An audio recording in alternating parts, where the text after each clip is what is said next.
Good morning, everyone. For the fourth day of competition in the 2022 Visit Maldives Pro, and we are just so happy to have a special guest alongside with Jay Real. We have Rush from the MBBA, and it's a pleasure to have you. Hassan Rashid is actually your name, but we are very used to calling him Rush. Good morning, guys. Good morning, Bego, and I got to tell you, I paddled out this morning before the contest. It is pumping out there. We're in for a day of serious action. That is right. Good morning, Rush. Good morning, Bego, and thank you for having me here. It's a pleasure. We're gonna we're gonna check the highlights from yesterday, which is there are amazing. There are 5 minutes of action, and we're gonna come back here to get some insights about the MBBA with Rush. Don't go anywhere.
Well, that was such an exciting video to watch. We were here commentating at the maneuvers, and it was amazing.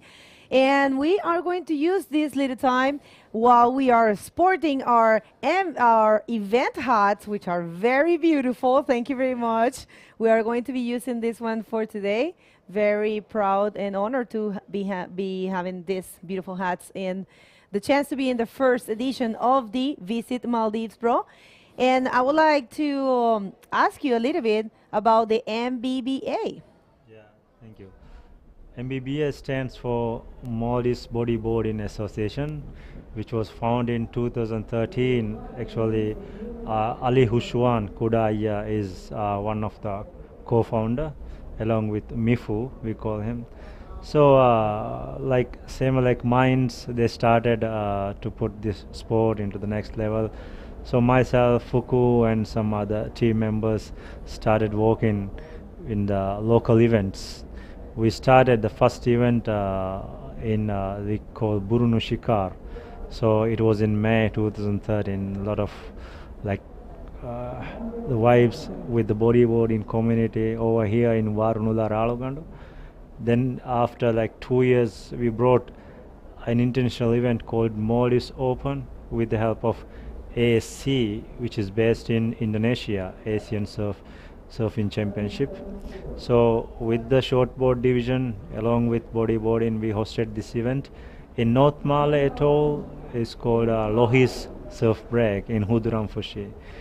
It was like one of the best events so far, but here we have like this year we introduced the junior national team, and we have the second national team again we have appointed, and again here we are hosting with IBC the world tour.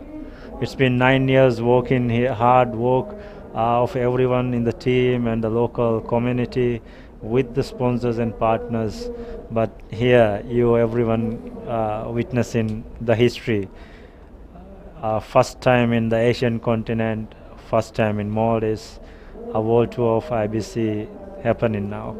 Well, you guys must be so proud because not only is it the first time, but the waves are really good and the operation of this entire event is first class. And the local riders are really impressing us. You have a lot of talent here in the Maldives, right? Yeah, everyone commenting on that, the positive vibes, like the event setup, the social media, the live webcast, the live streaming, everyone doing a great job. I think most of them first time in the Maldives, but their experience, they said this event is in the top notch. Less like the local riders, we can see Ali and the other national team riders, they have more progressed to the coming round. So I think they're giving a good show. Yep. Oh, it's amazing to have you. Thank you very much, Rush, for being here, and I'm pretty sure everyone loved that introduction. We are going to go straight to the water because we do have the first heat of the day. It will be the junior division. And let's just hit the water, please, director. And as you can see in your screen, this is a man-to-man heat. And we have the Shimal Shamin in red. And we have Amin Musa. Both of them from here from Maldives. And like Jay said at the beginning of the day, the waves are seriously pumping. We have riders. All right, here we go. Shimal Shamin, bottom turns around this section, launches right off the top a little bit too late out the back, and you can see the sun is shining, sparkling on the water today.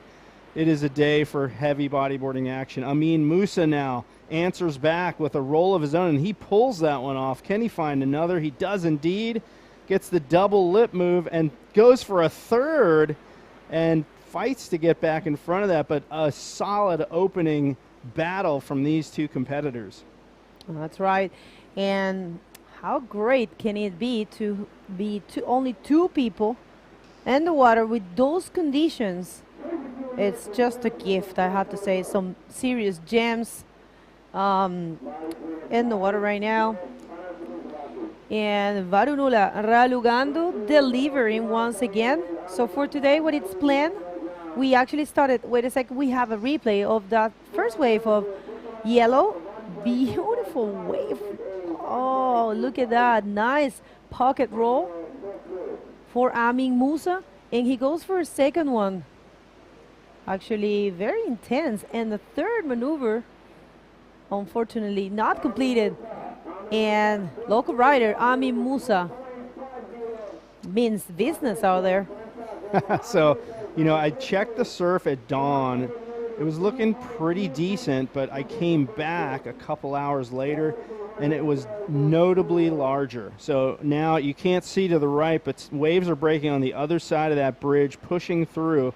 So there is a big right-hander out of the screen. We may see some of the competitors utilizing that wave at some point during the day, but that primary wave that we're seeing riders go on is that steep wedging, barreling left that you see just on the left of your screen right there. There's a beautiful one coming through right there as we speak, another one behind it, and these two competitors racing to get outside. Someone taking off on this one, fanging that bottom turn right around, goes for the spin, and that overlap right oncoming roll off of that, unable to hang on. No, I'm wrong. There he goes, popping out the front. You never know. We're looking for that jersey color. It's a little glary right now on the screen, but I believe that to be red, Shimal Shamin. So looks like he's looking at his foot like maybe his fin might have popped off a little bit, but man on man heat, these guys can really take their time because it is top two waves count. You can catch 8, 10, 12 waves, doesn't matter, but it's your two best that will matter in terms of who's going to advance out of this round. Totally agree with you. It's important just to mark the points right now. Amin Musa, who's currently in the 5th position in the Maldives National Bodyboarding League, against Shimal Shamin, who is in the 1st position in the same league. So how cool for these two boys under 18 to be having the chance to have this heat that it's kind of like the national heats, but under the World Tour event. So great opportunity for these both junior riders from Maldives. And as I was saying, what we have planned for today, this is the quarterfinals for the junior. I'm sorry, these are the semi-finals for the junior division, and it's 2 heats. So all of these riders already have a place in the podium. And do you know that whoever wins this event, all the winners from 4 divisions, were going to get a trip in a boat for 3 days? Whoa! Did you know that? Yeah. Around the Maldives? Yeah. Some the best bodyboarding spots. So not only the glory of being champion of the first Maldivian international event and first IBC World Tour event in Asia, but getting the chance to go around in a boat, all included, and surfing in the best waves of Maldives. So who would you like to win this event? Oh, to be young How again. would you like to I win? would like to be, yeah. I was going to say, who? Me. I'm sorry. That was Miss talking there. I wanted to say, how would you like to win this event? It's okay. Hey, you're doing awesome for a native Spanish speaker. You guys are doing a webcast in English. Just mind blow for me to see you guys and your level of talent. Speaking of mind blow, we have 2 competitors out here in some absolutely insane waves. The standings right now, Amin Musa at a 4.5, only 1 wave under his belt, but look at this wave out the back. Whoa, drops in super late. Amin Musa gets blown sideways, loses his edge, and that's going to be his second wave. It's going to hold him in that 1st position because he was already in 1st position, even with just 1 wave under his belt. Shimal Shamin has a 1.25 as his lower score, and I'm sure he's looking to erase that one. Let's take another look. Drops in, and the whitewater explosion just lifts his rail right out of the water, and he re-engages it, but just a bit too late to regain speed and get around that section. That's right. Some beautiful waves today. And yes, I was trying to tell you a few times, there's a huge set coming there. Let's wait to see if Shimal Shamin, who is in position, take off on this one. Look at that bomb. It looks like Pipeline, Bego. I mean, you know, it reminds me of Pipeline when it stands up like that. So beautiful. I've never been to Pipeline, but look at this. It does look like it. And beautiful bonnet, dropped in there. And a little caught, not much for our rider, Shimal Shamin, I'm sorry, leader of the Maldivian League for the junior division. And I was trying to tell you the plans for today are to run the semifinals for the Pro Junior, the round number 4, and here's a replay.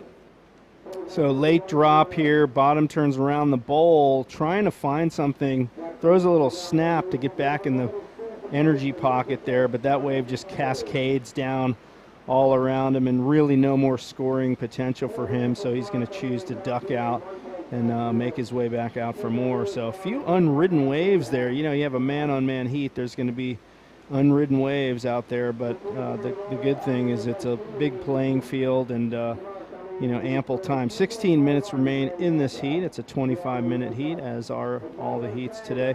We're looking at running, you know, as long as we can. The high tide has wreaked havoc with the surf conditions the last several days. Actually, this is day number 4 of the competition.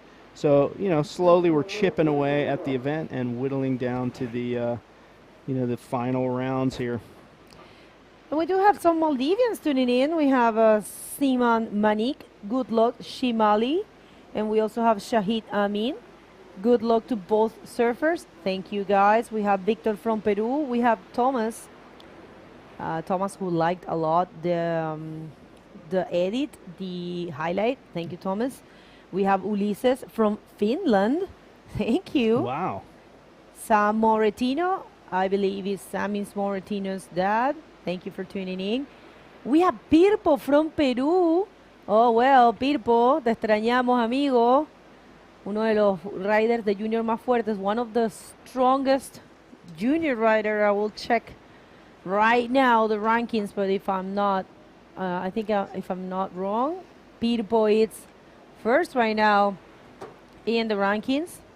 And we have Ulises Aguilar. We have Rodrigo Valentin. We have Andres Serey. Thank you, Andres. Pride Bodyboards. Thank you, guys. Sponge Media. Gustavo Alba.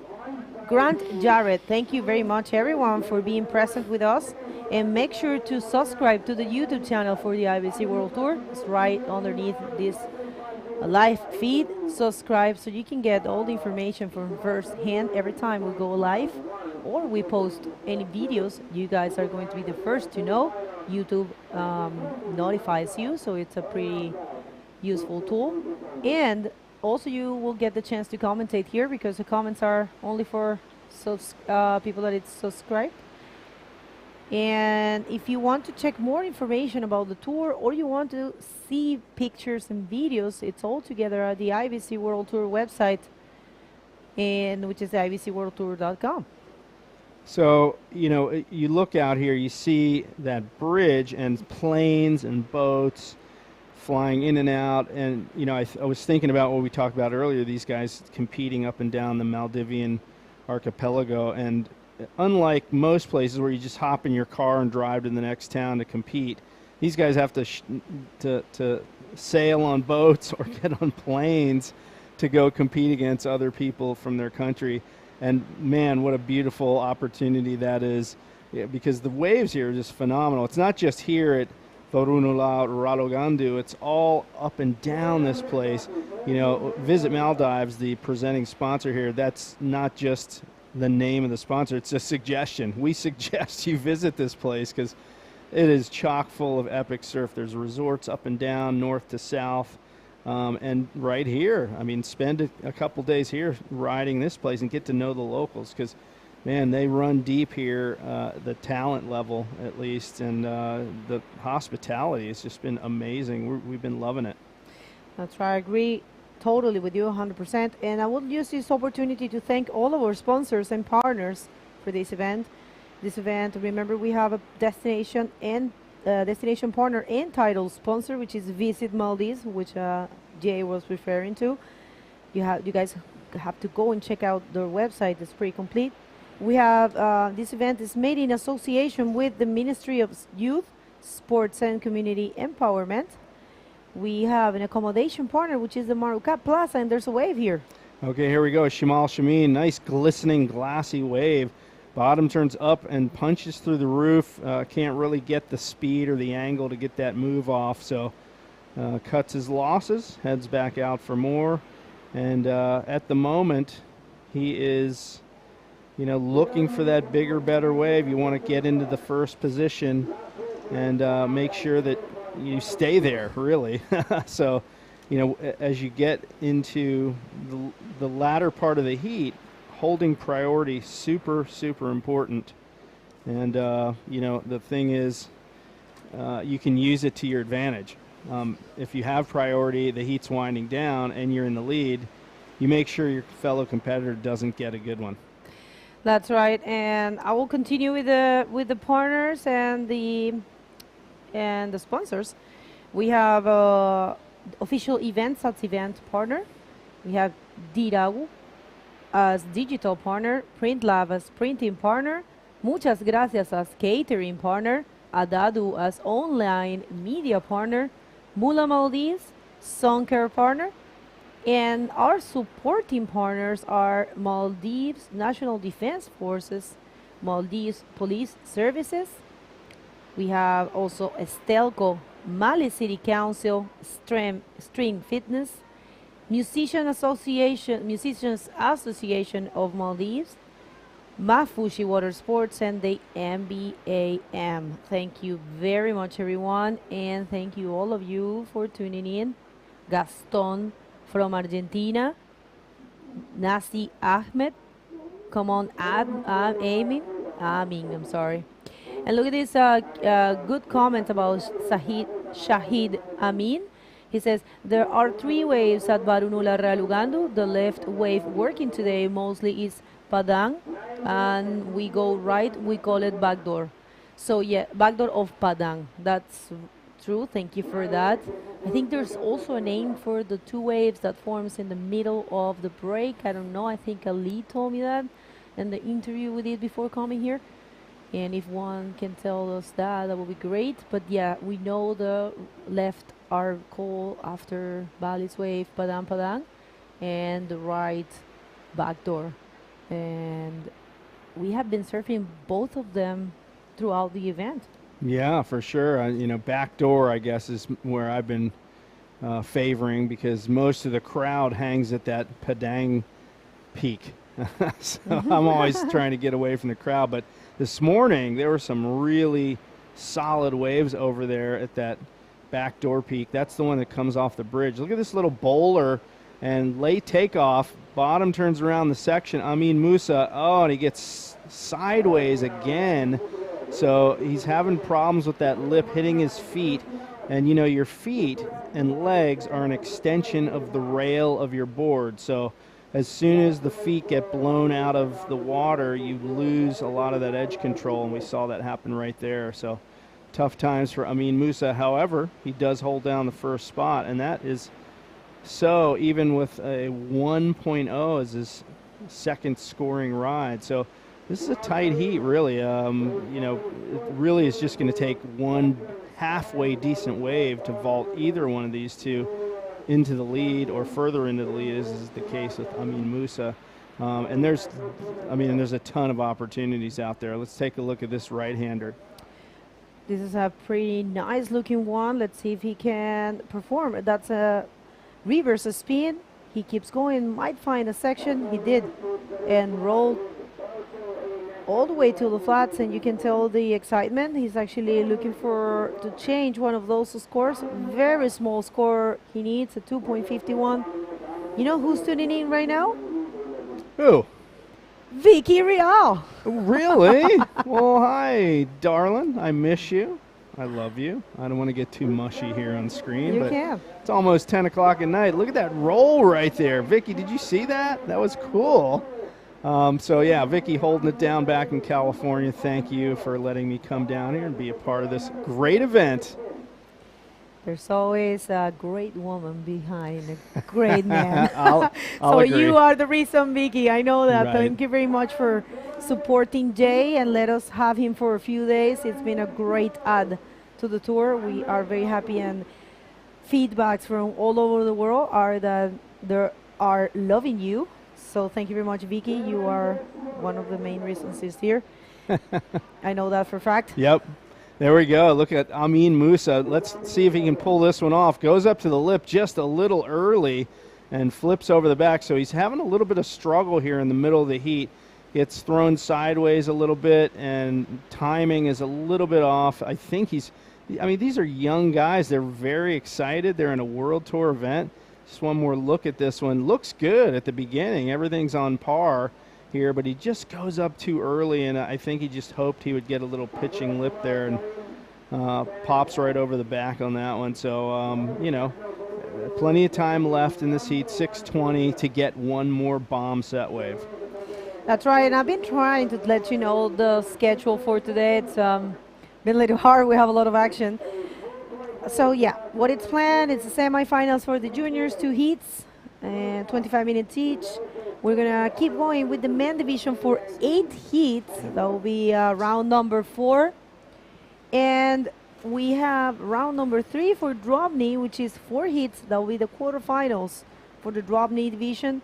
And it's scheduled to have the round number 4, which is quarterfinals for the women, but that's not confirmed. Remember the last the last division, the last of the day, usually it's not served, but it's in the schedule. So we are advancing in this event, and I tell you what, Jay, all the heats are stacked.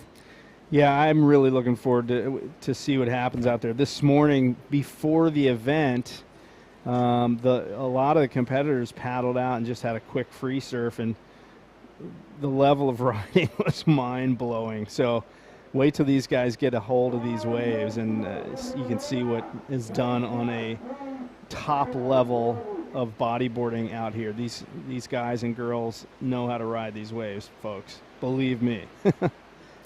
That's right, and I have to say, the sun today, we have a perfect day in the Maldives in Mali.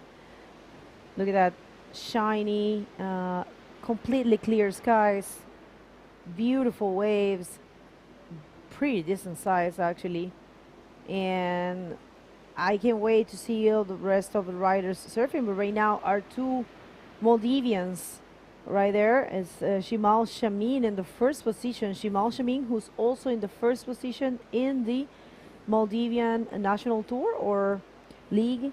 They have that name. And we have Amin Musa, who is in 5th position. So pretty interesting to see these 2 riders competing in a international level, in a World Tour event level, as if they were surfing in a national. Yeah, it's winding down here. We're just under 4 minutes remaining, and I mean, these 2 guys are neck and neck. We got a 7.0 for Shimal Shamin and a 5.8 for Amin Musa. As I mentioned, one wave is going to make the difference, so they need to choose wisely. And right now, Amin Musa holding down first priority, and he is in 2nd place. So it is his heat to lose at this point in 2nd place, but only needs a 2.5. I see him kind of moving in a little bit. Hard to say if that's going to be a good strategy. I feel like he needs to get a big set wave and do something dramatic. And moving in, he could end up getting caught inside. We see competitors preparing for the next heat, getting those jerseys down at the Beach Marshal. Beautiful day here in the Maldives. Very hot, very humid. And, you know, when the sun comes out, it just ramps up the temperatures another level. You won't see any neoprene at this. Well, maybe Dave Hubbard. He was wearing neoprene shorts yesterday. And I tell you what, you know whose birthday is today? This guy right here. This guy. This guy right here, he's Gabriel Molina. And today is his birthday, and he's already in the podium looking for a big score, for a big chance to be world champion. Remember, to crown the junior world champion, you need one good result, the best result, of course, winning one event. And you also need a very good result in front-on king. So front-on king is mandatory for the junior men division. And I think he's having a very good strategy. He didn't do too well in the junior, in the rest of in Chile.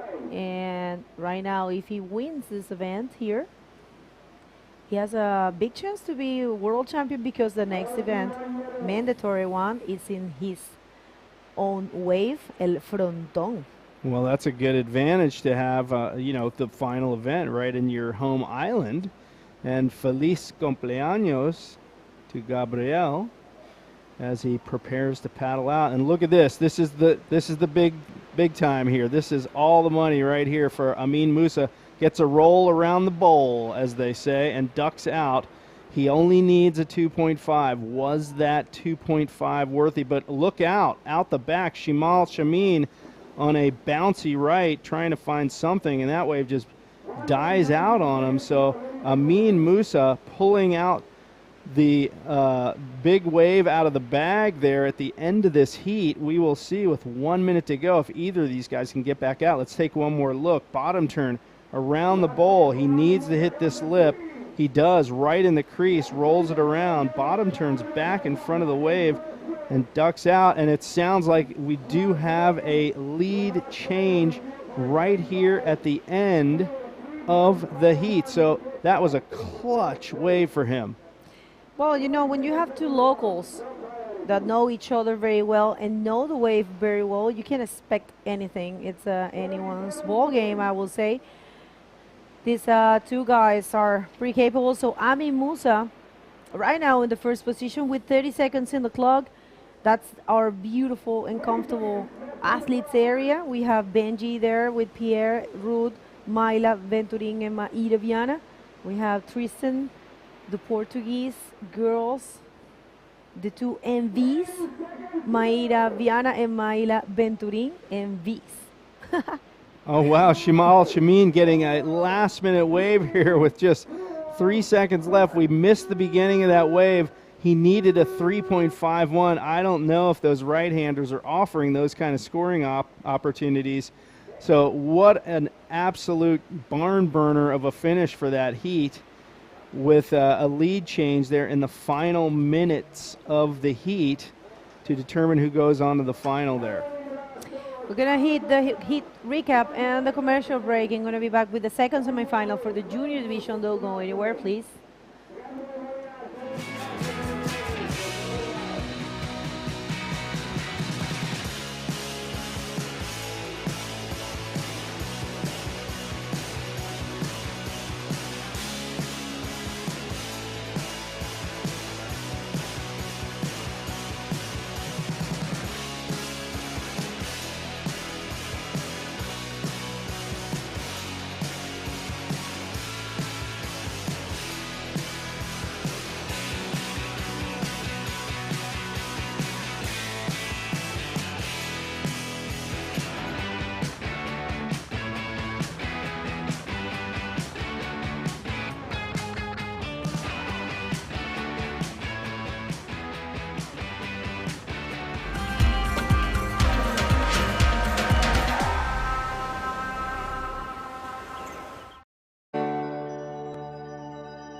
Postpaid subscribe kollagen hes kiyawa salidature Abu Dhabi Istanbul adi Dubai demiyaka dekol ticketa hurun adi tuwatawas mulin ile adi shopping nan in $100 libe ligeturu mi promotion terega postpaid neguma deposit dakka karnu je mahufin 20% ahme discount ako ituru data was mulin ile nasib vereka buma rajyege me halu mobile network subscribe kolla.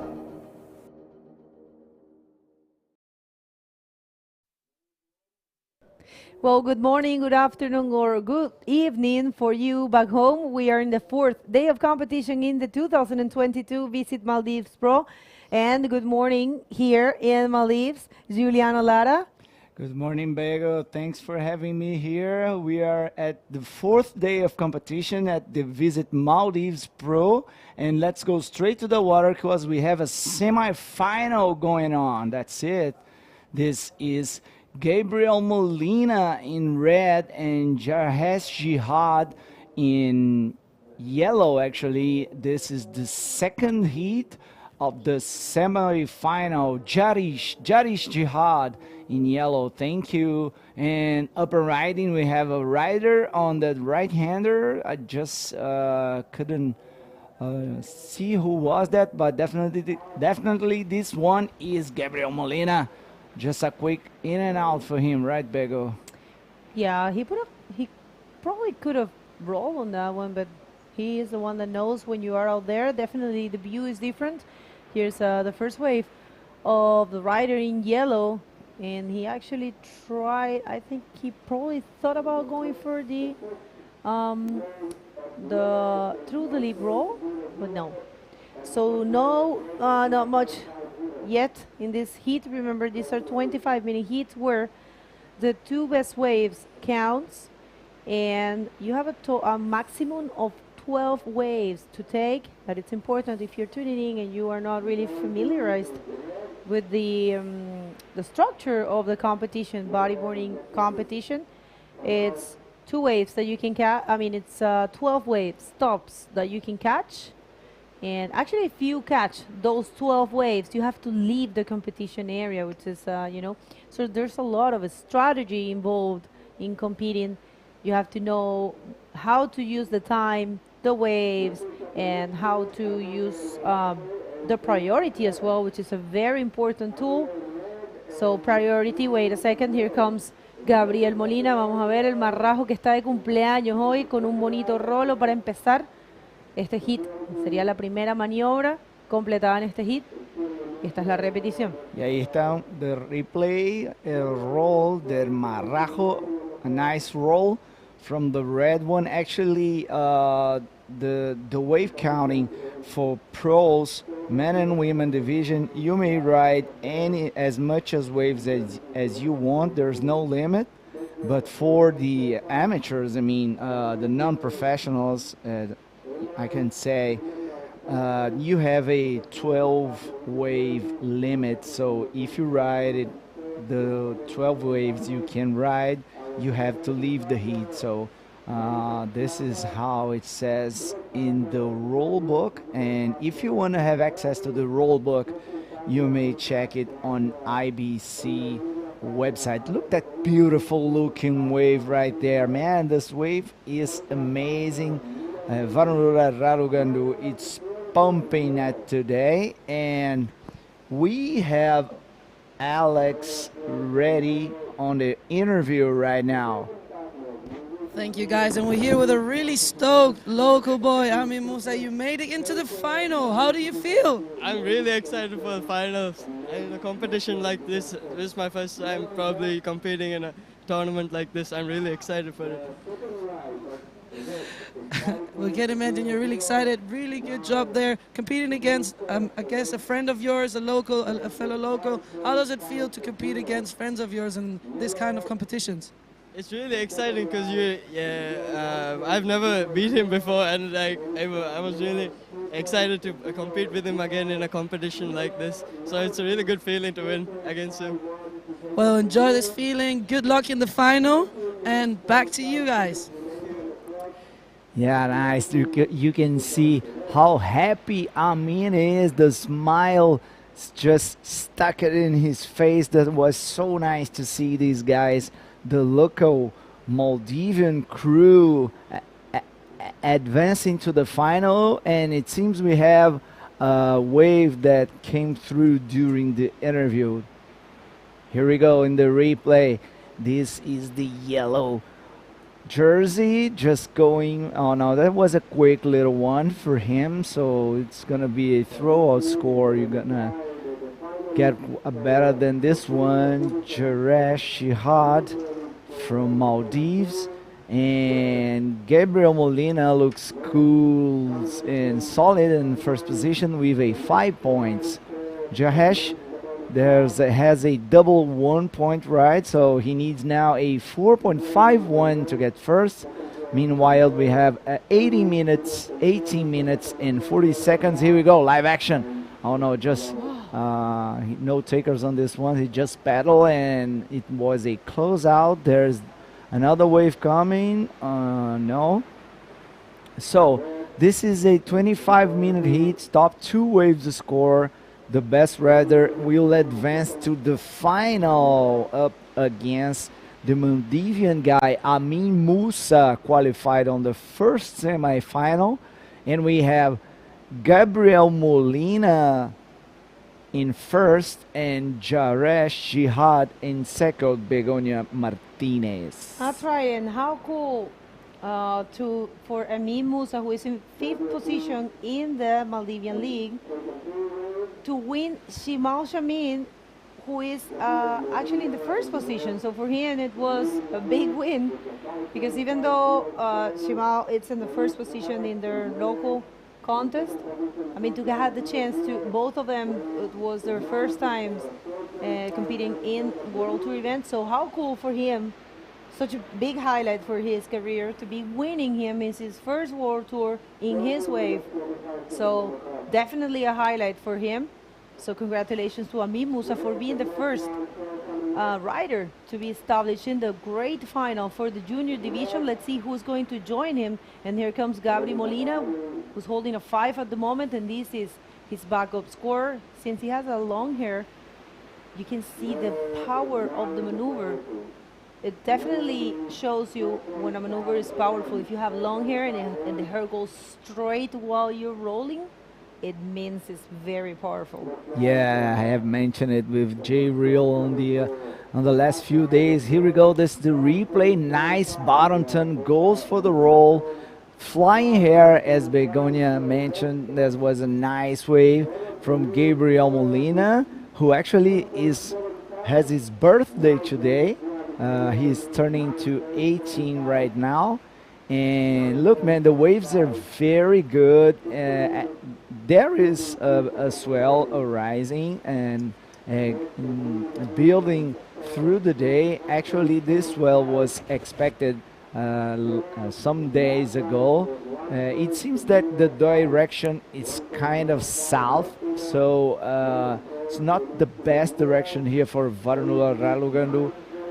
But anyway, it's still better than the other days. It's bigger, has more energy in the ocean, and everyone is expecting that the conditions improve during the day, right, Begonia? Yep, that's right. We are expecting a great swell that's actually already showing, and the judges had made a good call by not starting today at 9 as usually we have been starting. Also because there's a huge glare. It happens here. It hasn't really happened the previous day because it was very cloudy. But today we have a full shiny day in the beautiful Maldives. And it's common that they don't start the contest very early because the glare doesn't let you see. But right now it's fine. And you know, the technical team always listening to the locals, always working alongside with the experts here. So they all decided to wait until 9:30, and also because of the conditions. And look how beautiful this wave is. It's actually perfect for bodyboarding and of course a backflip for Gabri Molina in his birthday, and trying to get a spot on the great final and have a big chance to become world champion, because as I was saying, and whoever, I mean, let's see this replay first. Here we go, Gabriel Molina. He already had 2 scores under his belt, so it's time to improve it, and I'm pretty sure we're gonna see some backflipping action from the Canarian birthday guy. And that's it. The waves are really looking good right now. It's kind of cross to offshore, kind of 4 to 5 foot waves. Some decent sets approaching, especially on the left side of the beach, as they call it.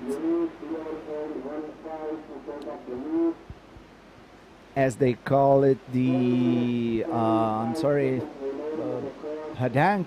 Yeah, Padang. They call Padang the left one, and backdoor the right. And there is this A-frame in the middle of the beach, kind of split peak. You can choose right or lefts.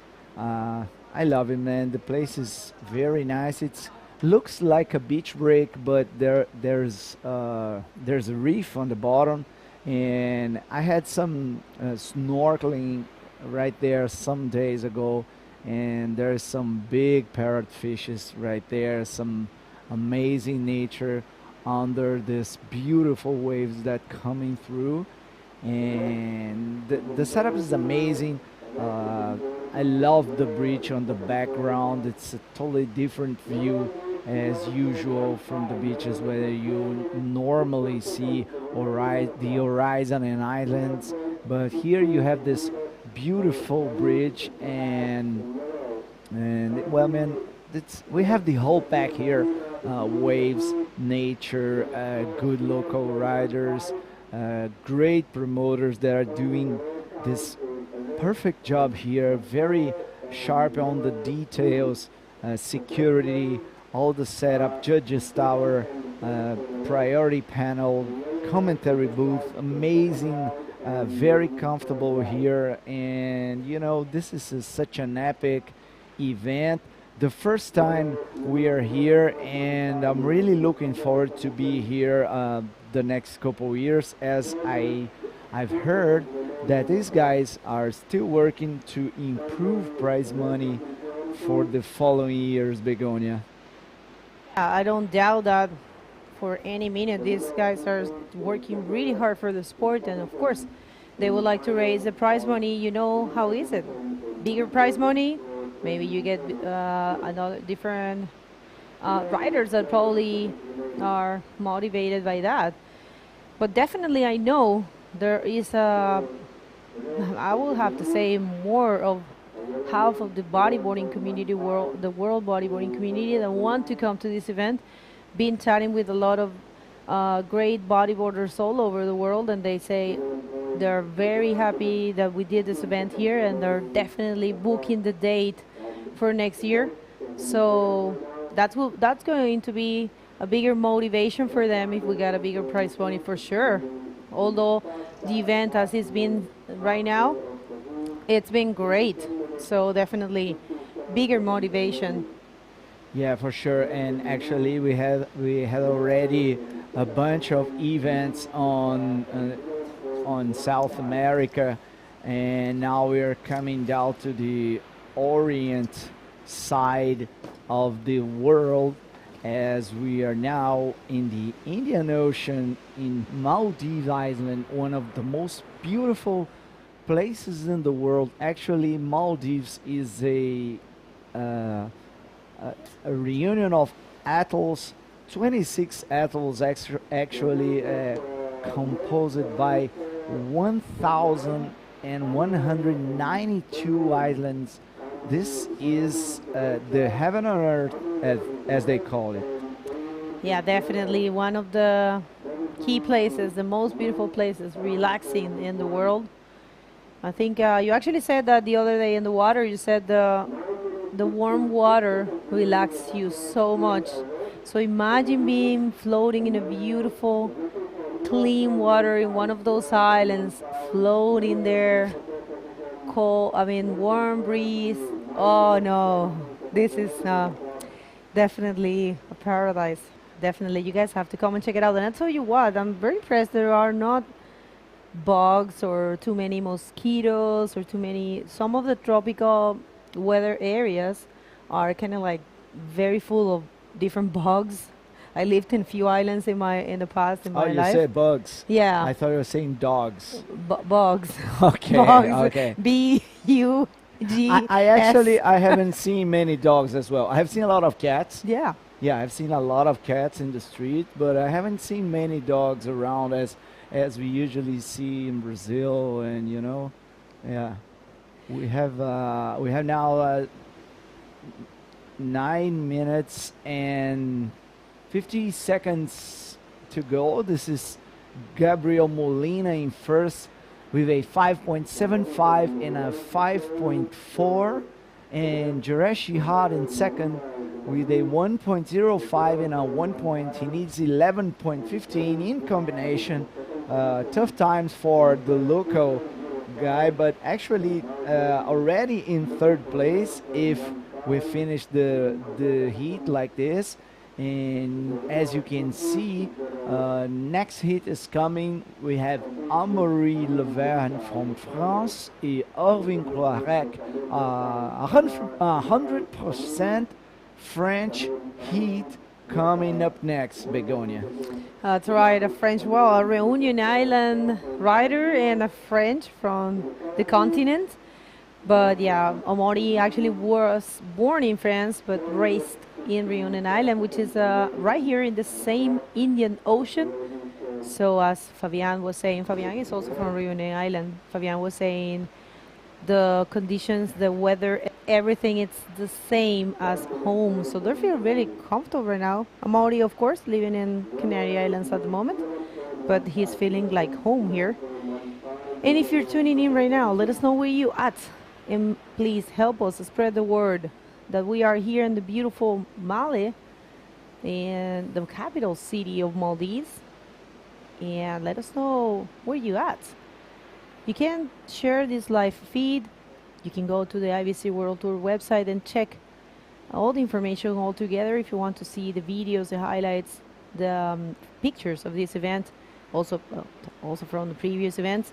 You can all the information together there, and the rankings and the calendar, and also this live stream alongside with the live scoring system. It's all together very useful tool, so make sure to check it out, ibcworldtour.com. Yeah, actually every information you want about the World Tour you can check on ibcworldtour.com. And if you want more information about this event, you can also check Maldives Pro. And here we go, up and running. Oh, there was Jaresh Jihad on a late drop. Just took this one on the head, and let's see, no action back there, just some time for Jaresh put himself together, try get this one on the head as well. Yeah, we still have some time, 6 minutes remaining. Just remember that this is a 25-minute heat. Stop 2 waves to score. This is the semi-final, and the winner of this heat is going to face Amin Musa in the very first Pro Junior finals in the Maldives Island, Begonia. Yeah, that will be the very first final that we have established right here in the 2022 Visit Maldives Pro.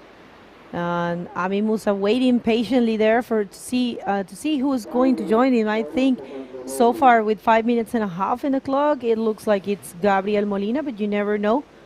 I mean, always surfing against the local is a dangerous thing. So Jaresh Jihad might change the situation. He's right now in a little bit of a combo situation, but it's not impossible for sure.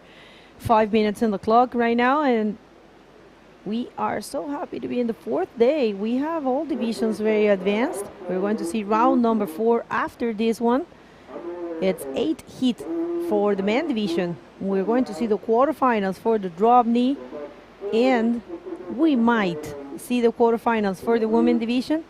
Saw some action yesterday, pretty amazing highlights that we have. It's actually 5 minutes of fun and great maneuvers. You guys can go and check it out. It's in this same channel, YouTube channel of the IBC World Tour, also in the social media, and also of course in the social media for the Maldives Pro. And it's there's one highlight per day. We also have the judges course that Chico Garritano implemented here. Very good. Thank you, the IBC World Tour, for creating these spaces to train the judges, the local judges. Here comes Jaresh Jihad. Fortunately not able to perform much in that one. And yeah, how cool is that? We have clinics of bodyboarding. We already saw a Mori Laverne clinic with the local kids. We're going to have one with PLC. We're going to have one with Neymara Carvalho. And so the IBC, alongside with the MBBA, putting together a full and complete event, cultural, social, and here comes El Marrajo. Here we come up and riding. This is Gabriel Molina, and then we just cut it for the presence of the Minister of the Empowerment Committee for Ministry of Youth, Sports and Empowerment Community. Actually, it's one of the most amazing names of a ministry that I've ever heard. Just check it. Ministry of Sports, Youth, Sports and Community Empowerment. That is amazing. Thank you so much for your presence here. It's an honor for us to have the minister here, as we had the president and the minister in the open ceremony. Meanwhile, Gabriel Molina had a 6.50 on his last wave, improving his situation. Jahesh now needs a 12.25, and here we go. That was what he was looking for. Nice backflip.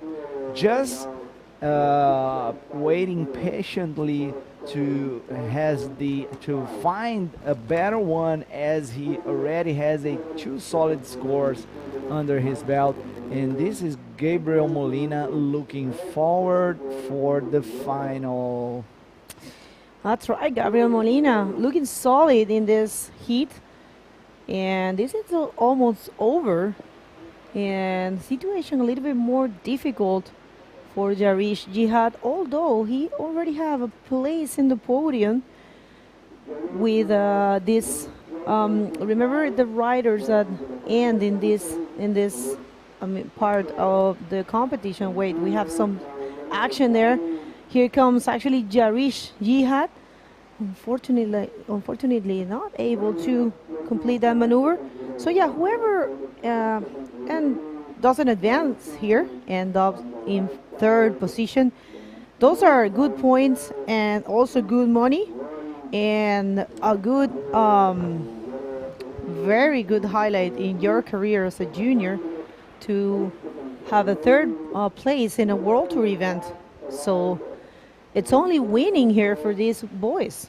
Yeah, actually he completed that little floater, that old school floater. I love it actually. And maybe that will be his best score, as he has a 1.05 in a 1 point. That's a very low scores for Jaresh Jihad. Jarish, actually. Yeah. Jarish, actually. I'm sorry for the mispronunciation. So there is 30 seconds on the clock. Actually, I don't think it will be possible for Jarish to get to the finals. Anyway, there's nothing to be ashamed about it. He is third place in the Pro Juniors division here at the 2022 IBC Visit Maldives Pro, the first ever bodyboarding World Tour event here in Maldives. And there's a good looking wave approaching, but there's no time. That's it. Gabriel Molina on the finals up against Amin Musa. That's great to see a local in the final, as we have some action there. That's Gabriel Molina just chilling. That was a closeout. So here we go for a quick heat recap, then a commercial, and we go back. Don't go anywhere.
Hello, everybody. Thanks for joining us here at the Visit Maldives Pro. I'm here with Jay Backflipper Real. That's my new. Now I have to go out and do backflips. That's a lot of pressure. No, I haven't seen you flipping up there, man. Don't be, you know. Well, I'm trying, but these guys and girls are really inspiring me. So, with no further ado, let's go straight to the water. Let's go. All right, so what are we lining up here? We got the Men's Open. This is the cream of the crop. We have Amaury Laverne versus Irwan Clorec. Sorry, Irwan, my French pronunciation is weak at best, but I did see Irwan in the water yesterday. I asked him, how do I pronounce your name? And he said, Irwan. So that's with the French accent. Irwan. But that's hard for me to say. Okay, it seems we have a replay of the first wave of the Irwan Clorec. This is it, nice looking left-hander. Quick little roll in the first session, and that was it. Just a roll and 4.25 under his belt. We also have the first wave of for Amaury. It was a 1.5, probably just a quick in and out. Well, so I took my break there and I walked over to the competitors there. I saw Amaury it looked like he was doing some meditation. Let's see if it helps him. He takes off on this wave deep behind the peak. Nice ARS there, and Amaury, quick maneuver, but a big maneuver on a medium-sized wave. So if it was in fact meditation, it appears to be working for him. Yeah, I'm pretty sure it will help him. Yeah. And okay, and it seems we have an interview there. Meanwhile, we are watching another wave for Irwan Clorec. Right, my pronunciation? Followed by a spin, all right. And that's it. So this is the first wave of I think that was that 1.5, his first wave, and now one more for Irwan.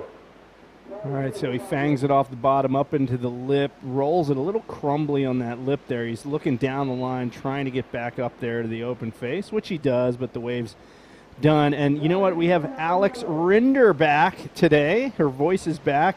One more look, however, at this wave from Amaury, and this is the ARS, beautifully executed, bouncy on the landing. We're going to go down to Alex Rinder and find out what's happening with our heat winner from the last heat. Alex? Thank you, guys. And first of all, happy birthday, Gabriel Molina, the birthday boy, making it into the final. How do you feel? Muy contento, la verdad, llegar a la final ya y súper feliz. Nada, ahora a esperar mañana para entrar a la final, disfrutar muchísimo, darlo todo y que pase lo que pase. He's really happy, of course, and he's going to be now focusing on tomorrow to see if they run the final tomorrow to get there. But he's really happy to make it into the final of the juniors. You're also competing in the men's division, which is going to go in later. Conditions will change. How did you see the conditions now, and do you think it's going to get better? Ahora la marea vacía está un poquito movido y la fuerza no se consigue marcar entera. Así que después con agua ya el tablero se quedará mejor colocado, las olas más grandes, más perfectas y un espectáculo enorme. Así que me toca después la manga con tal y estará buenísimo, así que hacer lo mejor posible.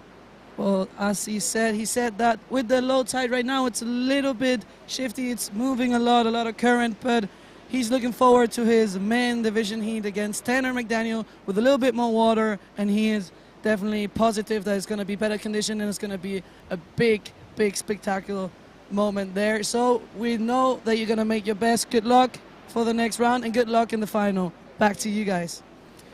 All right, thank you, Alex, and Funky Cold Molina. Yeah. That was a song, but he turns 18 today. Yeah. So he's aging out of the juniors division as of today, but of course, you know, he started the year in the juniors. He gets to finish the year in the juniors, so this is his last shot at it. Yeah, nice, and we see some action back there now, and for sure it's going to be a big day for Gabriel Molina. Actually, it's his birthday. It will be a big day anyway. Yeah. But, you know, just won his first heat in this, and got his spot on the final. Right. And also he will face Tanner McDaniel in this next round. So A great gift. Can I say a Greek gift? Sure. Yeah. Well, that's a battle of the Titans, as Yeah. it were, that or will be. Yeah. So right now in this heat, 18:20 left in the heat. Plenty of time. Amory Laverne firmly in control of the heat by virtue of his 6.75 wave. His backup wave, just a 1.5. That's going to be a throwaway wave, almost guaranteed, unless the ocean absolutely goes flat right now. Irwan Kloarek with a 4.25 and a 2.75. He just needs a 4.01 to move into that lead spot, but this heat's got plenty of time to go. We mentioned the rhythm of the ocean, and some heats have tons of waves, some don't. It would be a shame to see this heat be one of those ones that don't, but too early to tell. Hopefully plenty of waves on the way for these guys. Yeah, I really want to see these guys showing their best surf skills, and I'm pretty sure we're going to have some good sets as we have plenty of time on the clock. And just have some shout outs here. Thank you, Gabriel Brantes de Chile, Kevin Yebers. Pero y ahí está con la ola de Urban Quarec de France. Un rolito ahí. Y tiene que cambiar un 2.75 para algo como 4.01 o más para buscar la primera posición. Sigue Jay Rio. So he bottom turns right in the bowl, goes straight to the lip, sort of a mid-face bottom turn, gets back down, and that wave just shuts down. It's real interesting to me. Some of these riders, they'll just dive off the board and let the leash do the work. Other ones do the classic sort of dip out, I'll call it, where you sort of bunny hop and then nose dive the board with still holding on to it, so you can sort of duck dive under the wave. I don't know. To me, that's a better way to get back behind the wave because you're holding onto the board the whole time. But every situation's different. Yeah, but that could be a problem if it's too shallow, because when you duck it, you maybe hit the nose of the board or your hand in the bottom. Yes. As I did it on one of my first free surfing out there. As you go right on the wave in the right side, on the left side of our screen, you've got the right one here in the main peak and goes to the right. It will get more shallow, and especially in the end of the wave, you have to be really careful when you do this kind of duck dive. Good point. Yeah, you don't want to do what we call knuckle scraping, man. That's the worst. I know when I'm in a reef break and it's shallow, I put my palms flat on the deck for the duck dive because, you bang your knuckles. Yesterday, getting out of the water in the evening, I hit my foot on a rock, cut my heel just a little bit. So, although this does look like a beach break, it is not. It's definitely a reef. And, you mentioned the other day Rocky Point in Hawaii. Yeah. This reminds you of Rocky Point. It really does. You have multiple peaks and, it's not just breaking in one spot every time.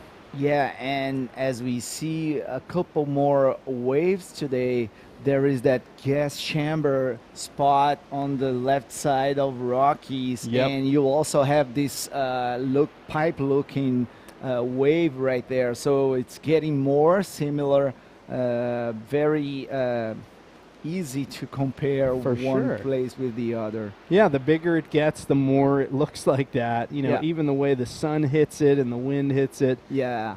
So this morning we had a pretty stiff wind. It was kind of a more southerly wind, which put a little bit of a bump on it. It seems like the wind has slacked a little bit, so maybe it's cleaning up just a touch, which is always a plus because bumpy waves, hard to bodyboard on bumpy waves. You kind of lose your edge on the bottom turns and your speed gets scrubbed. So the cleaner the conditions, the bigger the maneuvers. Yeah, man, this is something I really can tell you because in Brazil, bumps, ribs, and texture, it's almost the last name of the waves that we do every day. So, we have some light offshore in the morning. it's in Rio, obviously. You had some light offshore in the morning, but around 9 o'clock, the wind just starts to turn from north to west to east. I'm sorry, and then just start with some texture, and then it's done. Earth science lesson time. Yeah. Those are called diurnal winds. Yeah. And it happens when the land heats up. So you get what's called a convective current. That's it. Warm air over the land rises as the day gets warmer and creates a sort of a vacuum, and the air off the cooler ocean rushes in to fill that vacuum, and you get this circular current, which creates an onshore wind. Sometimes you'll get a strong weather pattern that can overcome that convective current, but here we're dealing with equatorial region and monsoonal winds, so obviously there's no diurnal wind situation because we have no giant land masses to create that situation. So it's really consistently windy here. Every day the wind has been blowing, and we hope it's offshore. Yeah, meanwhile, webcasting team doesn't stop working. We have Omori Laverne riding this quick little left one, just a bottom turn to see if there's something there, but that goes into the flat, and the situation remains the same. We have Omori Laverne in first with a 6.75, still looking for his backup score, as now he has a 1.5. It's kind of a dangerous situation here for Omori, as Erwan Cloarec in second is looking for only a 4.01 to get first. So we still have some time, 11 with 30 seconds, but this is gonna be insane until the last minute. It is indeed, and the situation is that Erwan has first priority, so he can take his pick, and he's sitting, I don't know, too far away from Amory to prevent him from catching this wave. So Amory drops into this bowl, and look at this, launches the backflip, lands cleanly and dips out. And the question is, will that replace his 1.5? Almost 100% for sure, unless the judges were taking a nap right then and missed that wave. I can, comfortably say that backflip cleanly landed will probably scrub that 1.5 right off. So that will strengthen Amory's score. Let's take another look at that. Bottom turns right in the bowl, launches it perfectly, landing backward, spinning it back around, and Amory paddles back out for more. And he was second priority right there, and he still got that good wave out from under Erwan Cloarec. Yeah, he got that under priority. It was not so good as the first backflip, but here we go, 6 points, and now the lead is confirmed with a total score of 12.75. Now Erwan Cloarec is in a worse situation, needing an 8.5. Meanwhile, Amory Laverne under priority found another one. Oh, just a check turn into the barrel, quick little cover up. I don't think that will replace a 6 points, but he enjoyed the ride. And look at that, Erwan Cloarec trying to answer back at this point. He's waiting for this wave to do something. It's kind of a foamy one, and the wave just does not pitch, so he abandoned ship at the top of the wave, and that's got to be super frustrating. He had first priority, and there Amory Laverne managed to pick off two good waves. Look at this barrel that he gets. Bottom turn, beautiful little snap turn right in the pocket, stalls, comes out the doggy door right before that thing shuts down. And Amory Laverne, two back-to-back waves that cement his position in first in this heat. Erwan Cloarec needs an 8.5, which is it's a really tough score to get. You can see this wave definitely not going to do that for him. So it's a race against time now for Erwan Cloarec. He really probably is going to need two better waves than what he already has, and I think the time is not on his side. He's just running out of time. Yeah, and as we saw, the Morris first backflip with a 7.75, an ARS actually. The judges are waiting for something bigger than that, obviously, to score it better. And you can expect a big moves today, as the condition seems to be improving through the day, as the tide will build up, will fill in, the wave's gonna have more energy. It seems we are on the edge of the low tide right now, and there's a pedal action back there. It's the yellow jersey looking for a 8.5. Oh, that's not gonna be enough. And Irwan just struggling, whereas Amory just seems to be right in the hot spot every time. Look at this beautiful wave lining up. Super bowly wave.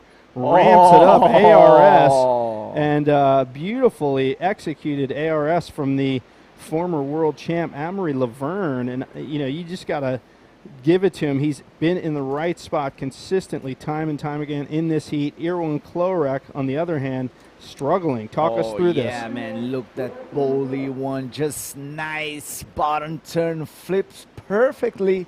Just one bounce on the land, and I think that will be our first excellent score of the day. I'm going to agree with you. Of course, the judges make the final decision, but really perfect. Just literally landed and bounced and then spun in the air from the bounce. So a lot of drama on that wave, and Amory Laverne just puts himself in a situation where Irwan Klorek virtually has, I don't want to say no chance, but it's pretty unlikely. Here he goes. He's going to give it a shot anyway. Bowling wave, but this one not like the ones Amory's had. He hits it, does the ARS, but just does not get that launch and projection that we saw Amory get on that last wave. Rolls it at the end, so a good finish move, but man, he is like almost behind an insurmountable lead from Amory Laverne. Yeah, obviously it will switch his 3.4 as a backup score, as he had a pretty decent ARS in the first section. Just comes around, found a nice little roll right there. It should be a good score, around 5 points. But anyway, that backflip was massive and kind of slow motion fly. Just, such a beautiful and long bottom turn, as the judges asked for on the riders meeting. Founds perfectly the section, flies into the flat, nice execution. That's what they're looking for, 9.5. I think that is just the same score as the best wave of the contest so far. Brahim. No, in fact, Alexander Rindergan had a 9.5 yesterday. There you go. So Amory Laverne putting on a clinic out there, and his fellow Frenchman really just going to be having a free surf at this point. 5.5 minutes to go. He literally needs 2 waves of like 8 points or more to even have a shot. That's beyond unlikely at this point in the heat, I think. Yeah, I just nailed the 5 points on Irwan Klorek. Last wave, here we go one more time. Amory Laverne, just keeping the rhythm. That was not a good wave. Just looking for some good sections to hit it.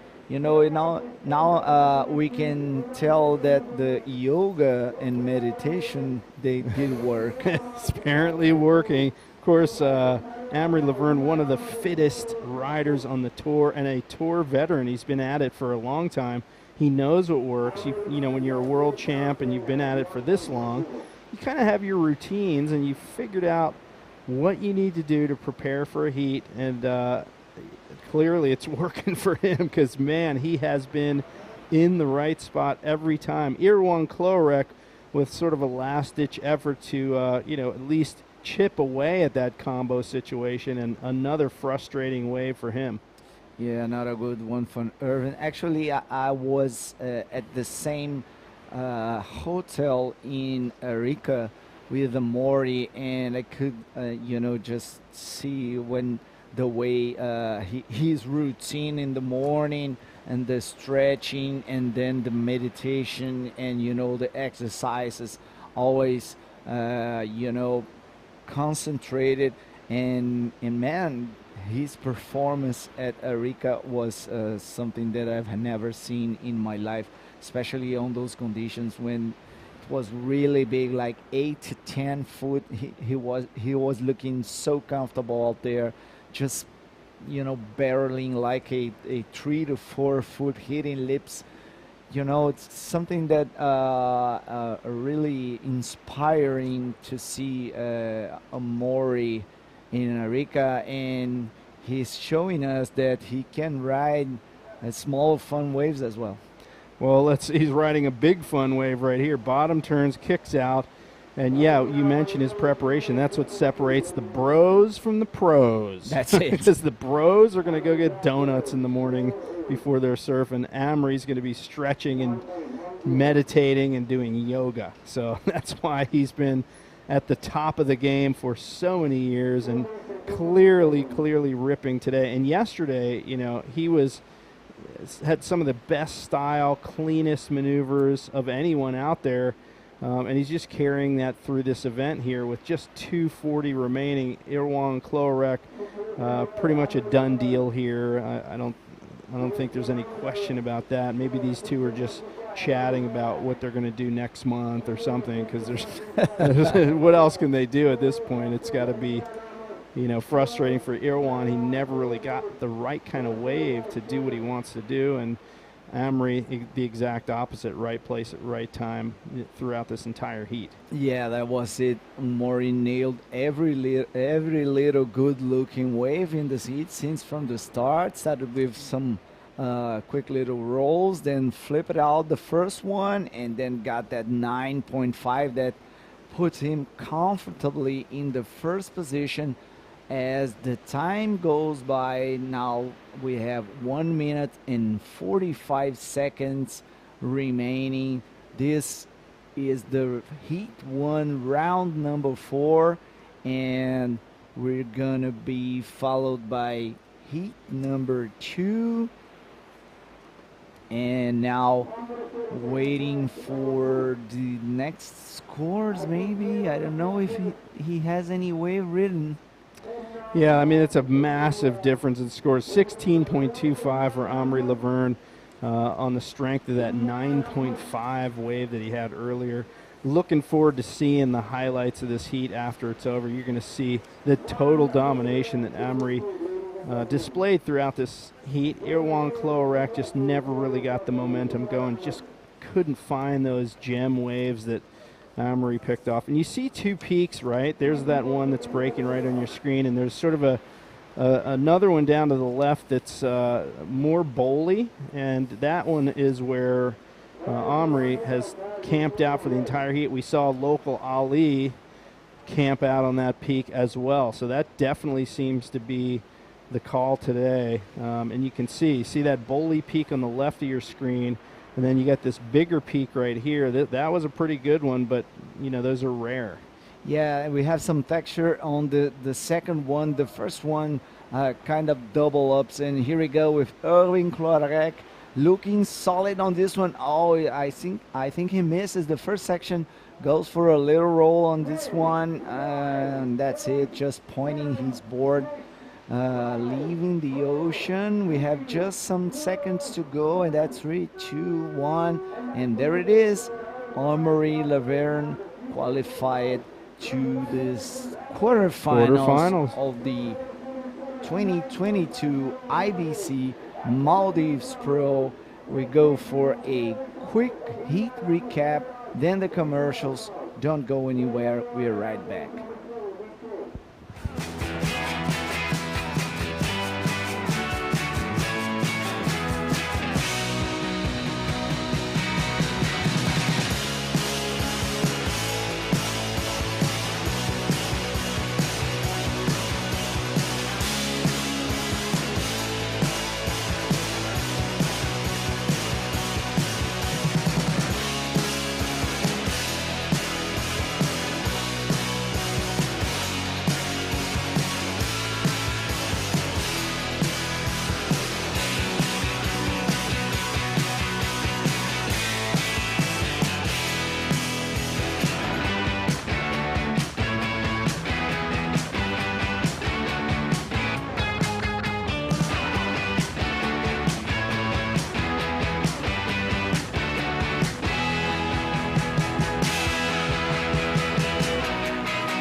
postpaid subscribe කොල්ලාගෙන් හිස් කියාව සලිදතුරේ Abu Dhabi Istanbul අධි දුපාය දෙමියක දෙකොල් ටිකටා හුරුම් අධි ටුවතවස් මුලින් ඉලේ අධි shopping නම් enhanced dollar ලිබේ මීගෙතුරු මේ promotion තේරේක postpaid නෙකම deposit දක්කා කරනුචේ මහුෆීන් 20% ආහම discount එක ඉතුරු data වස් මුලින් ඉලේ නසීබ වෙරේක වුම රාජ්‍යගෙම හලුයි mobile network subscribe කොල්ලා.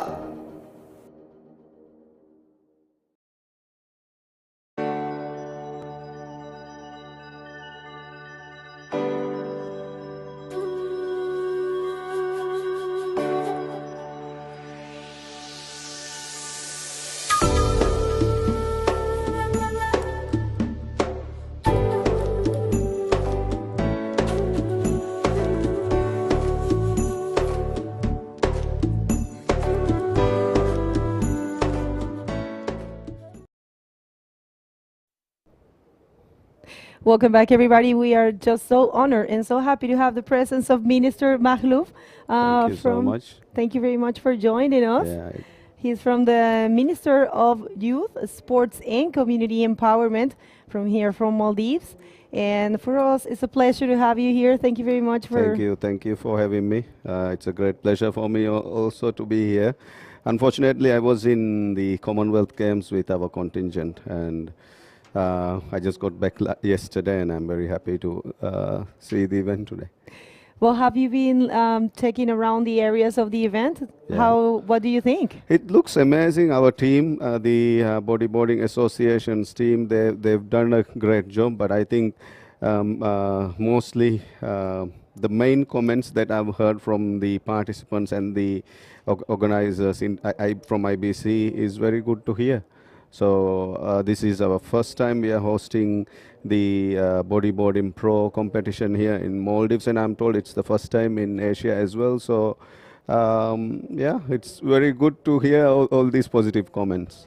That's great to hear. And what can you tell us about the support given from the minister? Yeah, since we got elected, we've been very focused with the development of sports, with the infrastructure, with the athletes development, and also hosting international tournaments in Maldives is one of the pledges of our president. So even for this year, this is the 4th international competition we are hosting, and there are more tennis, badminton, basketball, beach volley, indoor volley. So even in this year, we'll be hosting about 10 to 12 international events. So for this event, we were very committed, as from day one when we started the discussion, we were very committed, and I'm sure our association would know how much contribution we gave to host this event. Definitely, and the importance of bringing these kind of events for the Maldivian shores. Yeah. I mean, it's so important you guys are putting the Maldivian bodyboarding in the eyes of the world.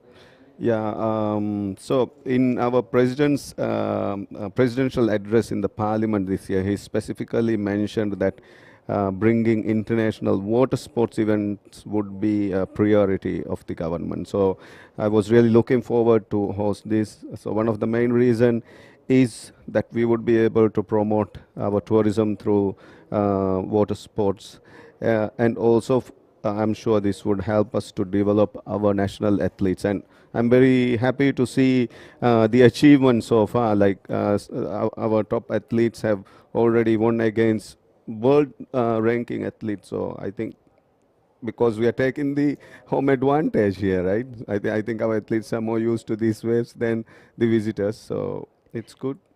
No, and it's been a pleasant surprise for the whole bodyboarding community in the world to see the level of riding from the Maldivians. They are very good. They're doing a great event, putting a show here. So for us, it's a pleasure. So I tell you what, I explained to you a little bit how this works, and when I get to speak a little bit more, I would like to ask you about the future here for the bodyboarding community. But see, so the heats right now, it's man-o-man, so only 2 competitors are in the water. In the moment, we have Pierre-Louis Coste.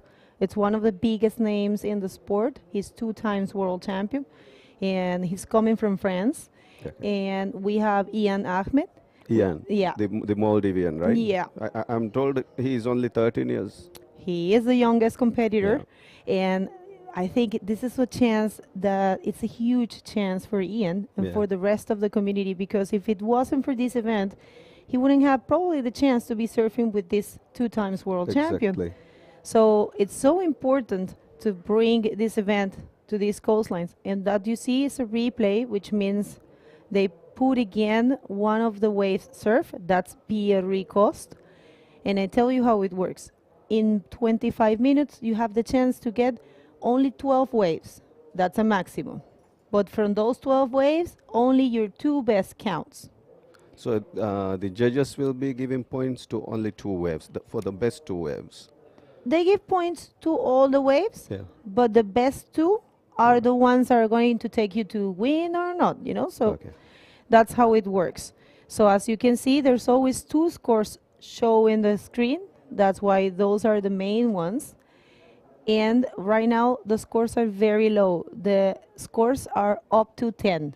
10 is the maximum. So it's from 1, from 0, 0.0. For each wave, you'll be able to score up to 10, right? Exactly. That's very rare to get a 10. Actually, so far in this competition, we haven't get any 10s, but we have got a 9.5 from Alexandra, and we had got a 9 from Brahimi Douche. He's from Morocco, and this is a wave for Pierre. So as you can see, he's trying to get into the barrel. That's like, they call it tube as well. And that's a wave for the local rider, Ian Ahmed. And that's the first complete maneuver. You saw that he spin clockwise.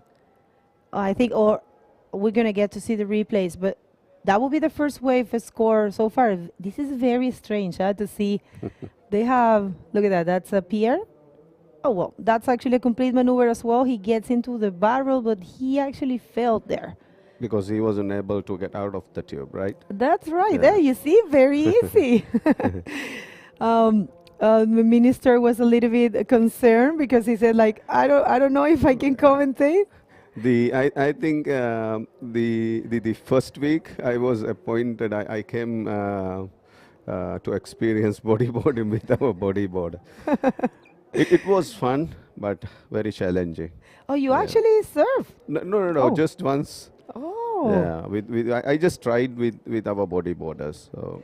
Oh, well, that's amazing. The bodyboarding is a very friendly sport for the beginning, because surfing takes a little bit more time. The stand-up part is a little bit tricky, but bodyboarding is very, very friendly. You actually get to surf a wave faster than in surfing.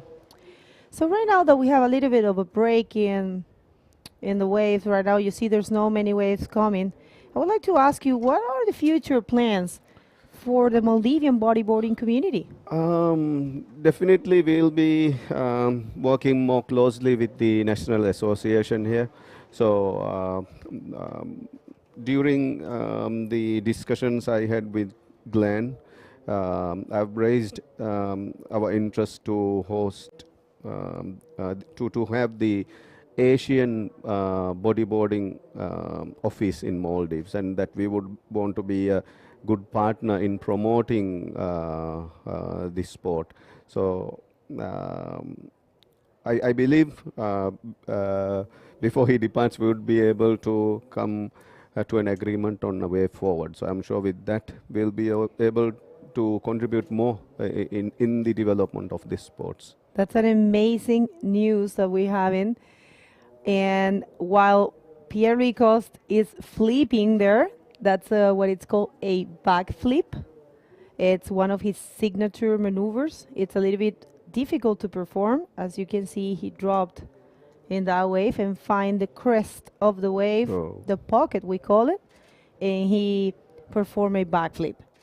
That's going to be a good score for him, definitely.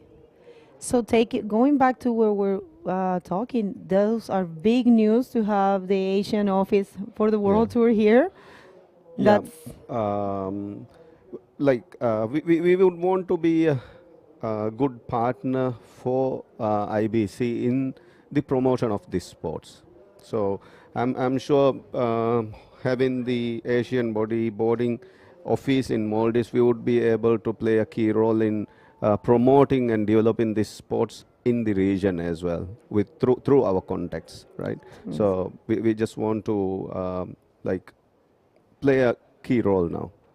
Definitely, you guys are doing that. And with this news, it's going to be weird just to have the chance to bring this event. Look at those waves. I'm telling you, Minister, the whole world is looking at this, and these are perfect waves. I can explain. Look at that.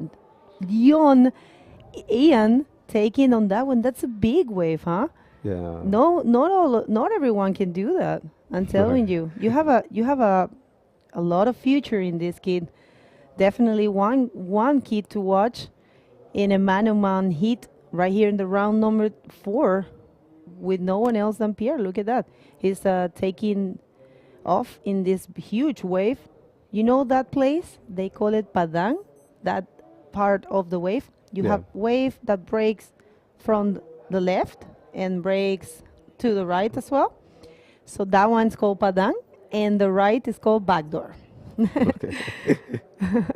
See, again, Pierre-Louis, he's always what they try to find is a place that it's kind of like, I say, more hollow to perform the maneuver. Okay. Because that specific place is going to launch you in order to complete the maneuver. He didn't find it there, so he didn't do a maneuver. But that's what they usually look for. And you will see this. It's a strange look. Pierre-Louis right now has a 6.75 and only a 2-point wave, right? That's really weird. He usually at this point has big scores. So probably he's feeling a little bit of pressure by surfing with one of the locals, you know? Maybe our waves are helping us. We are taking the advantage of that. Maybe he knows you are watching. That's the main reason why we host these competitions in Maldives, to take the home advantage. No, it makes sense. And also this wave is designed for bodyboarding, I'll tell you. There are waves that are a little bit more slow, like they break not with that much of hollowness, and those are not too good for bodyboard. But in here we have a perfect wave. The shape of it is perfect for bodyboarding. So, and the view, the visual with the bridge and the airport and all the surroundings, I would have to say the full area is very beautiful. So I'm told that you all will be traveling to South Malé, some of the islands in South Malé, to experience some other waves there as well. So I think in the future, if we are going to host such events, we would be able to take the competition to those islands as well. So I'm sure it's going to be a completely different feeling then. Well, that's one of the big things that's happening after the event. And actually, the 4 winners of all the divisions are getting that prize as well to go to experience the islands, the other islands. And everyone is looking forward to that prize. Of course, they want the points, they want the money, the prize money, but for sure they want to go and experience the rest of, some of the islands, because there's so many, right? Yeah. How many islands do you know? We've got 1,200 islands. Yeah. How many do you know? We've got like 200 inhabited islands and then about 200 resorts now. Yeah. So all the other islands, I can't read the names for all those islands. Okay, no problem. But definitely with the inhabited islands, I'm well aware. Oh, well, those have to be very beautiful. All of them are beautiful. All the islands are beautiful. So this is the main reason why we wanted this competition to be held here in Maldives. I'm sure with all these international athletes and with the live stream, a lot of tourists would be attracted, especially the bodyboarding family, right? International family. I'm sure they would, once they are sure that they've got the right waves here in Maldives, they would like to come and try it here as well.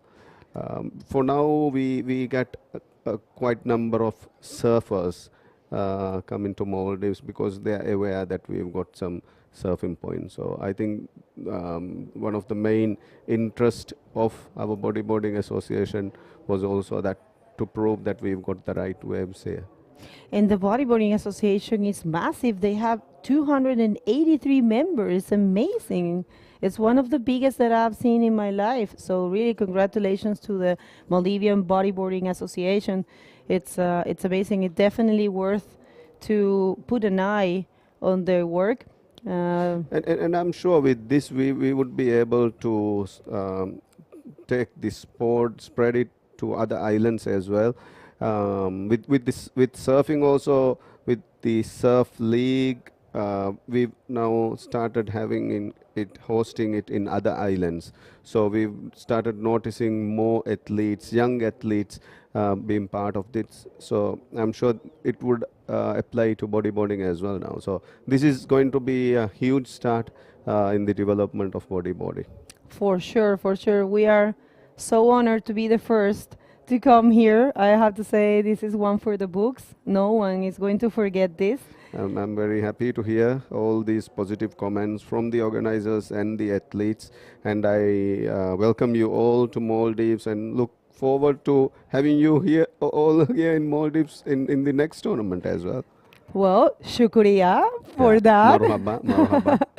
And we have purely cost nice backflip. That will be his backup score, as we call it, because he already performed one and now another one. So now it's a little bit difficult for Ian Ahmed to advance because he has to have a combination of waves. And I think after this one, Pierre is going to have a total score that it's going to put Ian in a little bit far different situation. But I'm telling you, if I was 13 years old and I have the chance to surf in my wave with this person, Yeah. I would be very happy and proud. So see, our director has different views of the replays. It's very important to have the replays so you get to analyze properly the wave.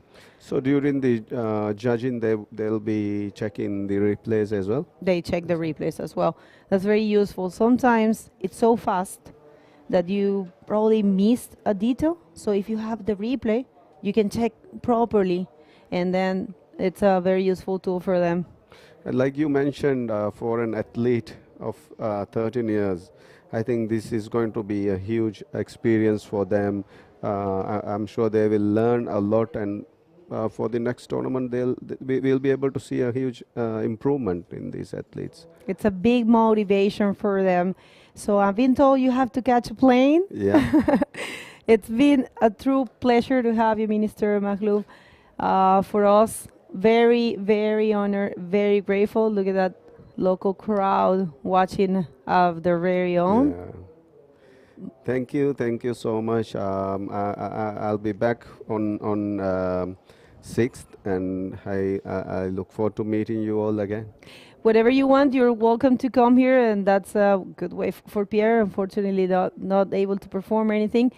Anytime you want to come here, for us it's a pleasure. You see, it's very comfortable, Yes, and it it's is. easy. Yeah. Thank you so much, and I wish you all good luck in the tournament. Thank you very much. So it's a pleasure, seriously. Yeah, Thank same, you yeah, for having us. Thank you. Well, for everyone back home, we're going to continue with the five last minutes of the round of the heat number 2. Round number 4 for the men division. And Pierre Coste, solid in the first position. And Ian Ahmed, as we were saying, we have the chance to have the owner and for the visit. Wait a second, look at this huge monster for Ian Ahmed. Let's see if he can perform a maneuver. So far, Ian, nice roll there for the local. I can see the crowd going crazy out there. And what a big chance for Ian to be surfing against Pierre-Louis Coste and having the pleasure of having commentating here the Minister of Youth, Sports and Community Empowerment of Maldives. Here comes the replay. Young Ian, the youngest competitor of this event with 13 years old. competing against Pierre Coste, performing a very nice role there. What a future this kid have. Thank you, Jay, for coming back. Yeah, that's so awesome that this little Grom, 13 years old, is charging so hard. You know, I have a 14-year-old son. I don't see him riding these waves. Pretty amazing. So we have the interview ready with Alexandra. Alexandra, take it away. Thank you, guys. And we're here with the winner of the last heat, Amaury Laverne, making a 9.5, the highest score of the day, with a really nice flip. How did that one feel? Yeah, it feels pretty good. Actually, this is the best condition since we're here. I said that yesterday, but today it's even better. Yeah, really stoked to see some really good bodyboarding waves and to express a bit some surfing. Yeah, this is just the beginning of the day, so let's see what we've got. With the high tide, I think we're going to see some pretty good stuff coming ahead. It's good to see there's conditions in the water. It makes the best out of all of the athletes. How do you see the level of the athletes here, from the Maldivian athletes? Yeah, actually, I'm pretty surprised, like how big is the community here, how much guys we have, the level of the guys. I mean, right now in the water, we've got like a 13-year-old kid surfing. I mean, I'm really surprised. Everybody's really surprised of the level and how many riders. And I think, yeah, see a big, nice future for them here. I'm super stoked we share some moment with them. Well, good luck. Thank you for those words. Good luck in your next heat. And back to you guys. Well, thank you so much, Alex. During the break there, check out what we missed. This is PLC taking off on this wave. World champ PLC, known for this maneuver. This is his signature move, the backflip. I think he has a future in the circus after he retires from bodyboarding because, man, he can flip with the best of them. And one more angle on this. This is deep down, the nice bowling wave that he takes off on here. Perfectly timed, perfectly placed, bounce on the landing, quick spin, back to forward facing, and just displaying why he has been at the top of the game in bodyboarding, professional bodyboarding, for so many years. He's sitting on a 12.125 heat score. We're waiting for that one to pop in, that backflip. And Ayan Ahmed, with just a minute 30 to go, needs an 8.85. You know what? Miracles can happen. I'm not going to say it won't happen, but even if it doesn't, Ayan Ahmed has a lot to be proud of. The 13-year-old going against a guy more than double his age, multiple world champion. You know, that's bragging rights at school. When he goes back to school, he's going to be the king of the playground. Oh, for sure. I mean, how many 13-year-old young bodyboarders get the chance to be in a World Tour heat one step closer to the quarterfinals with no one else than Pierre Coste, one of the most stylish and radical bodyboarders in the world. Yeah, PLC, you know, he's got a lot of going on. He's from Morocco, then lived in France. Now he lives in Portugal, married with a little son. And his son is here and hanging out and seeing what goes on. Tour to life, hashtag tour to life, you know. So it's a pretty cool life. You get to travel around and see other cultures. Tour zone. Yeah, exactly. 20 seconds to go here. This is a done deal for PLC. I'm afraid for Ayan Ahmed, this is the end of the road, but as I mentioned, bragging rights for life here, and just the beginning for this kid. I mean, he's 13. We're going to see him. We could come back here a decade from now, and he'll be only 23 years old at that point. Pretty amazing. Yeah, I don't know if we're going to be able to commentate properly by that time. Okay, so let's just hit the heat recap and the commercial break. I'm going to be back in no time. Don't go anywhere, please.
All right, so we are back, and Bego Martinez and myself, Jay Reel, going through the action today. What a giant killer that young Maldivian bodyboarder was in that last heat. He made it all the way through. PLC takes him down, but bragging rights for life.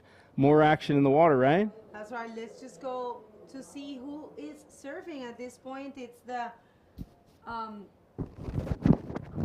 my mic was on top of my head. That's okay. It happens, hey? It's a long week. Okay. Well, we do have, I think it was the excitement of having the Minister Makhlouf here present. It was, he actually gave us big news. But in the water, we have the heat number 3, round number 4. It's the French, the Réunionnais, Fabien Tassar in red, and one of the strongest local cards, Ali Javed in yellow. Here comes a wave for Fabien. All right, bottom turns, hit that oncoming section with a nice roll, clean. That wave not as bowly as some of these bigger sets, more down the line sort of a wave, but he's going to get some points on the board. And right now we're looking at a 3.0 on his first wave, so just 4 minutes into the heat, very early. But yeah, that last heat was pretty exciting. I mean, PLC dominated. But speaking of domination here, we got a forward spin from Ali Javed. Comes around this section, another forward spin, and you always look for that finish move if it's there, but in that case it wasn't. And taking off on the outside, Fabien Thazar from Reunion. Shades of maybe Saint-Lô. A good spot over there in Reunion. That's right. A nice roll. He's been surfing so good. And we do have the interview ready with Alexandra and the winner of the last heat. Alexandra, please. Thank you, guys. And we're here with the winner of the last heat, Pierre-Louis Costes. Looking like you were struggling a bit at the beginning with the conditions, but finally found that A point at the end with a big flip, how we know you do them. How do you feel getting into quarterfinals and maybe competing against, if I'm not wrong, more relevant? Yeah. It was tricky. I've been watching the ocean this morning, and it's bigger than yesterday, but it's tricky. I mean, it's like those big peaks coming, and it's kind of hard to know where to see. There's a lot of current, and I struggled a little bit in the beginning for sure. Like I took just the wrong waves, I guess, and I was trying to calm down in the end because you just never know. I want to say one thing. I think you made the one of the kids, Ian, the happiest kid alive, surfing again his biggest idol, which is you, Pierre-Louis Costes. Let us know, do you remember the first time you surfed against your biggest idol, and who was it? Yeah, I mean, it's a pretty cool story because he was the first guy that contacted me from Maldives years ago, and he was 10 at the time, and he was always asking me if I was going to come to the Maldives, and I mean, I never really had the opportunity until this competition, and it's kind of funny that we ended up together in a heat, in a man-to-man heat. It's pretty arrogant. It's a really, really cool story. That's what bodyboarding does, like made those stories. And I remember for sure. I was 15 years old. I think it was at Sintra. I was riding in my the set coming. Yeah, I remember it. It's an amazing feeling. You feel like a privilege when you surf against your idol. And I'm happy that I was in that situation right now. Well, we're really happy. I'm really happy also for Ian. Good luck in your next round, and back to you guys. I wonder who was that he was against who? Now we're just sitting on the edge of our seats. But look at this. Replay. This is our local rider, Ali, taking off on this wave. And you keep hearing cheers from outside the booth here. This could be why. Launching a nice, clean roll. Meanwhile, outside, look at that, Fabien Thazar trying to answer back. And he's taking off on a decent wave of his own, kind of bowling up, but he has to stall right in that pocket, but nails that flip and comes around the section forward spin. So really solid riding from both of these guys, back-to-back waves. I know, I tell you what, these heats are starting to be very tense. We have a lot of local, huge local community out there supporting. All of the big Maldivian names are still in the competition, and Ali Javed, we know for a fact he's one of the best here.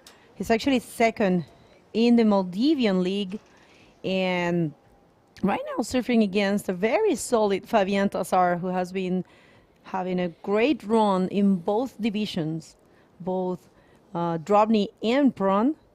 Fabien Tassar, a very humble person, very nice guy, huh? Yeah, he definitely is. You know, coming from Reunion, that place is awesome. We used to have World Tour events there back in the 90s, and we surfed Saint-Loup, Les Arches, and Saint-Pierre. Great waves over there, so plenty of waves to practice on. And let's see if that practice helps him. Fabien Tassar around this bowl, really looking for that lip to nail so that he can continue down the line, and pulls in the barrel and just jackhammered on that barrel towards the end. You can totally see that he wasn't really sure of what to do. I think he was expecting for some section to hit, and he was probably, he couldn't decide. I think right there he was like, should I stall for a barrel? Should I hit the lip? Should I keep going? Maybe I just keep going, try to get the barrel. Got some shade there. Actually, he was about to get out. That could have been a nice score. But yeah. So remember these heats, this round number 4, it's an elimination round, which means only the first rider will advance to the quarterfinals. And we already have our first quarterfinal heat set up. It's nobody else than Amaury Laverne against Pierre-Louis Coste. Wow. That's going to be a total war there. Battle of the Titans. So yeah, super insane. They both speak French, so maybe they'll have some words with each other out there. They're good friends. And they're friends. They've both been on the tour for a long time. Veteran bodyboarders, both world champs. I mean, that could be the final right there, and it's only the quarterfinals. That just goes to show you the level and depth of talent that exists here in the Visit Maldives Pro 2022 in these waves, which are providing quite a venue for state-of-the-art bodyboarding. And look at that, we have a full Safa heat afterwards.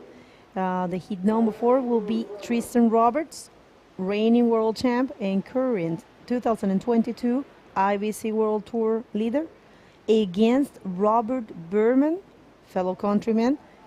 Robbie has had a very good run in this event, but wait a sec, this is the local. One of the strongest names for Maldivian bodyboarding in a nice roll, pocket roll, what the judges want to see. And you can see the crowd going crazy out there. It makes you want to go run and sit next to them, that vibe. No doubt, man. So much energy from the local crowd.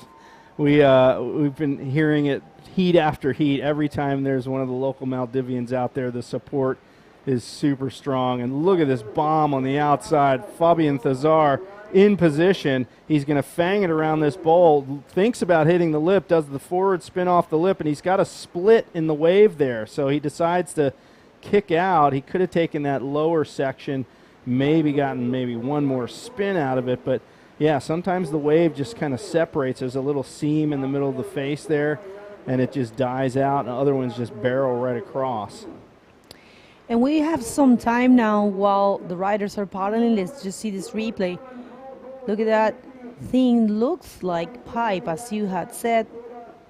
Nice forward spin, but unfortunately it's got that wave double up, so he was not able to continue and perform another maneuver. It's interesting what we heard from Pierre in the previous interview, where he was saying he struggled at the beginning of the heat for actually almost 10 minutes. Very rare to see Pierre not marking big points. He said the wave looked really good. It looks really good, but there's a strong current out there. And I experienced that on the very first day that I arrived here. Here's a replay. Ali Javed, bottom turns around this section. We just saw his fans on the beach as he ramps it up into the lip, bouncing on that landing, pulling it off, got the huge cheers from the crowd, and you saw some of his buds up on the seawall there carrying the Maldivian flag proudly and cheering. Really, we hear the cheers from inside the booth here, and this is like, it's not quite soundproof, but it's just enough we can hear the support. It's great. You can't get enough from local support, right? Yeah. That vibe, it's so good. Maybe we can take a little opportunity to thank all of our sponsors and supporters in this event. Remember, this event has a destination partner and title sponsor. That's Visit Maldives. And this event is made in association with the Ministry of Youth, Sports, Community, and Community Empowerment. We did have the minister here present, and it was amazing to get to hear from him the plans for Maldivian bodyboarding and for the future. We had an accommodation partner, which is Maruka Plaza. We have event partner, official events. We have a digital partner, which is Diragu. We have a printing partner, Print Lab. Catering partner, Muchas Gracias. Great food. And we have an online media partner, which is Adadu.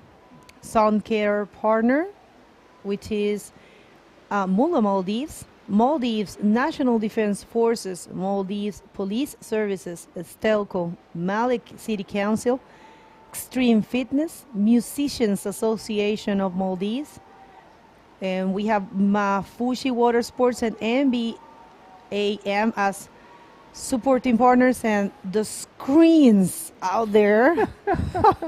You guys have to check this out. Next year, please make sure to book the dates for this event, and look at this bomb. Oh man, Ali Javed, he's got second priority, so no harm, no foul on the paddle on that one. He just could not claw his way into that one. You heard the locals, giving him warning, hey man, a set's coming. And there they are up on the wall. They're doing some coaching, doing some cheering, a little bit of everything. The Maldivian flag proudly displayed there. And, this Maldivian Bodyboard Association is so cool. They're so supportive. Everyone's super cool. And there goes somebody taking off on a wave. It's Ali Javed. He's got to get around this section, ramps it up into the lip, nicely placed El Rolo. He's going to try to connect to the inside. Nope, he decides that's the best it's going to get on that one, and heads back out to try to find that one big bomb. He only needs a 4.45 to move into advancing position. And tell you what, this is a nice looking wave. I'm not really sure if that's going to be the score, but this is a very important moment for Ali, because we have seen Fabian taking huge scores and great rise so far in the competition. So at any given time, Fabian is going to find a high score. So right now, key moments, but this is the answer. Oh, Fabian Tassar, look at this beautiful gem. Let's see if he can find some leap maneuver. Of course he does. That's a backflip. And, well, situation might be a little bit more complicated for our local Ali Javed. Yeah, so Fabian Thazar, take another look at this beautiful wave, and look at the projection he gets out of this bottom turn right here. Lays on the rail, gets rocketed around that section, hits the lip, and lands actually on the curtain of the wave and free falls back down the face. But the projection he got off that bottom turn really set him up for that move. One more angle on that as he comes around this bowl. That is looking beautiful right here. And right here is where it all happens. Boom, tons of speed, launches it, lands on the curtain, free falls, and our water photographer was in the perfect spot to get that shot. So be looking for that on the IBC World Tour social media tonight. And website as well, if you are curious about what's been going on here. All the pictures, and look at that, that's Ali Kushruan, also known as Kudaaya, our biggest name here, co-founder of the MBBA, which is the Maldivian Bodyboarding Association. And yesterday, him leaving Tanner McDaniel in the second position was so impressive to watch and pretty rare as well. You know, it's interesting. I talked to Ali this morning before the event. I'll get back to that in just a moment. Ali Javed now, our local boy from the Maldives, gunning it down the line, fins out of the water for max speed, rolls it off the section, completes that move. And I was mentioning, I talked to Ali this morning, and he was talking about the interview I did with him yesterday, where he said what an honor it was to be in a heat with. Hang on, I'm going to get to that part in a second. Ali Javed, one more look at this one. Tons of speed here.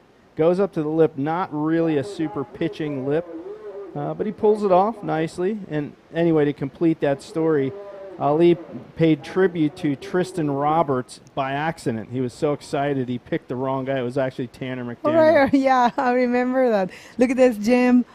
Nice forward spin for Fabian. He's going to go for a reverse of the leap, and he's holding on to his board. It's a cat. There you have it. That will be, I think, a complete maneuver. I'm not really sure if it's going to be a change of one of those fours he's holding on. So yeah, bottom turns around this section, forward off the lip, trying to maintain that speed, and bam, hits that reverse on the closeout, hangs on. He's kind of doing some body surfing right here underwater and nails it. So yeah, he's really compact. So he's really good at cramming those moves into tight sections, and you can see that off the lip spin. Well executed, little section there, bangs it into the reverse. That's a hard move to do in a closeout section like that on a small wave, and he does it with expertise. Definitely the body language takes a big part in this. If you don't use properly your legs, your upper body, the twist of your neck, your head, it's very important. And I think Fabian is great at that. And look at that set close in there. Everyone's watching closely, all these locals. Such an interesting community. The cultural exchange has been great so far, and here comes, oh, nothing there. Wow, abandoned ship right there. You know, we talked about using your body. You mentioned a second ago, Bego. You'll notice something interesting. Bodyboarders tend to have back and neck injuries a lot, whereas surfers, it's knee and ankle injuries. So your back and your neck are the shock absorbers when you're bodyboarding, you know, because you're laying down. So if you land one of these huge airs, it's literally your lower back that takes the impact, and sometimes your shoulders. So stretching, super important if you want to extend your bodyboarding life, you know, into older age. Got to keep limber. Oh, that's a very key thing. I will say stretch every morning. If I don't stretch every morning, I don't survive the day. So let's see, who do we have here in the chat? You guys remember, subscribe to the YouTube channel for the IBC World Tour, so you'll get all the information for first hand. Every time we post something or we go live, you're going to get a notification. It's a pretty good tool. And also you're going to get the chance to chat with us. This is a great moment for you to do it. We have a little bit of a break in the water. So let's see, who do we have? Well, I see Opie, Kevin Broadley from the Pacific Northwest. And Manny V. Thank you, Manny, for being here with us from Port Mac. Great broadcast. Missing your brother. We have Diego Perez from Peru. You mentioned Kevin. Yeah, who do we have? He makes great barbecue, Kevin. Jeez. What? Oh, my gosh, he's the master. Ali Javed, speaking of master, takes off on this wave.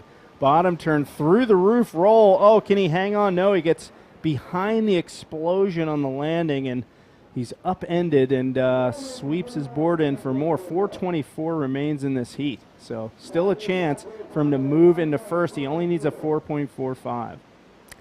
We have Fawcett Said for Jaed, which is nickname Jaed for Ali Javed. And his wife is here. Is that his baby, maybe? I don't know if this shot is his baby, but what a... It's Alice. Alice, right? It's Alice Kushwan, daughter. Still such a cutie. Right? So awesome. Oh, sorry. It's actually Ali Javed. I'm sorry. This is so it's a curious fact. Both of them have a little daughter. That's that's pretty. Whoa. Rivals. They're on the same schedule. They're rivals. Both Alice. Yes. They're both Alice. They have both a beautiful daughter. baby Right, daughter. right. And they are actually Ali Kushruan. It's in the first position in the Moldavian league. And Ali Javed is in the second position. So Wow. eternal rivals. That is like they're like twins. Here we go. He bottom turns around this section through the roof, holds on, and you see his board got a little sideways as he tried to get back out in front of the whitewash. And you know, it's that explosion. If you can get ahead of it, you're good. If you're behind it, you get shoved right out the back of the wave. So he still has a shot. He does have second priority, unfortunately for him, with just 2:45 remaining in this heat. He still needs a 4.45, certainly within reach, but we will see if Fabian Thazar uses his priority. Meanwhile, Javed picks up an insider here. He's streaking down the line. You know he's looking for the big move, forward spin, coming to the inside, and he decides that one's not going to do it. Can he race back outside and get one more? You can see him really hustling on the paddle, and it looks like something coming out the back. That's right. I really enjoyed his technique here for the forward spin, and he keeps going, and you can see the intention. He wanted to find a place to perform a roll there, but it's been a little bit slow actually. Very rare scores for Fabian Thazar. You can tell the waves are definitely not as easy as it looks. And we do have Leon Lucas asking who's in the next heat. Hi, Leon. In the next heat, we have a full Safa situation between, as Jay has been calling him, T-Rob, T-Rob. Tristan Roberts, and Robbie Berman. It's going to be pretty interesting to see these two friends battling against each other. Remember, only one will advance, and here's Fabian Thazar on a bomb, stalling there. Let's see if he can find another section, a nice forward spin. Very fluent one. Goes for the flip there for the and actually he gets the chance to connect.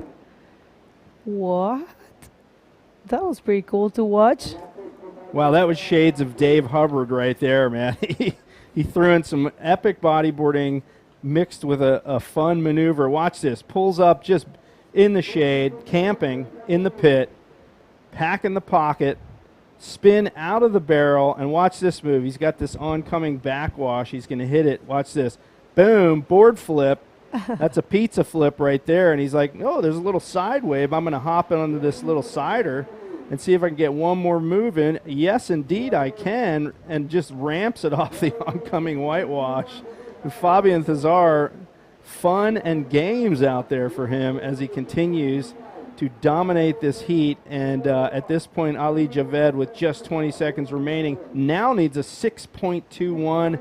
And I'm afraid, folks, at this point, unless Ali Javed can pick up some amazing action on this last little set, it's going to be lights out for him. And this is his last shot. He's paddling hard to get to the shoulder. Can he get it? He's going to pick it up. And this is going to count. Let's see what he can do. Bottom turns. He's stuck behind it. Can he get out to the open face? And I think he's just barely made it there. Forward spin up under the lip. And unfortunately, no lip section for him. And that was a valiant effort there right at the end of the heat. Well, congratulations to Ali Javed for a great performance and a great run in this first Visit Maldives Pro event. The first time the IVC comes to Asia, and the first time an event of this size is performed here in Maldives. So for you back home, don't go anywhere. We're going to hit a hit recap and a commercial break, and going to be back in no time. Look at that beautiful sportsmanship. Yeah, don't go anywhere, please.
Postpaid subscribe කොල්ලාගෙන් හෙස් කියාව සලිදතුරේ Abu Dhabi Istanbul අධි දුපාය දෙමියක දෙකොල් ටිකටා හුරුම් අධි ටුවතවස් මුලින් හිලේ අධි ශොපින්න ඉන් $5 ලිබේ ලීගෙතුරු promotion තේරේක පෝස්පේඩ් නෙකුම ඩිපොසිට දක්කා කරනුචේ මහුෆීන් 2% ආහමේ discount ඉතුරු ඩේටාවස් මුලින් හිලේ නසීබරේක වුම රාජ්‍යගෙම හලුයි මොබයිල් නෙට්වර්ක් සබස්ක්‍රයිබ් කොල්ලා.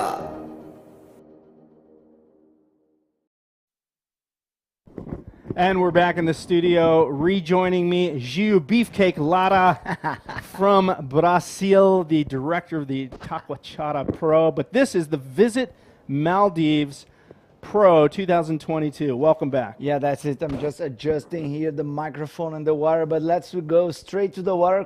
We have a Pro Men's Heat underway. That's it for Tristan Roberts and Robbie Berman out there. A full South African heat. That is crazy. RSA means Republic of South Africa. So both of these guys hailing from South Africa, different places. Tristan is from Onrus and Robbie Berman from down in the Cape Town area.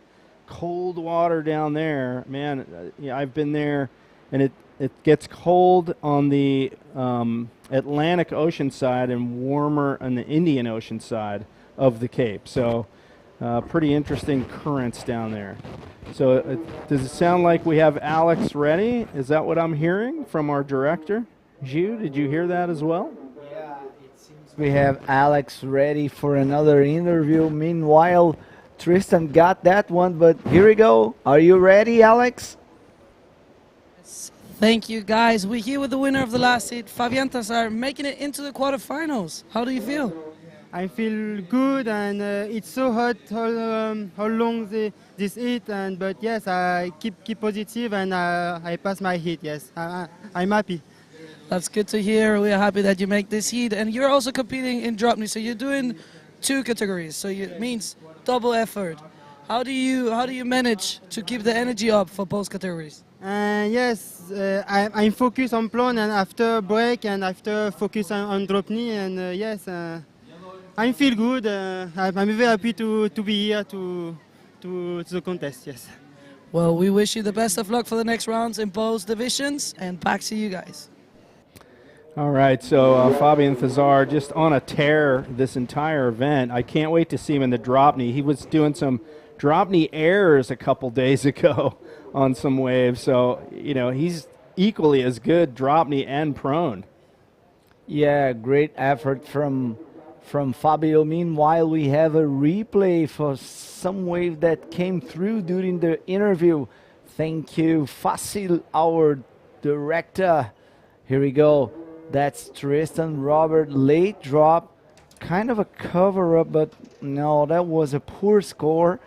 And that's weight 29 with 10 on the clock. And Tristan Roberts, he got 2 waves, but just poor scores at now. And Robbie Berman don't even catch any wave.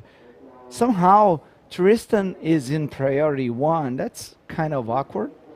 Yeah, I don't know what happened there. Maybe our display is incorrect, but he does have first priority according to our screen. We're basically, just so you know, we're in a booth. We're looking at the same feed that you are seeing. We're commenting on the feed, so we can't see what's happening beyond that screen. So if you're wondering why we don't know, that's why. Yeah, and we do see Robbie Berman on the inside. Yeah, he's pedaling back. I think he got a wave. Let's see, we got the replay. Oh, that's it. There's Robbie Berman looking this beautiful left-hander, pulls in the barrel. He came out. Yeah, nice little barrel for the guy in yellow. That will be the first solid score of the heat so far. All right, so Robbie Berman striking hard with a barrel, and that puts him in the lead with that 4.5. Tristan Roberts yet to find a rhythm out there. And we've seen a dramatic change in the surf every day we've been here. The tide definitely affects this spot pretty dramatically. A few heats ago, I think we saw kind of a peak in terms of size and consistency. And now as the tide has turned around and starting to fill in, it is changing, and figuring out where to line up is tough. Like, here's a kind of a walled set, although Tristan going for this right. Here we go, tons of speed, looking for the section. Yeah, here we go. Oh, he got stuck. The nose got dipped on that section.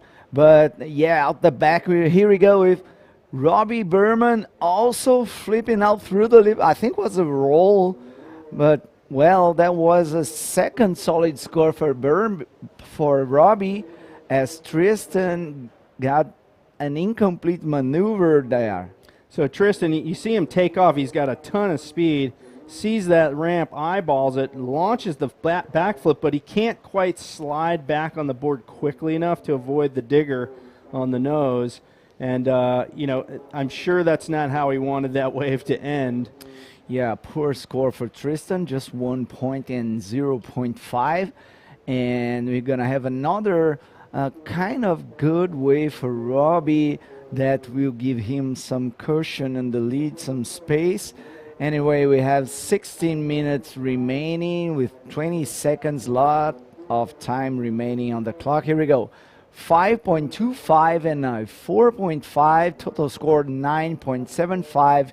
Tristan now is looking for a 7.5, 16 minutes on the clock. This is heat number 4, round number 4. A good wave approaching. Let's go, J. Real. So Tristan Roberts, a bowling left, goes up right into the lip, gets a little more conservative on this wave, just a classic looping roll low. I thought he was going to go the ARS or the backflip, but I think he wants to get a conservative, decent score under his belt before he goes for the big stuff, because he is now coming from behind.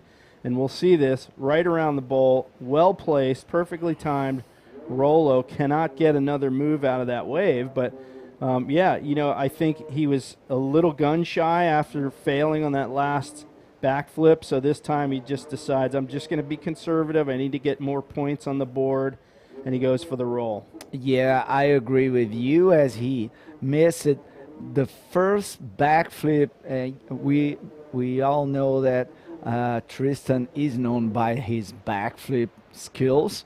Anyway, he didn't have any solid score until now. Now he has a 5.10, but here we go with Robbie Berman. Nice bowling left, finds the ARS, clean move, looking for another maneuver, goes for the foamy roll right there. Another solid score for Robbie Berman. Nice job, brother. All right, so in the Battle of South Africa here, Robbie Berman is leading at this point. You see why. Beautifully placed ARS there, comes around the section, and he's just going to try to cram in this last move. Not really a great section for a roll, but he just says, why not? I'm going to just roll out of this little foam ball. And he's in the driver's seat in this heat. Tristan Roberts playing catch-up for sure, and here he goes. What can he do with this one? Gio. Yeah, here we go. Another, yeah, that's it. Flipping all that one. Kind of through the lip backflip. It's not what the judges want to see. Anyway, that is his second score. And now the next one that we'll see, in fact, what will be the difference between those two guys, since now they both had solid scores on the scoreboard. Yeah, so, Tristan Roberts, our current world champion, took that title back in 2019, and then, of course, the pandemic took its toll on the world, and a couple years off happened, and then Tristan just picked up right where he left off. He's back in first in the rankings with Tanner McDaniel right on his heels. So this event, pretty critical for him in terms of points. He's in second place in this heat. He needs to erase one of those lower scores. He needs a 6.21 at this point. We've seen it happen in heats with these, world champions, that they'll get that without a problem. They just need the wave to come. Yeah, a couple solid scores for both riders in this heat. Robbie Berman with a 6.5 and a 5.25. Tristan Roberts with a 5.55 and a 5.1. Very tight heat, and so far 12 minutes, 50 seconds on the clock. A lot of waves coming, and it seems there's a nice, good-looking wave for Robbie. He's in position. Now just decided not to go on this one. There's another one behind Tristan is in priority 1. Let's see if this one will shape up nicely. Oh, that was a closeout. These guys are looking for the lefts just in the peak that they call Padang. For me, it's look more to pipe and Rocky Point than Padang, Jay. Yeah, I agree. I mean, Padang is like a mechanically perfect wave. Rockies is looks more like this, really. Yeah. It looks like a beach break over reef, which is what kind of like what Rockies is. Here goes Tristan Roberts as a cloud comes over the sun. He hides from the shade anyway by pulling in that barrel. Quick in and out as a little backwash hits it and pops him out the top. Not really the driving down the line barrel that the judges want to see, but we'll probably get him some decent points. I don't know if it'll replace one of his 2 waves. Let's take another look. Yeah, that's it. Here we go for the replay. That is not the wave Tristan got it, but anyway, it's not usual to see Tristan riding under pressure behind the scoreboard as we have. Oh, here we go. That was the wave that we were expecting. Nice, quick little cover up by Tristan Roberts, but unfortunately, the end session was kind of foamy and he just cut it out of the back. Yeah, so these guys sitting pretty deep at this point. It's hard to figure out where to be. When those big sets come, they're way out of position for the big sets. But the right now seems to be the wave of choice. You see Tristan Roberts just going right out of frame on that right-hander, and our other camera angle trying to pick that one up. Meanwhile, Robbie Berman, maybe he's going to get this left bowl, and he does indeed. He pulls in under the lip. Yeah. Beautiful ARS, clean landing. Will he get another lip move? He does indeed. Nice round Rolo on a small section. Forward spin, another roll perhaps? Indeed he does. Kick, kick, kick, trying to get in front of it to show that he made the maneuver, because quite honestly, you have to ride out of a maneuver for it to count. Yeah, but for sure, that was where the points are in this wave. The first maneuver right after the bottom turn, as we heard our head judge Chico Garritano on the riders' attendance on the first day, that they will be well scored. The clean and fast and well executed maneuvers right after the bottom turn, and there it is. Nice clean ARS followed by a roll.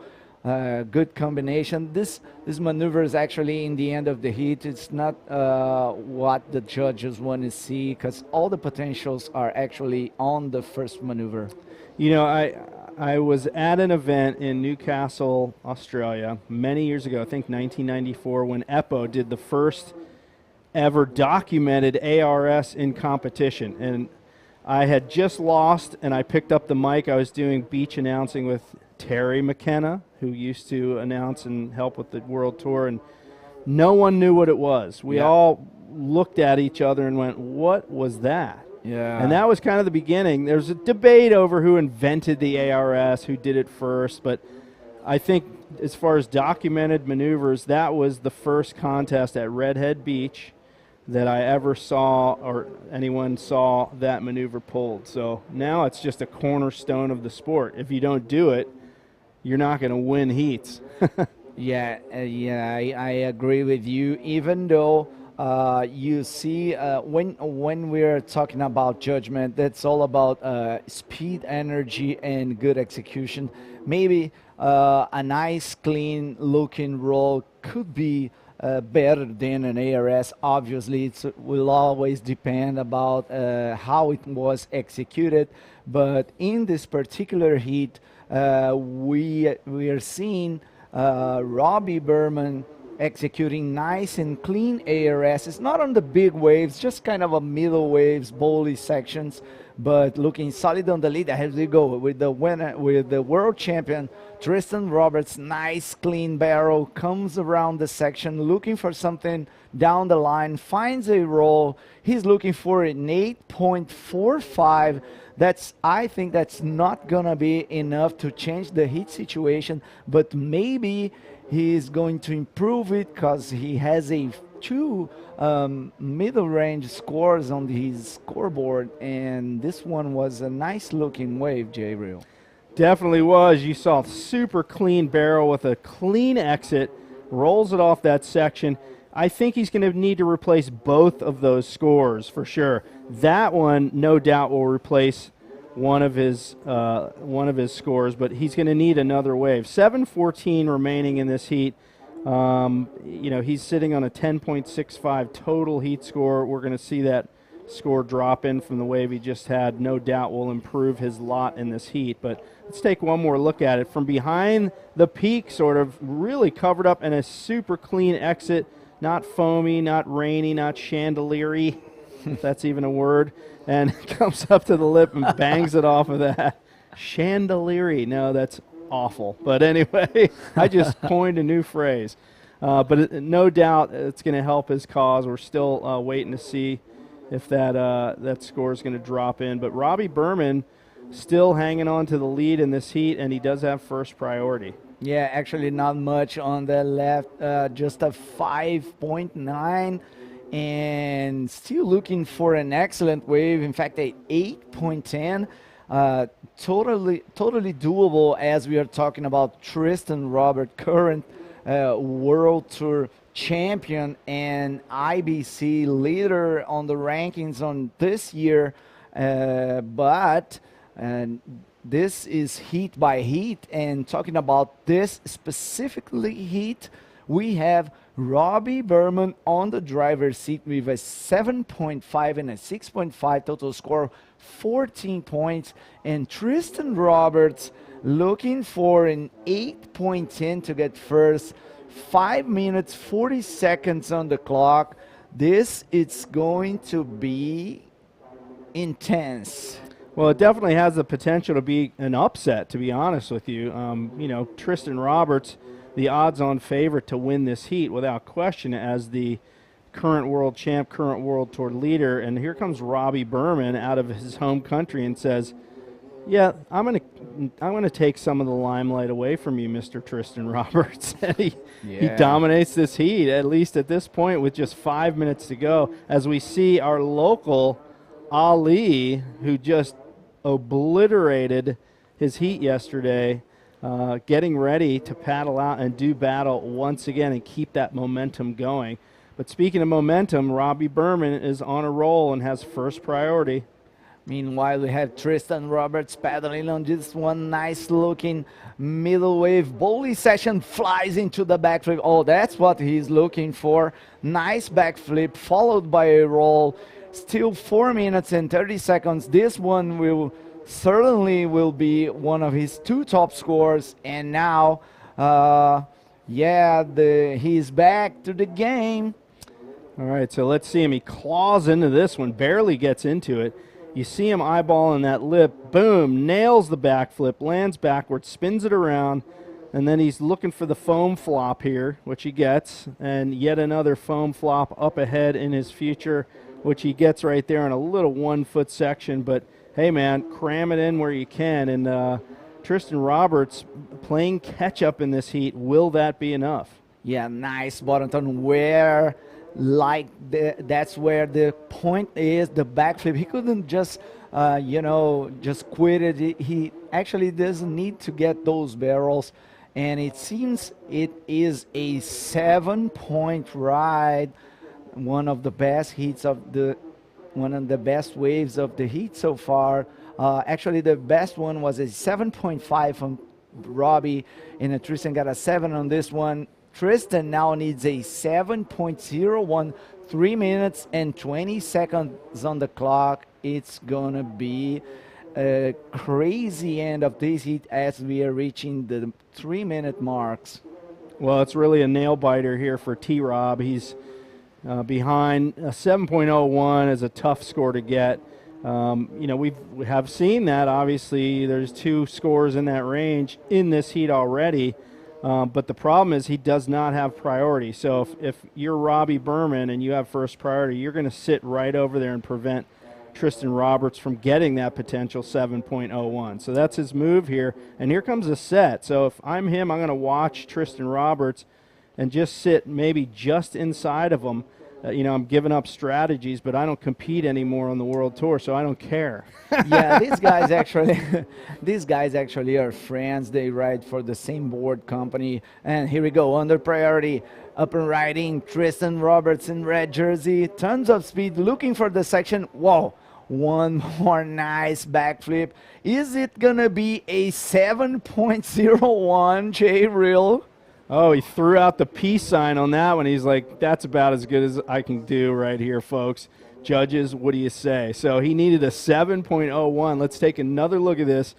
Nice bully left, drops in tons of speed right here. He's eyeballing the section. He knows this is probably his last shot, launches it, critical and perfectly executed backflip. And look at this, he gets a little pitching lip here. Boom, launches another roll, arms extended, throws the peace sign to the judges and says, what do you got for me? Yeah. And he slaps the water like, yeah. Yeah, right? I just can't say anything because now I doesn't want to be a judge right now. That was a nice backflip. I just can't say what's going to happen.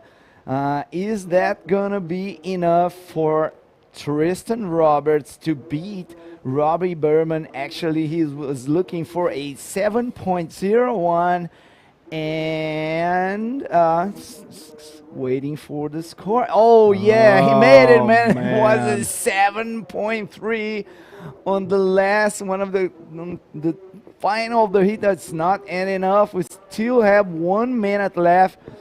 Is Robbie Berman can get a 6.8 that could put him back on the first position? That is insane, man. I'm just breathtaking. That is some drama. That is some serious drama. Tristan Roberts under the gun pulls it out in the last 2 minutes of the heat, but hold on, it's not over yet. Robbie Berman with one more shot, 30 seconds to go, hits the lip, does the ARS, and gets demolished on the landing. And oh my goodness, what a turn of events here between these two South Africans as Tristan Roberts barely moves ahead of Robbie Berman, who dominated the entire heat, but Tristan Roberts really came on right at the end. And here we go one more time. Nice angle with this another camera shot. Just a quick in and out for Tristan, and there it is. Tristan Roberts qualified to the next round, which is the quarterfinals. That's the end of the line for Robbie Berman. Great efforts for Robbie. He did really nice. He was winning the heat, but in the end, Tristan Roberts, 2 backflips, a 7 followed by a 7.3, and that's it. Let's go one more for Tristan. Well, I got to say, Tristan Roberts, Robbie Berman made a critical error there as we get into the recap here. He had priority. He should have prevented Tristan from getting that wave, and that really cost him the heat. Yeah, definitely.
That's right. We are back right here at the commentary booth with the Maldives Pro 2022. Actually, Visit Maldives 2022. I'm here now with Begonia Martinez. What's up out there, Bego? It's a very nice day out there, and we have one of the most expected heats of the day. So let's just go straight to the water because our local card, Ali Kushruan, it's ready to surf against Jan Salon. So please, director, take us to the water to see the action right now. And with this beautiful white shot of the area, we present to you, write it in red, Ali Kushruan Ahmed, also known as Kuda Aya, against the French revelation in this year, Jan Salon, in yellow. So this is going to be another great hit to watch.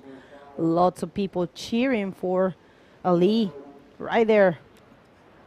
It seems we have a wave just during the introduction. Here we go. That I think that was a wave for Ali Kushwan, aka Kuda Aya, the local hero here, one of the co-founders of MBBA. I think one of the main responsibles for this time. Here we go. That was Ian Saloon. Nice flying cylindrical roll. Good start for Ian. And I don't know if we have a immediately return and answered for Kuda, but anyway, this is going to be insane. Oh, here we go. Kuda Aya looking, it was his first wave, nice clean barrel, looking for the end section, goes for a carve, and that's it, just a barrel and a carve for Ali Kushwan. And let's see, that's gonna be those first two scores of the heat. That's right, and first score for Jan Salon already dropped as a 6.25 and a 4.25 for Ali. And remember, only one rider is going to make it to the quarterfinals. That's a beautiful entrance of the China-Maldives Bridge, Friendship Bridge, which is the one that unites these two beautiful islands. And that's the park that we have here, and the competitors area is that white tent. And look how many waves are rolling there. Riders actually look very small, and the beautiful blue roof there, it's the mosque, and it's been very great to check to have the chance of the cultural exchange. Look at this wave. And while we're waiting for these riders to take a wave, let's just throw it to Alexandra for the next interview. Alexandra, where are you at? Guys, and wow, what a heat, what a finish to this heat. Tristan Roberts making it in the last 5 minutes into the quarterfinals. What a thriller. How did it feel to be in that position? You're normally dominating heats, and now you were close to not making it into the quarterfinals. Yeah, it was a crazy heat. I knew Robert was going to bring the heat. Little left bowls are his favourites, so I knew I was up against a tough heat draw, and this is what he rides a lot at home and he's very comfortable with, and especially if he's coming up against me, he's going for it all and he's got nothing to lose. So I knew he would be going into that mindset, and yeah, I really thought I was done. Ocean just didn't seem to produce many opportunities, and he got scores early and I was kind of struggling, and yeah, managed to find 2 sevens in the end that I was so pumped about. It's the craziest feeling when you think you're done, like kind of almost giving up, like giving your last 2 ditch efforts, and then pays off, so I'm stoked. Yeah, that's what I wanted to ask you, because that makes a difference. You can never give up the heat finish when the buzzer sounds, and that's something that's why you're a world champion. I've been in situations like that also, and how do you manage with that pressure to know that you have to do 2 big scores? How do you manage to stay calm in those moments? Yeah, I guess it's just the fighting mentality, you know. It's to just keep fighting until the end, not giving up and kind of leaving it all on the line. And I think you need that if you're going to ever win a world title, and something I learned through winning my first world title. And hopefully I can just keep the momentum going and not fight battles like that, because it's not fun. Yeah, I wouldn't like to be your mom or your girlfriend right now. But congratulations, good luck in your next heat. Hope to see you back here, and back to you guys. Thank you very much, Alexander. Such a good interview there for Tristan Roberts. It's been really, I will have to say, surprising surprising to see Tristan struggling, but wait a sec. Here's a wave for Jan Salong. Nice roll. Jan surfing really consistent throughout the event. And while we were in the interview, we heard some screams, and it was a lot of people screaming for Ali. And there you have it. That's why there is a change of situation, and Ali right now is in the first position. People, it's going crazy out there. Who wouldn't be to have, I mean, if you have your strongest card surfing and you have, I mean, the chance to watch him really destroying the wave in your hometown, it's amazing. But there's another change of situation after last wave for the Frenchman Jan Salong, getting a 4.5 for that roll and changing again the situation. But right now our local only needs a 5.51. So let's see what's happened. Yeah, Ali Kushwan looking for the barrels and Ian Saloon going for the rolls. That's what we have been seeing so far in this heat. Ian Saloon is taking advantage of his rolls until now with a 6.25 and a 4.5, and Ali Kushwan Kudaaya with a 5.25 and a 4.25. Looking now for a 6.51 to get first. We are now reaching 16 with 50-second mark, and this has been a very fun heat to watch, Begonia. Yeah, definitely. And let us know where you're tuning in from. We have seen, I'm right now jumping at the chat. Remember, we are focused on the live feed. The live action is our main focus. So let's see, we do have Gran Canaria Fronton King. Hi guys, thank you for being here. We're looking forward to the end of the tour in your beautiful beach. We have Koke, backflips como churros. Nice. Kaif Ahmed, congratulations Tristan. Yes, of course. Susana Esteve. Vamos a Mauri, I'm sorry. Sí, Susana, Mauri está fuerte. Viene en el hit que viene contra Pierre, va a ser un hit increíble. Kaif Ahmed, sí, va por supuesto, of course, for Kuda. Yeah, we have action. Oh, I think he was going for a gainer flip, just gave up with that, kind of confusion maneuver. But anyway, still plenty of time, 15 minutes left. There is some width. Oh, here we go for the replay. That was a nice looking left. Just did the high line for more speed, and then when he decided to hit, just kind of quit it. Maybe he lost his edge just on the moment that he hit the lip. Anyway, this is heat number 5, round number 4. We're gonna have after that Gabriel Molina against Tanner McDaniel, and then Brahim Idouche up against Armid Solivers and Dave Hubbard. Armid Solivers up, and then the heat number 8 is gonna be Dave Hubbard against Aswan Mohamed. Check this wave coming. Oh my God. This is the local boy looking for one more barrel, claiming it, and that's gonna be a good, oh my God, look that wave. The waves are pumping right now, and these guys, man, they're really lucky to be out there this time. See, this is a 6-foot wave, nice clean barrel, wide open face.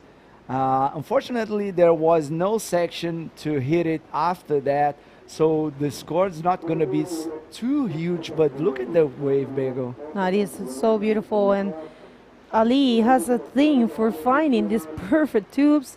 Definitely, I mean, being the first in the local, in the Maldivian League, he definitely, it's the strongest card from here from Maldives.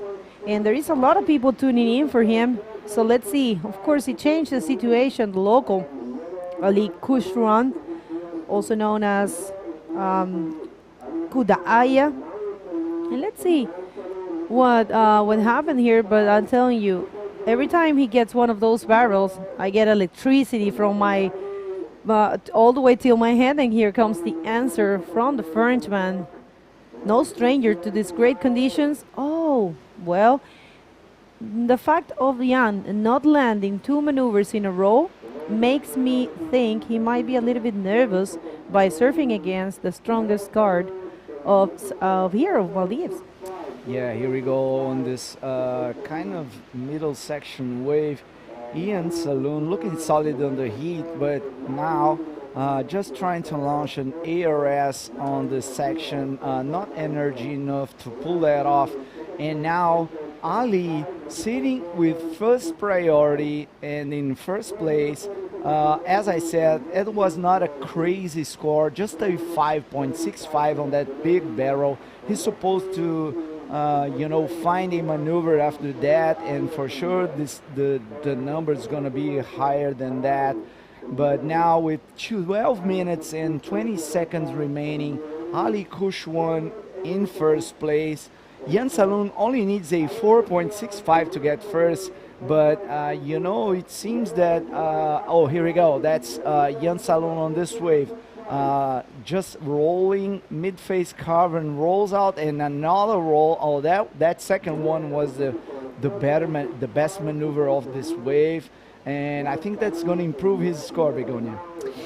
Yeah, let's see that. And remember, 11 minutes and 50. This is a replay. Yeah, finally, some nice round roll combined with the second one for Jan Saloon. He has to be very stoked about that one. It's very frustrating when you are in a heat and you know you're capable of great maneuvers, but you are not landing them. I was actually having a word with Irwan Clorec, and he was a bit frustrated, but well, it happens. And here's another look to that good wave from Jan Saloon. Really enjoy those pocket rolls. For me, are my favorites.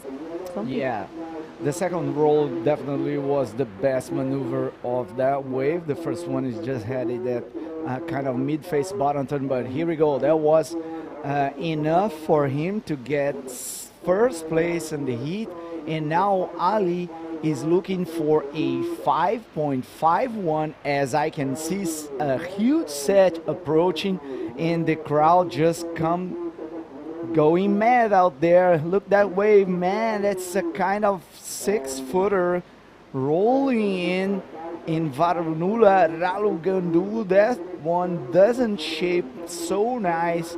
Let's see if there's another one off the back.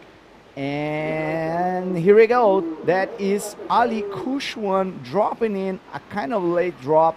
I don't think that's gonna be a good one. Just quick in and out, cutting off the back for that one. And now Jan Saloon in first priority. That's right, first priority, first place. Still 10 minutes on the clock. Remember, this is the heat number 5 of round number 4. And this is a full elimination round. Look at that beautiful Maldivian flag held by probably our lifeguard right there in the jet ski. And also the view for the airport. Pretty unique view. Thank you very much, everyone, for tuning in. And look at that. You know, that T-shirt there says Kuda Aya. So those are the fans for him. It's amazing. And here's another wave for the Frenchman. Nice backflip completed. Actually, he hold on to it. Pretty good for Jan. Let's see if he can get rid of that 4.90, which was his last score. What took him to the first position might be a better score than that. Here's a replay. Yeah, this is Ian Saloon from France.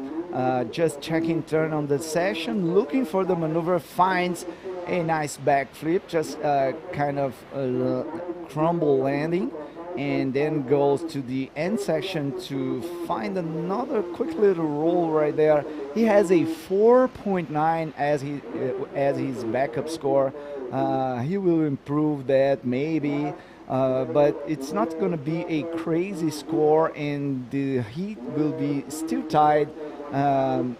Anyone can win this one as we are coming down to the last 8 minutes and 30 seconds. Meanwhile, Jan Saloon keeps riding the driver's seat as we see local guys going crazy about Kuda Aya. I'm gonna take one of those flags to home because I really like it. It's got a beautiful colors, the green and the red with the moon in the middle. I really like it. It's really beautiful, and I'm very honored to be here. So I will never forget this chance. Thank you very much to the Maldivian community for bringing this event to your shores and allowed us to surf. I know it's hard to have a World Tour event in your shore. You might want to have to surf, and there is a lot of people in the free surf. So thank you very much, all the locals and all the community, for allowing us to be here. And I would like to thank to all of our sponsors and partners. Remember, this event has a title sponsor and a destination partner, which is Visit Maldives, and it's made in association with the Ministry of Youth, Sports and Community Empowerment. We have an accommodation partner, which is the Maruka Plaza. We have an event partner, which is Official Events. Diragu, digital partner. We have a printing partner, which is Print Lab. Catering partner, Muchas Gracias. Online partner, Adadu. We have Sun Care partner, which is Mula Maldives. The Maldives National Defense Forces, Maldives Police Services. We have Stelco, Male City Council, Extreme Fitness, Musicians Association of Maldives, Mafushi Water Sports, and NBAM. All of these last supporting partners, and you can see the stoke in Jan Salon. How good is to surf in heat, only with one more person, and beautiful conditions are these ones. Thank you very much, all of you, for helping us to bring this event, and of course the Maldivian Bodyboarding Association alongside with the IBC World Tour for 2 years of hard work to actually achieve this event. For us, it's a pleasure, it's an honor to be here, and we're more than grateful. Yeah, and this will come down to the wire as Ian Saloon didn't improve his score with his last wave. He's still having a 4.9 as his backup score. And Ali now sitting with first priority, 5 minutes and 50 seconds on the clock. He's looking for a 5.51. He needs to have patience now as there is a big crowd in the beach cheering for the local boy. A lot of nerve gains right now. Some waves coming through. Wave selection now, it's the key point, and here we go. That's Kuda Aya looking for the section, comes around it, goes for the maneuver. Nice clean little roll right there, just pointing and claiming Huge for the roll, guys. though. Yeah, he needs a 5.51. That's not a crazy score. That was a nice clean roll, flying out the section. Maybe, here we go, look the replay, Bego. Yeah, I believe it's a huge roll, actually. So well executed. Good landing there, clean. And he's dedicating this to his fans, which are right there in the shore, sporting his shirt. Kuda Aya's fans. Nice view of this roll. Let's see if he gets the 5.51 he's looking for. I think he's getting it because I'm hearing the crowd going crazy out there. And whoa, memorable times for the Maldivian bodyboarding. He gets a 6.5, and now he's in the first position, and Jan Salon only needing that 5.91, completely possible for Jan. And we do have Luca Saninotto, one of the youngest and greatest bodyboarders in France at the moment. I think, Luca, you are from Arcachon, where we are going to have the last event for the women junior division. And also we're going to have the men junior division there in La Salie, Arcachon, La Salie Pro. Ça va, Luca? Allez la France, oui, allez la France. Il y a Yann qui alors, il a besoin de 5,91 pour être première. Et on va voir qu'est-ce qui se passe. I'm sorry, well, a little update there in France. I love French, I have to say, and I try to speak as much as I can. So, yeah, we're going to have that junior event, but don't forget, after this event, and meanwhile this event is going on, we're going to see the 10 Invitational, which is not affecting the rankings. It's an invitational event, and that's going to be in South Africa, held by my fellow commentator, Dion Major, Mumbles, and he also it's hosting the Walker Bay Pro, which is the next event for the women and the men division, the IBC World Tour calendar of this year. And after that, we're going to go to Sintra, and after to France for the junior event, La Salle Pro, and we're going to be finishing the tour in the beautiful fronton of Galar, Gran Canaria. That will be excellent. Gran Canaria Fronton King happening in the same dates as usually happens, from the 15th to the 30th of October. And that's it. We have 2 minutes and 26 seconds on the clock. Ali Kushwan, aka Kuda Aya, in first with the total score of 12.15. Ian Saloon in second, looking for a 5.91, as it seems that the ocean is sleeping right now, and this is coming down to the wire. 2 minutes to go. This is an insane end, and the crowd's going crazy as everyone here is cheering for the local guy, Kuda Aya. Oh man, this is, I'm kind of, my hands are sweating here.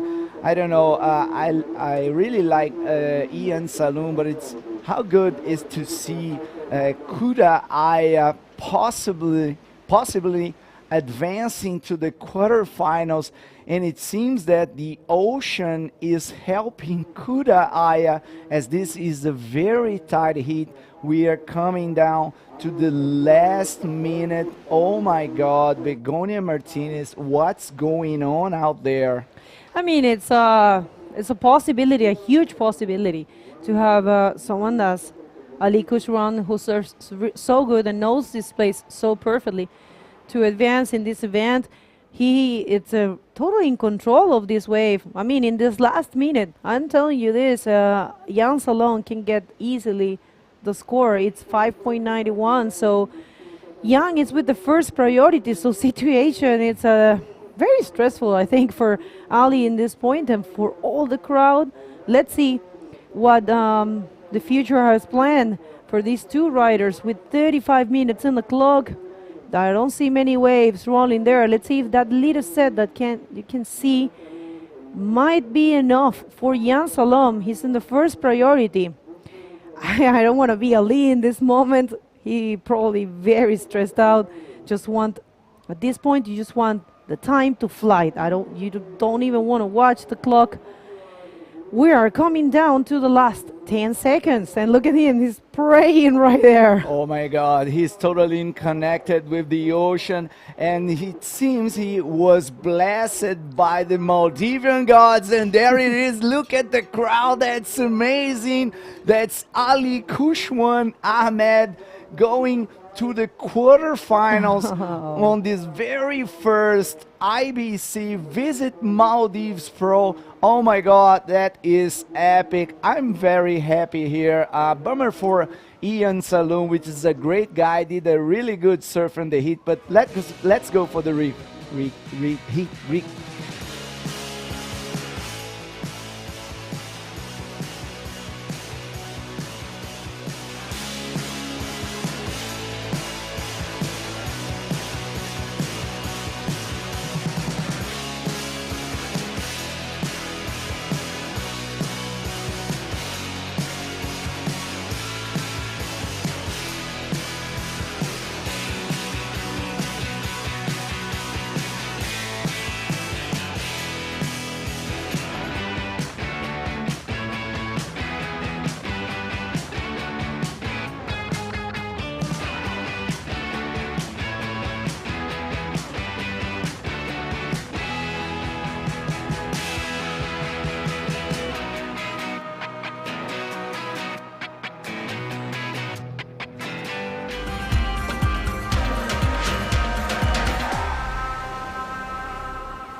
Welcome back, everybody. We are ready to keep going in this beautiful fourth day of competition in the 2022 Visit Maldives Pro.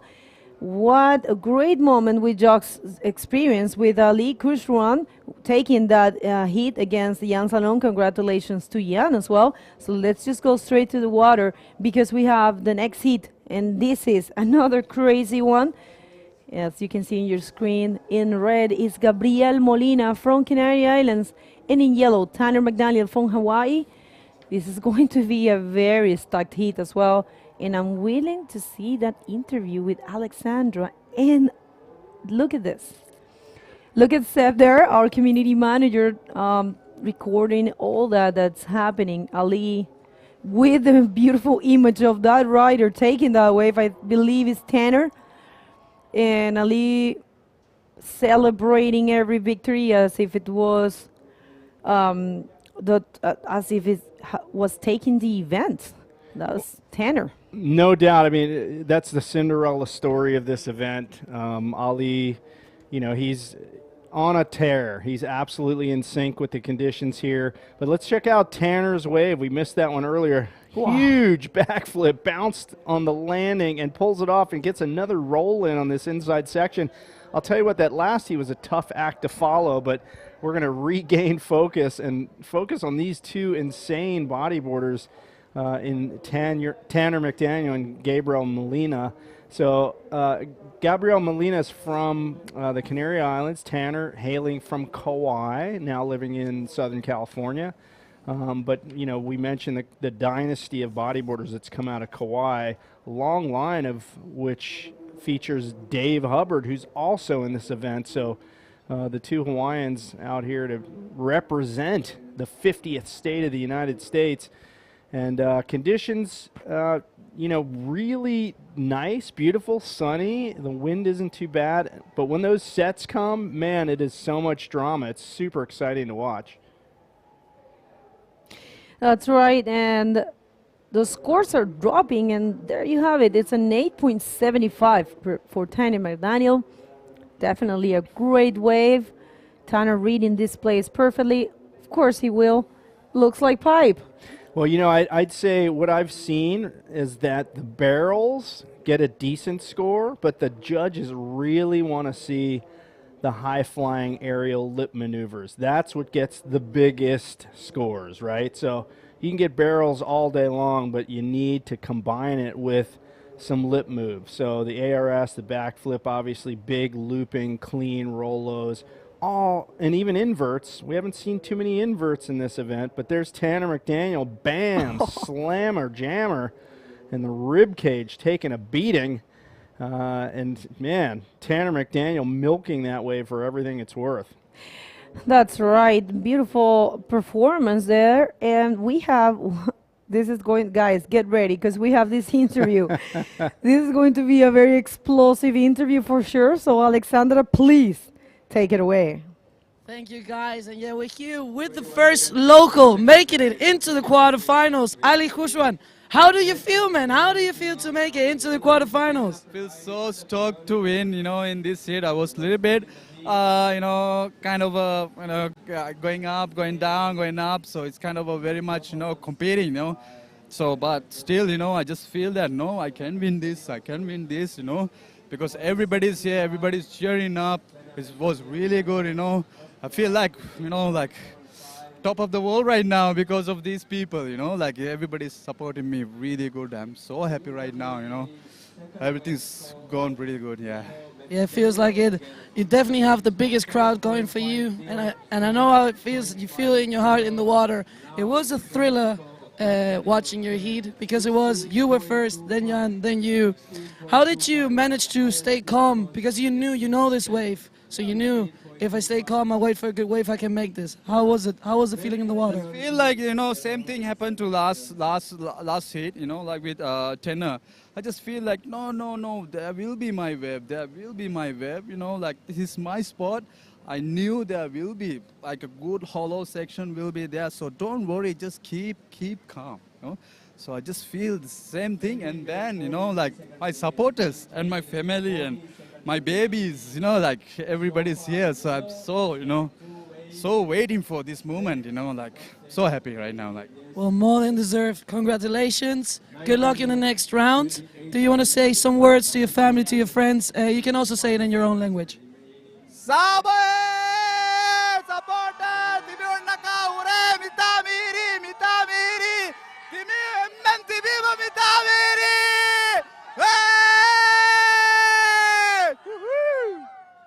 Thank you. Congratulations. And back to you guys. Jay, I love can't it. get enough of that. It's just, oh well. Here comes Gabriel Molina. This is his first wave. Wow, Tanner McDaniel already comboed him with a total score of 16.25. I'm pretty sure we have a replay of that 7.5. Thank you very much, Ahmed. Here comes. All right, T-Mac driving down the line. Classic ARS, rotates the board under himself, rotates out of that, and you can see again those lip maneuvers really getting the big scores. Another angle on this one in the bowl, launches it, really connects perfectly with the lip as it starts to throw, and it chucks him right out into the flat. So T-Mac off to a barn burner of a start in this heat, and he's made Gabriel Molina's life miserable as he tries to come back from basically zero. He's got a 0.5 and nothing to back it up. So 18 minutes to go. Gabriel Molina needs to really step on the gas here and get two excellent waves. Well, I mean, Gabriel, let's see. Vamos a ver, el marrajo se tiene que poner las pilas, como se dice, un poquito prender los motores. La hora está en situación de combo. Ya han pasado 8 minutos en este hit y no ha tomado nada, esa ola básicamente nada más. Ya Tanner tiene una sumatoria de 16,25. Vamos a ver, sabemos que él tiene muchas capacidades, pero definitivamente un adversario como Tanner, en prácticamente las dos únicas olas que ha tomado, ya marcando esas puntuaciones. Así que vamos a ver qué pasa con el canario, que ya está en la gran final de la categoría junior contra Amin Musa. Amin Musa, y va a estar buenísimo, pero acá tiene que prender bien los motores porque obviamente está contra uno de los mejores del mundo, que está en segunda posición del ranking mundial, Tanner McDaniel. Little update there. I was saying Gabriel Molina, today is his birthday. Gente, hoy es el cumpleaños de Gaby, del Marrajo, para quien no lo sepa, para que lo feliciten, Gabriel Molina. So in his birthday, able to achieve the chance to go to the final, the great final in the junior division, Gabriel Molina, but right now facing a tough situation against the rider positioned in the second place in the World Tour rankings, 2022 World Tour rankings. So the points that are going to be granted here, Jay, are very important for that race. Tanner, though, it's looking very strong for the chance, for the possibility of becoming for the first time a world tour, a world champion. And I tell you what, Tristan was really close of not advancing in the last heat, and if that wouldn't happen, Tanner will have more chances. But right now, Tristan is already advanced, so there is a lot of pressure, I think, in Tanner's head. But look at that. That's how he managed the pressure. Wow, Shack Attack pulls in, comes out, ARS on the landing, rolls it again. So maneuver after maneuver, linking maneuvers. That is what you want to do, folks. You want to get the barrel, disappear, clean exit, ARS on exit, another roll. Watch this one more time. Beautifully positioned, ducks his head up under the lip, comes out high in the barrel as that thing starts to clamshell on him. Gets the ARS, lands cleanly, maintains enough speed to launch it up into the lip one more time. T-Mac getting it done and showing why he is really, I want to say, heir apparent to a world title. He's been on the cusp for a couple years now, and he's only 23 years old, just a young guy, really, with a lot of years ahead of him in this sport, and you know, he may win a world title at a young age here if he keeps up this kind of performance. Yeah, he was very close back in the day when he was a junior. Very, very close. Beautiful wide shot, drone shot of the park. The Varunula Ralugandu complete shot. and the artificial beach, which is a little bit further to the left. And we looks like a golf course there, the park. Oh, the park. Oh, yeah. Mini golf, maybe. Yeah. So we have some cool people tuning in. We have Emiliano Arano. You wanna know something pretty cool? Yeah. I interview you for the first time because of this guy, Emiliano Arano, from Argentina. Wow. He is a huge enthusiast of bodyboarding. He knows a lot about history. And while what I was doing my interviews during the pandemic, he told me, you know who will be a very good personality for you to interview? And I said, who? Jay Rio. And I said, okay, I'm going to reach out. Gracias, Emiliano. Emiliano. And I will probably say because of him, we are together here. So thank you, Emiliano, for proposing Jay Rio here. Emiliano, thank you for the trip to the Maldives. Thank you. I wish you were here with me. So one thing led to the other since I met you and we had that great experience of interviewing you.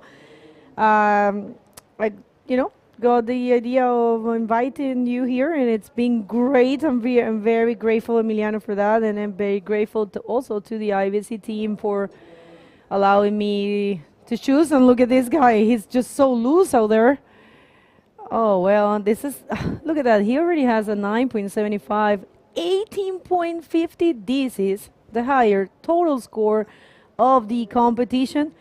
Tanner McDaniel took it away from Alexandra. Well, Alexandra has the single high score, and this is El Marrajo here. Well, let's see if he can find some. No, he didn't find any section there.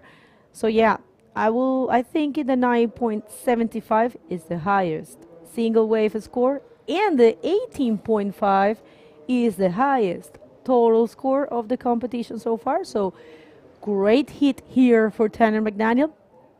Well, sorry, Alex Rinder, who previously had the highest wave score. There goes Tanner McDaniel launching that ARS. We're taking another look at that wave that he got the 9.75 on. I think that's the highest score of the whole contest on a single wave. So really impressive there from T-Mac as he continues his roll. And quite a difference from, let's say, Tristan Roberts' heat, where Tristan was really playing catch-up the entire heat and just pulled it out in the last 2 minutes. By contrast, Tanner McDaniel dominating from the get-go in this heat and really setting a high bar. And Gabriel Molina has dug himself into a ditch that I don't think he's going to be able to claw his way out of. He's got a huge deficit. He needs an 18.5. That's 2 excellent waves, like beyond excellent, that he needs to get to have a crack at this. But he's not giving up. He takes a look at this one. Bottom turns in the bowl, heads up to the lip, and frustratingly kicks out the back. That one just did not want to pitch. And meanwhile, look at this bomb outside. Tanner McDaniel picks off the right-hander, goes out of frame for us, and we got the other angle. Looks like he popped out the back of that one, but honestly, he could just go out there and take a fishing rod and pick up some lunch right now. And I don't think he'd have anything to worry about. Once again, you never know, but I have to say, Gaudi does look a little bit distracted. It's very rare to not see him marking any points there. Actually, a total of 2.55. It's not what we are used to. This young rider from Canary Islands, from Galder, it's really good. And we have been seeing taking like amazing waves and good points throughout the event, and definitely he's feeling the pressure, I will say. And I mean, it's normal, you know, having a hit against Tanner, knowing how much it's in stake for Tanner McDaniel, being in the second position in the 2022 IBC World Tour rankings. I mean, it's either he will be very stressed out, or he will be very loose or very focused. I think that's the case in this heat. Tanner is really focused, is really connected to this place, and it's showing. Well, yeah, you know, some heats you just have the rhythm and some you don't. if you start out the heat in rhythm with the set waves and the ocean, you can kind of carry that momentum through. Gabriel Molina behind the 8 ball when it comes to a rhythm in this heat, but he does have the juniors to look forward to. Maybe he's just, at this point, he may be just thinking, well, this is a done deal. I'm just going to focus on the juniors. I don't know. 9 minutes, 20 seconds. You never say never in this situation, but the ocean right now is laying down and taking a little midday siesta. And Gabriel Molina, with first priority, he's got to be thinking, geez, I need 2 just mind-blowing waves, better than anything I've caught in this entire event, times 2. And it's a tall order, to be honest with you. Yeah, well, look at that. An 18.50, man. The biggest score of the competition, single biggest wave score. He's got to be very proud. Actually, he did this in Itacoachara. I remember him being, and I think it was in the quarters, or even this same round. No, it was in the quarters. He actually got the biggest score of the competition, and then it came Tristan and served really, really good, and actually took that title from him in that round. But yeah, Tanner, look at that. He's so comfy. They're having a conversation there. That's beautiful. That's great. Seriously. Yeah, I got to wonder what they're talking about. Tanner McDaniel, we see him again. He ducks his head under, pulls up high in that barrel. Just taking another look at that epic 9.75. The score of the event, day 4 here, and it doesn't get any better, at least as far as this event. We have yet to see a 10-point ride, but this is pretty darn close, folks. You got it all. You got the barrel, you got the lip move, ARS, and followed up with the finish right here. Boom, hits it again. And that wasn't just a foam flop. That was seriously launched into the flats Rolo, even on that small section. Here he goes again. Oh, no. Again. It's not over. He hasn't finished, I think. That was a pretty cool ARF. I have to say, I admire very much the ability of Tanner to perform both maneuvers, because usually you see the rider do backflips or ARSs, but in his case, I would call it a backflip, that one. In his case, he does both of them, he switches. I will maybe, I will go for backflip in that one, but in the previous wave, it was a clear ARS. And definitely, I really admire his ability of just performing all kinds of maneuvers that there is in the bodyboarding menu. Let's see if we can see, what he does beautifully. Those air reverses. I really like his style on those ones. Yeah, we haven't seen too many air reverses in this event. They're all going for that big bombing ARS or backflip. There is, we talked about this the other day, there is a subtle difference between those 2 moves. On the backflip, you're sort of throwing your head over your shoulders backwards, and you're keeping your axis the same throughout the move. You're landing without rotating the board under you. In an ARS, you'll see the riders, they'll hit the lip, and as they get upside down, they'll actually turn the board ever so slightly into that rotation, that spin move. It is really hard to tell on some waves because it's pretty close. It's almost like the rider hits the lip and decides after they hit the lip which one of those 2 they're going to do. And as you call it, an ARF, that's probably a valid description of what we're seeing. It's an air roll flip, right? Because you just can't quite tell. That is right. Let's see this wave for Gabri Molina. Vamos a ver el marrajo si puede aquí un poquito cambiar esas notas. Sí, completa la maniobra. Saludos a Lionel, que estaba sintonizando, lo vi por ahí. Lío, te extrañamos, pensamos que venías, ¿eh? Vamos a ver si te vemos en los otros eventos. No sé si vas a ir a Sudáfrica y todos los Canarios. Here's another look at this wave. Okay, so he's in the pocket there, and you're going to see him go up. Now watch this. This is what the subtle difference I was talking about. Boom, hits it, and notice the board does not rotate under him. He lands parallel with his board, so that is the backflip.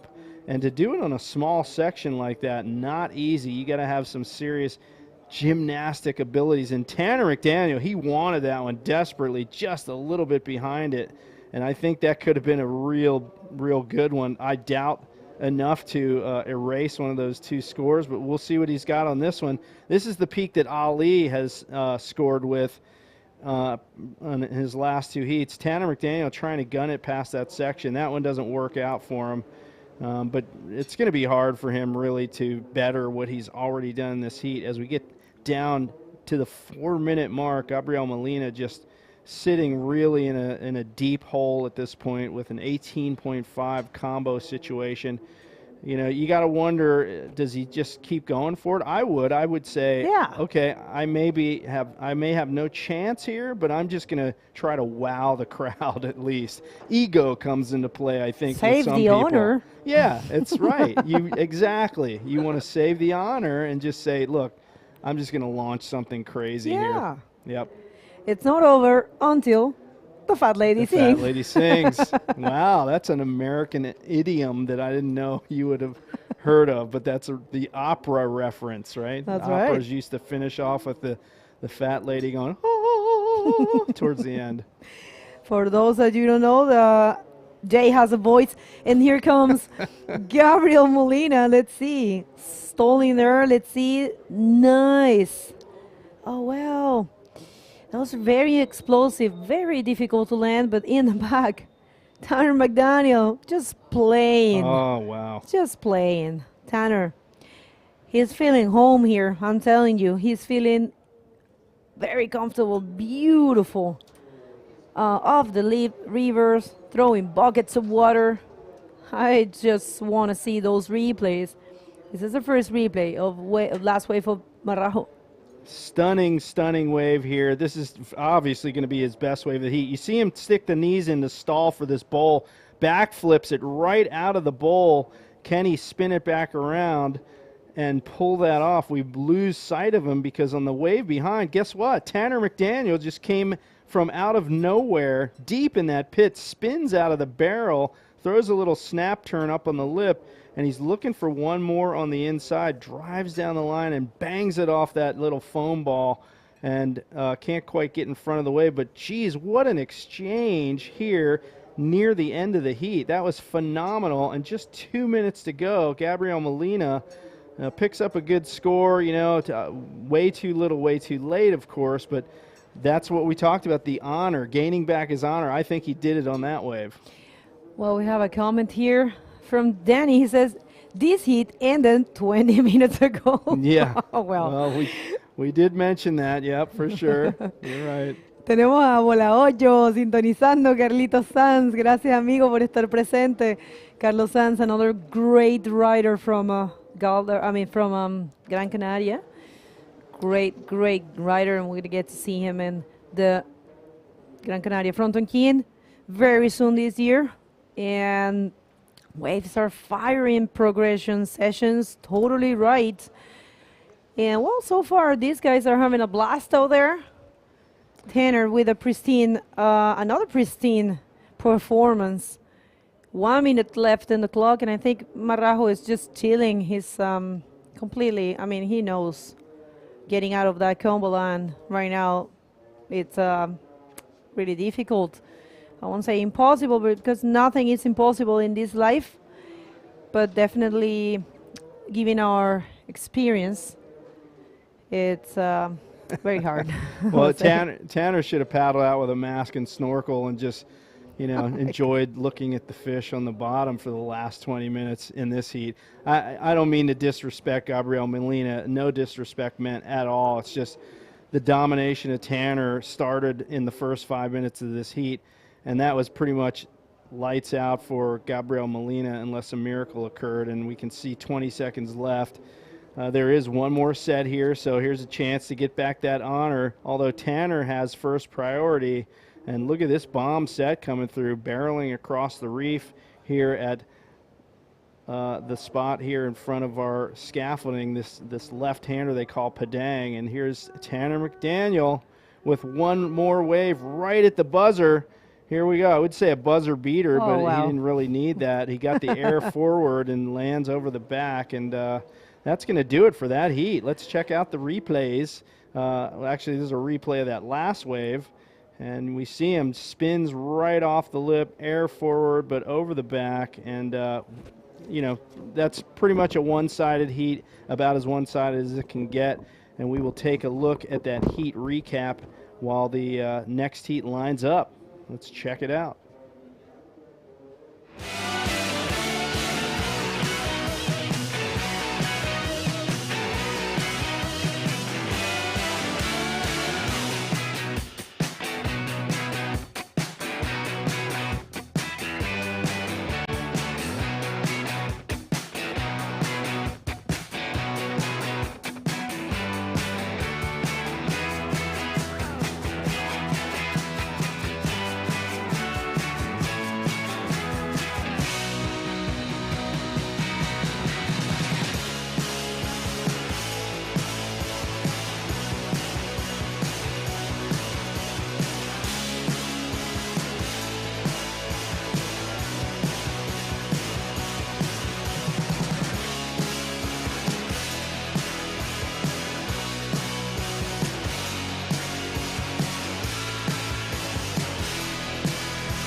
දිරාක් postpaid subscribe කොල්ලාගෙන් එස් කියාව සලිදතුරේ Abu Dhabi Istanbul අධි දුපායිය දෙමියක දෙකොල් ටිකටා හුරුම් අධි ටුවතවස් මුලින් හිලේ අධි ශොපින්න එන් $5 ලිබේ ලීගෙතුරු promotion තේරේක පෝස්ට්පේඩ් නෙකුම ඩිපොසිට දක්කා කරනුජේ මහුෆීන් 2% ආහබේ discount එකක් ඉතුරු ඩේටාවස් මුලින් හිලේ නසීබේරේක වුම රාජ්‍යගෙම හලුයි මොබයිල් නෙට්වර්ක් සබස්ක්‍රයිබ් කොල්ලා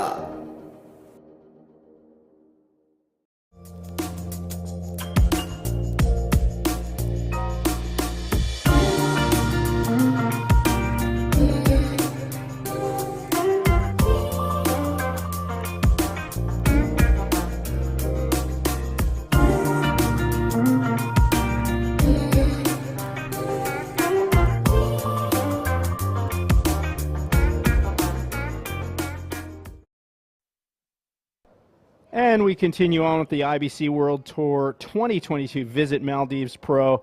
The action has been hot and heavy. Rejoining me in the booth here, Gio Lara. Welcome back, Gio. Welcome, Jay. Thank you for that. What amazing heat we had right now. I just was out there. Man, it was insane. It was a masterclass from Tanner McDaniel. And here we go. Let's go straight to the water because we have another stacked heat coming on. This is going to be Brahim Idouche from Morocco up against Armid Solivert. And here we go. That's Brahim on his first one. Just quick dive in that one because it just closed it out. But, well, let's see. We have some replay right there. Maybe not. Anyway, oh yeah, here we go. That was a roll. Just couldn't see who was it. Maybe Armid. Yeah, I think so. That was Armid trying to roll that one, but oh, I think he hit the reef, huh? He checked his hand, right? Oh yeah, that was a full-on guillotine right there. Let's take one more look. It happened so fast the cameras couldn't even capture it. But yeah, it's it's shallow in there, folks. It is reef. It is hard bottom out here. So. Though it may look like sand, beach break, it is anything but.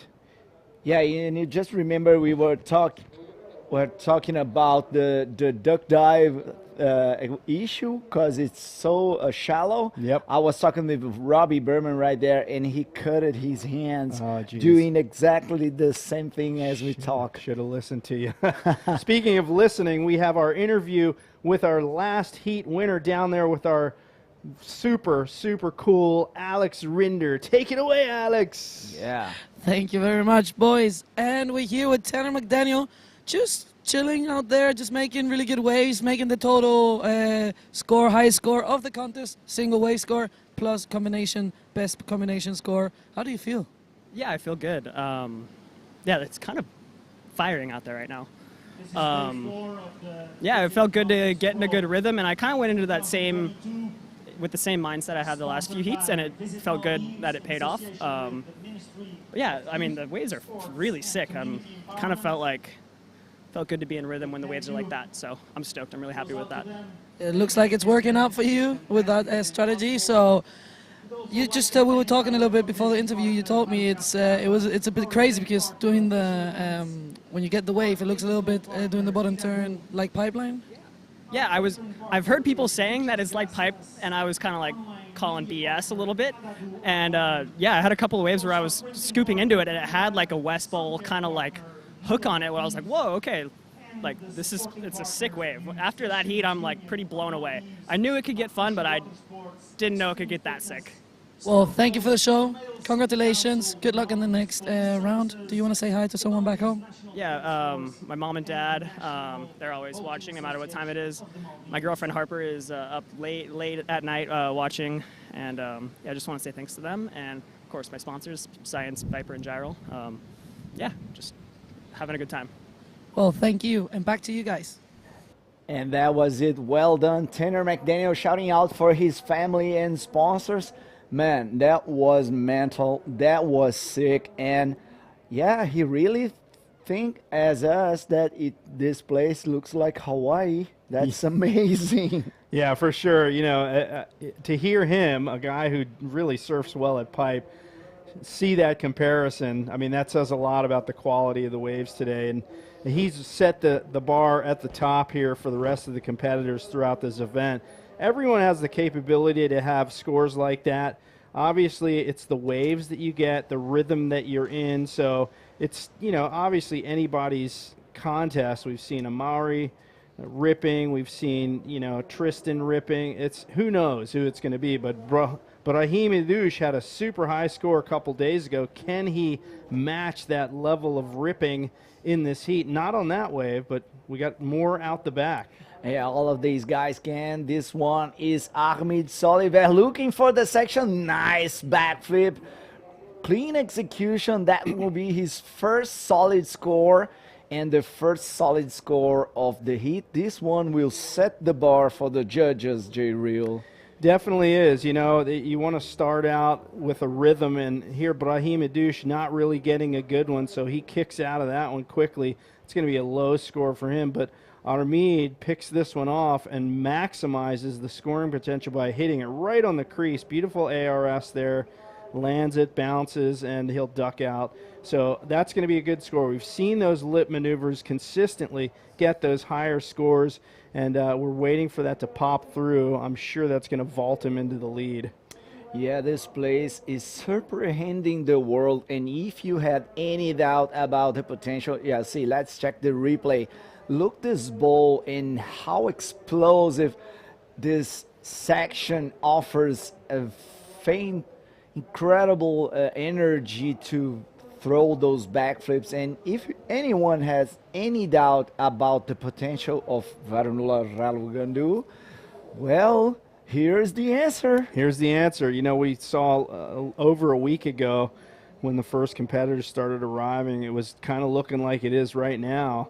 And here we got this swell that was well forecast, well advertised, a little bit late. Maybe it came a day later than forecast, but it's even come up from yesterday. It's even looking totally a notch or two bigger and better than yesterday. And the sun being out doesn't hurt. It certainly makes it look inviting. I can't wait to get out there after the contest, to be honest with you. Yeah, man, look at this wave. And I have a good news. Tomorrow, the swell will peak. Wow. So it seems that we have a kind of similar but a little bit bigger conditions tomorrow. Yeah, and when I was just arriving to Maldives, I was talking to Glenn, IBC CEO, and he told me forecast looks epic. And I was just kind of, oh, okay. We are always optimists about things. But anyway, this is really paying off the try-in. I'm really happy to see how the waves are, you know, out there now, and everyone is stoked out there. And that's it, man. Another good shot for IBC.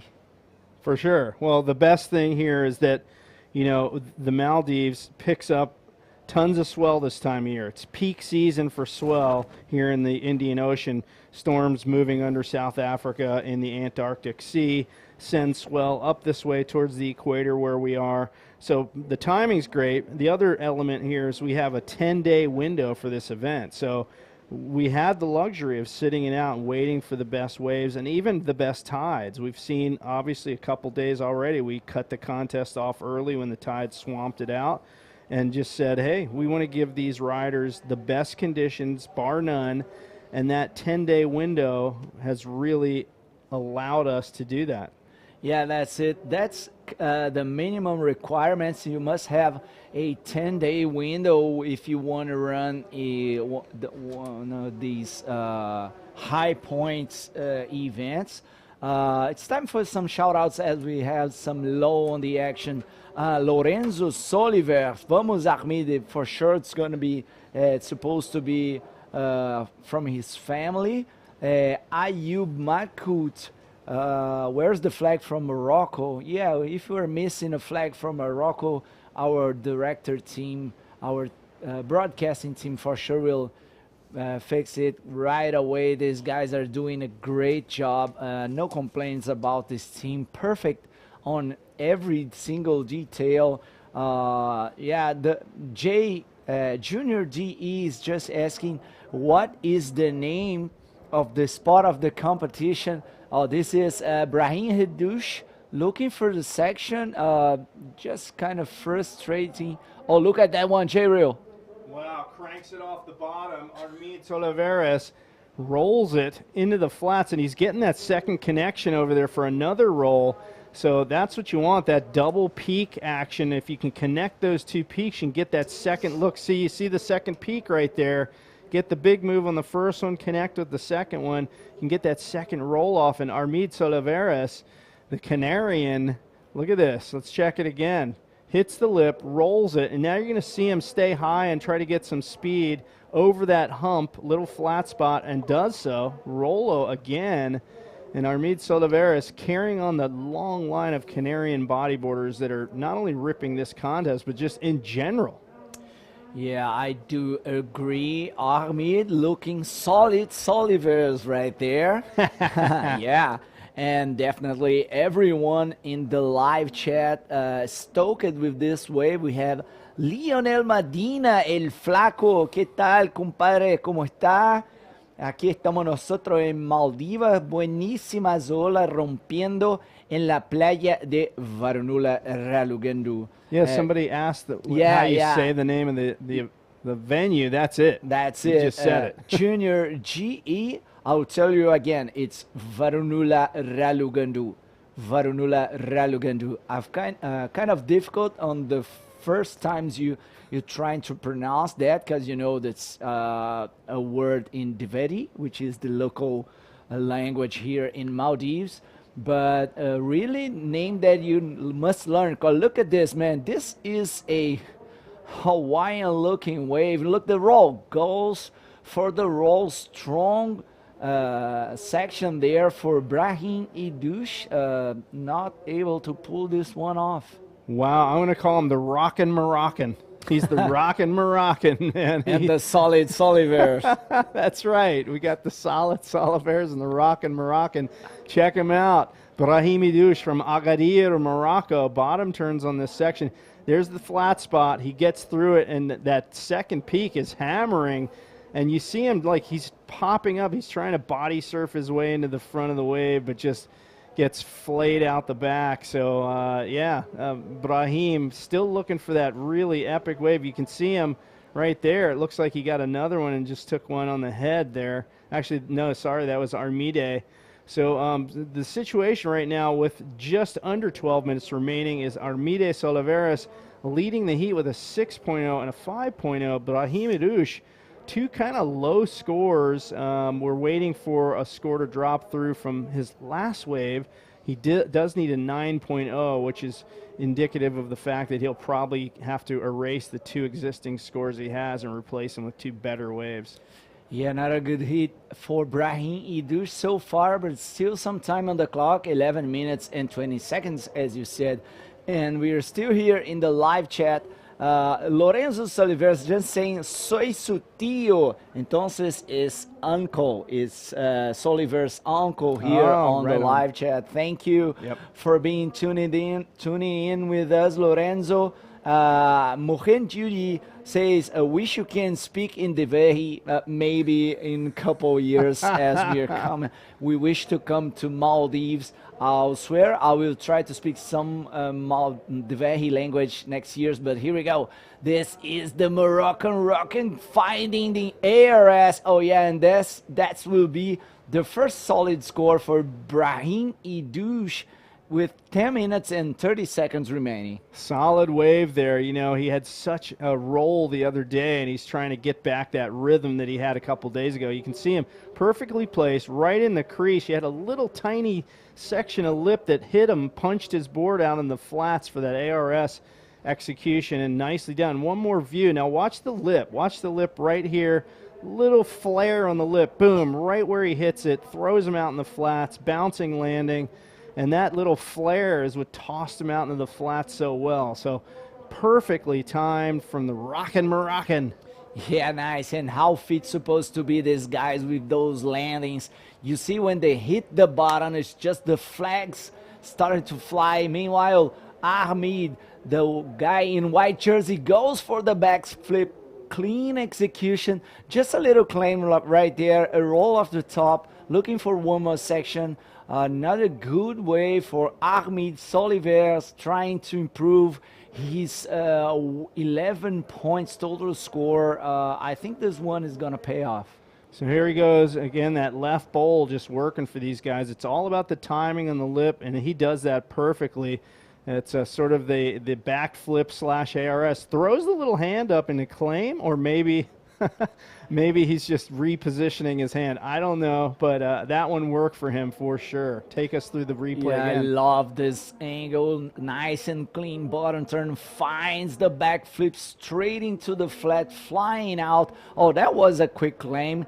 A little roll off the top, and you know, this is going to be a solid score for Ahmed. Maybe the best score of the heat so far. Yeah, I think so. That was a 7.9 for Ahmed. Almost an excellent wave. That's true, yeah. So 2/3 of the way through the heat, both competitors now starting to ramp up the momentum here.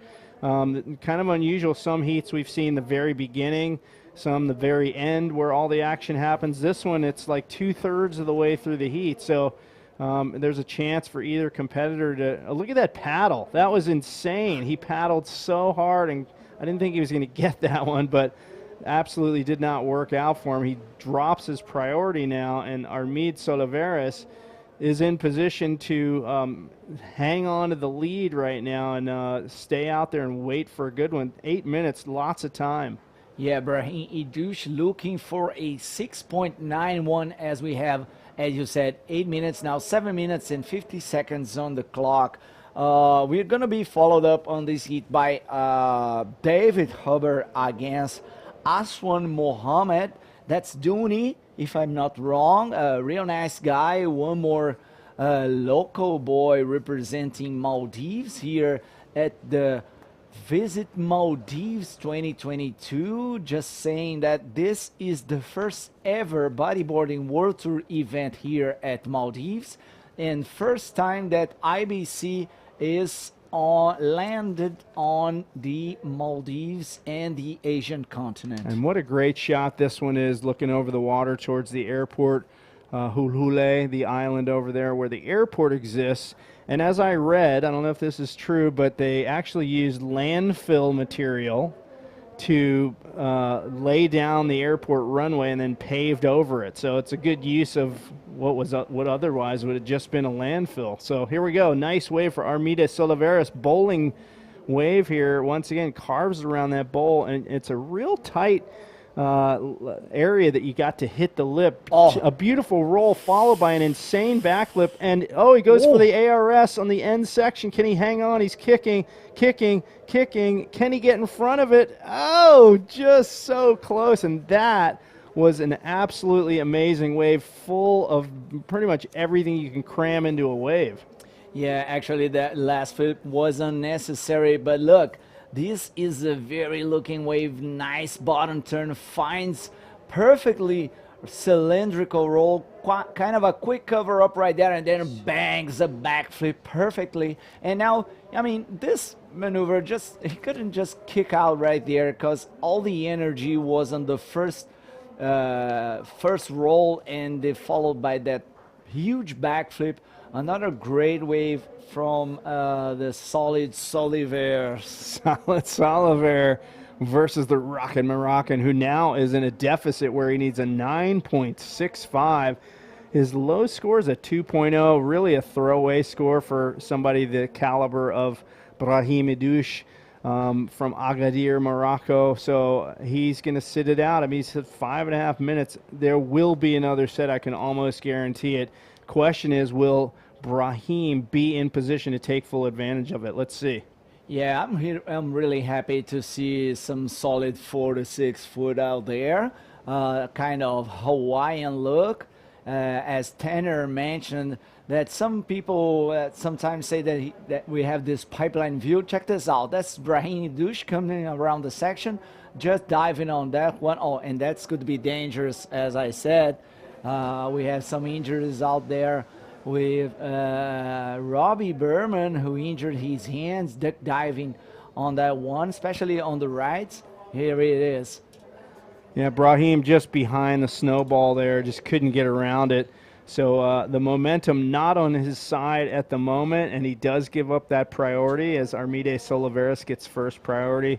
You know, I keep talking about strategy at this point. If you're Armides Oliveras, you're going to do well to sit inside of Brahim. So if he paddles for a good one, you want to grab that wave. What you then have to hope is there's not a good one behind it, because that's when you give up your priority to keep a guy off the wave. But if the next one behind it is good, there's nothing you can do at that point. So it's a roll of the dice in terms of strategy. Yeah, 4 minutes remaining. We have a lot of people here with us at the live chat.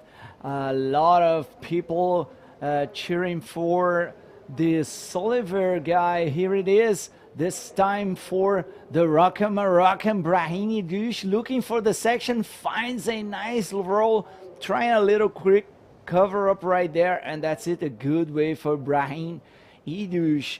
As we have some Moroccan flags here, Ayub Malkut here, Frederico. Oh, here we go. So he got that double hand paddle into this one. That's just amazing. Gets up right on the crease there, launches a beautiful leg spread landing on the roll. I thought he was going to try to do one more at the end. I'm kind of surprised he didn't, but nonetheless, the big move on the outside is the one that gets the big points, and you see him pick up it looks like a 5.25, so he does erase that low score, but still in quite a deficit here. And here it is, the next fight in the water. It's going to be Dave Hubbard against Aswan Mohammed. And I think that when Brahim realizes that he's not going to be able to get that 9.64, he just quit it maybe to another set, because, 9.65, it's a big score. Totally sustainable for a rider as Brahim, but anyway, that's a 9.65. That's true. We've only seen a couple people get scores in that range in this entire event. So with 2 minutes, 22 seconds left, and him in second priority, not looking great. And you can see Armides Oliveras, he's hanging right there with Brahim. These two guys live actually close to each other, even though it's different countries. The Canary Islands, just off the Moroccan coast to the northwest of Morocco. So they pick up the same swell, but different languages, obviously. Morocco, French and Arabic, and then Spanish in Las Canarias. So these guys out there, I don't know if they're talking to each other, but you can certainly see Armides Oliveras using his priority right now to ensure that Brahim Idouche doesn't get another wave. Oh, yeah, thank you, teacher. Just say that we have a earth scientist here in the commentary booth. That's Jay Rio, ladies and gentlemen. A lot of people from Brazil, from Morocco, from Canadian Islands here on the live chat. Thank you. Here it is, Frederico. Streaming looks great. Thank you. We want to see an event at Posto 5 Copacabana. That's Guilherme Tâmega's home spot. But anyway, I don't know if we have consistency in Copacabana to run an event. Maybe a special event when Sorriso breaks, which is a really good wave, but we're supposed to have a huge southeast swell, really epic wave. Anyway, in the water with 45 seconds remaining, Armid Solivers looking solid in first position, as Brahim is still looking for a 9.65. Armid had the first priority, so kind of difficult to change this situation as we are running into the last 30 seconds, J-Real. Well, you know, the last World Tour event that I did the webcast for was in 2013 at Posto 5. Oh, nice. So it was the Rio Pro way back then in 2013, 9 years ago. The waves were not so great at that event. Alex was there. And what place did she get? She won it? My first year. Oh, it was her first year on tour. She's just sitting across from us getting ready to do the interview. And here goes Brahim, last-ditch effort. I don't think this will count. He wasn't under the power of the wave, but we'll see what he does. Armide Soliveris had first priority, so I don't know what's going to happen. It wouldn't really matter anyway. Even if he did get interference. So Armide Soliveris advancing through this heat. Congratulations to him. We're going to pick up a highlight package. That means we're going to see heat highlights. Let's check it out.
And here we are. Thank you for tuning in. We are back from the 2022 IBC Visit Maldives Pro. I'm here with Begonia Martinez by my side. What's up out there, Begonia? Well, I tell you, the vibes are amazing. The waves are pumping, and everyone's so happy to see this spectacular event. So let's just go straight to the water. We have another heat ready to go. And this is, remember, the round number 4. It's an elimination round for the men division. This is actually the last heat of the day with no one else than Dave Hover from Hawaii in red. And another of the strong cards from Maldives, which is Ashwan Mohammed, also known as Dhoni. And this is going to be an epic heat because Dhoni loved that padam wave. And here comes very fast. Dave Hover already holding in 6.25. Looking for a backup score. Nice air forward spin.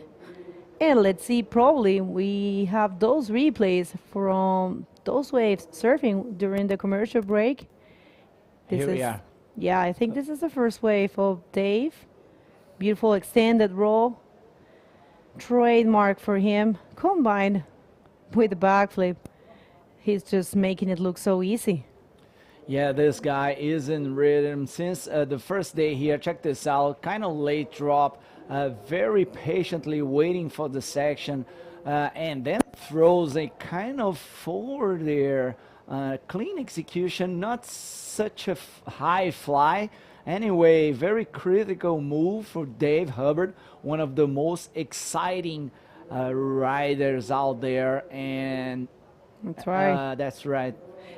And okay, we're ready for the interview with Alex.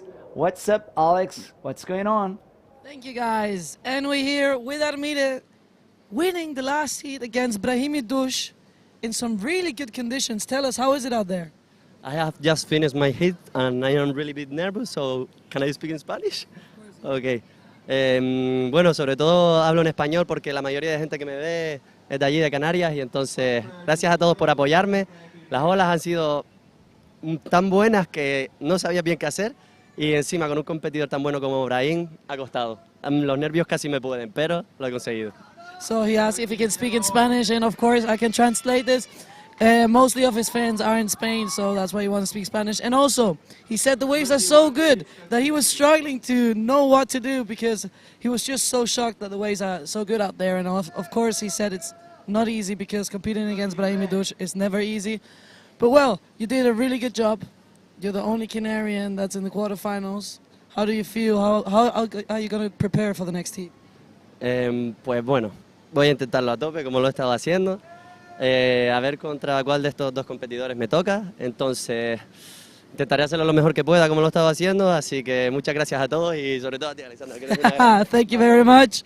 He's really happy. He will keep going as strong as he's going. And I guess you want to say hi to some people back home.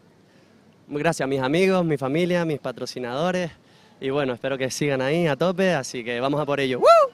Yeah, adiós. Nos vemos. Bye to you guys. Thank you, Alex, and congratulations once again to Armides Oliveres for dancing, and in a very good way, actually got a trip to the restaurant and got to see him completely destroy a wave. And here's a replay of a wave ridden while we were in the interview. Look at that perfect technique from Dave Hubbard, getting out in the doggy door. Let's see what the judges think about that. Barra ride for the Hawaiian. I love this double angle replays. Makes you the chance to analyze perfectly the execution of the maneuvers. And let's see how much he gets for this last wave. You guys remember, you can check all the scores and the live streaming all together in the IBC World Tour website. You go to home and you will find a button right in the top left part of the home. The waves are so big that I can even see a wave breaking behind the bridge all the way till the airport. We haven't seen that before, so I wonder how the other breaks in these islands are. But I mean, Barunula Ralugando is definitely delivering, and Dave Howard gets an 8.25 actually. Let me double check that. You guys, as I was saying, can see and click the live button in the IBC World Tour website, and you will find the live streaming accompanied with the live scorings all together right there in one place. And yes, it's an 8.25 what Dave Howard gets. And now Ashwan Mohammed, the local, Dooney, it's in combo situation, but gotta watch out for him because he knows this place perfectly. Yeah, our Hawaiians are really feeling themselves at home here at Varunula Ralugandu, as this place has this Hawaiian look, even for us here in the booth watching the same view as you guys are watching at home. Dave Hubbard a barrel riding master, got an 8.25 and a 6.25, 14.5 total score. Check this out.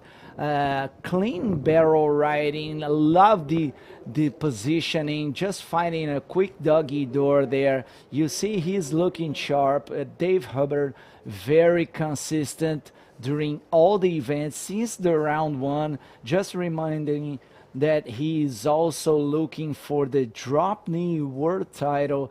He's already in semifinals, and you know, these guys are looking real comfortable here.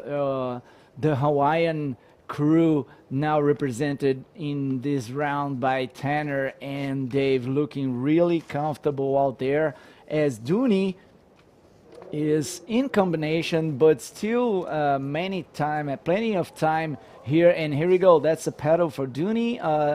Just couldn't get into this one and it closed out in the section, but there's a very consistent timing for these waves coming through. A lot of waves actually.